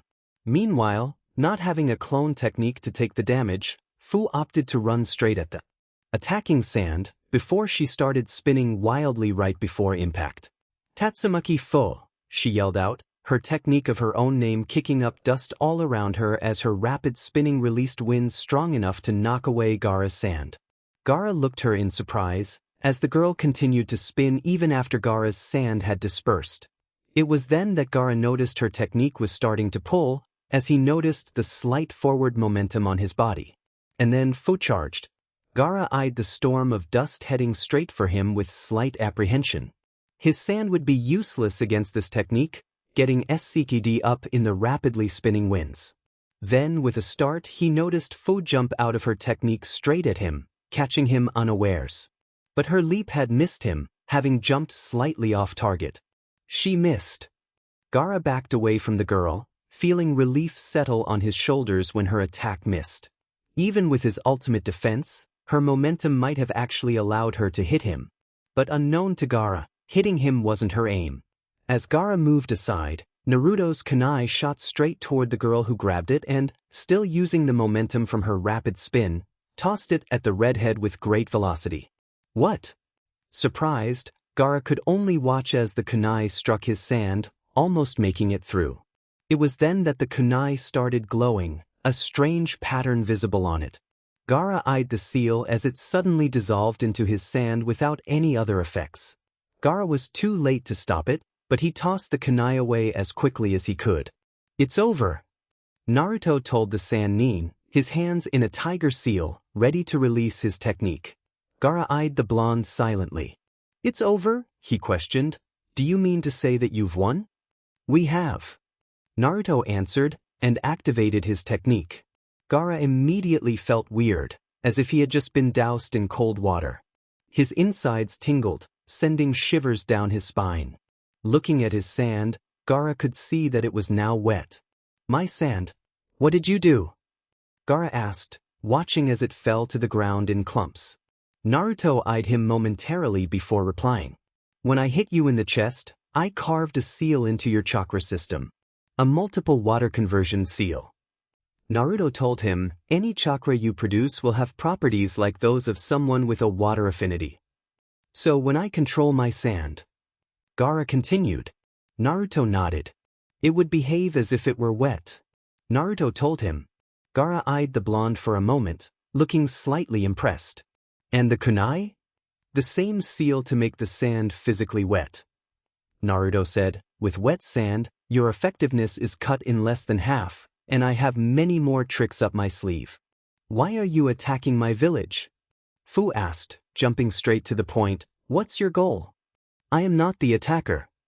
Gaara said, "I was attacked by a man wearing the waterfall symbol on his forehead protector.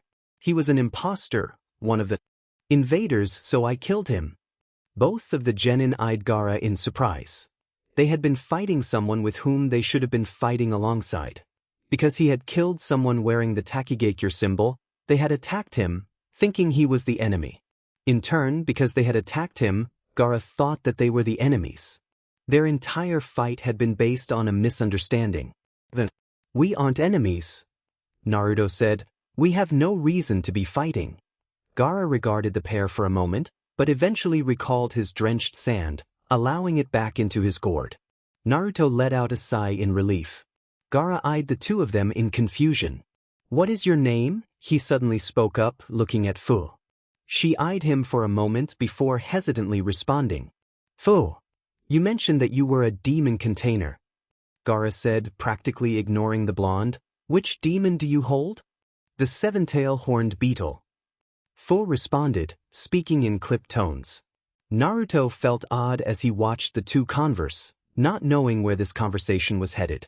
Gaara eyed her silently for a moment, considering her words. How did you know that I was a demon container? Gaara asked, still speaking stonily. Fu eyed the boy warily, thinking of a response to his question. I'm not sure, she told him. When you had me in your sand, I just knew.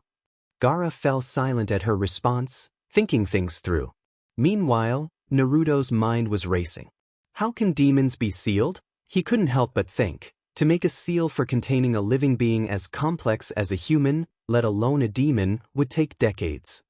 It was possible that the idea of sealing a demon within a human body had been around for decades, worked on continuously by generations after generations. It was also possible that the chakra of demons had more to do with their physical makeup than he had thought. That's interesting to know, Gaara suddenly said, breaking the silence. Both Naruto and Fu looked surprised to see that he was smiling at them. What? Fu asked, confused. It seems that the strength of the container isn't proportional to the strength of the demon, or else you would be 7 times as strong as I am. Gaara told her, explaining the conclusion he had come to. He has the one-tailed demon. Naruto's mind quickly filled in, whatever that is. What do you mean? Fu asked, unsure of what angle the redhead was aiming for. Your blonde friend over there seems to be much stronger than you are, even though you are the container of the seven-tailed bijou. Gaara explained, and Naruto's mind suddenly clicked into place. Fu narrowed her eyes, but it was Naruto that responded. The number of tails the demon has doesn't mean anything to the container except for the fact that they have more chakra. Naruto said, addressing the red-headed Sangenin. So you don't know whether someone is stronger than you or not. Gaara raised an eyebrow at the blonde. Demons with more tails have more potential, and so should their containers. Gaara stated, I still wish to test my capabilities against you in battle. I wish to know whether a lesser-tailed beast can overcome one with more. If that's the case, then you have no chance of winning by your own philosophy. Naruto replied, thinking quickly. It was currently still a war situation, and they didn't have the luxury of fighting someone who was supposed to be on their side. Fortunately for him, he knew exactly what to say. Why is that? Because I'm the container of the 9-tailed demon fox.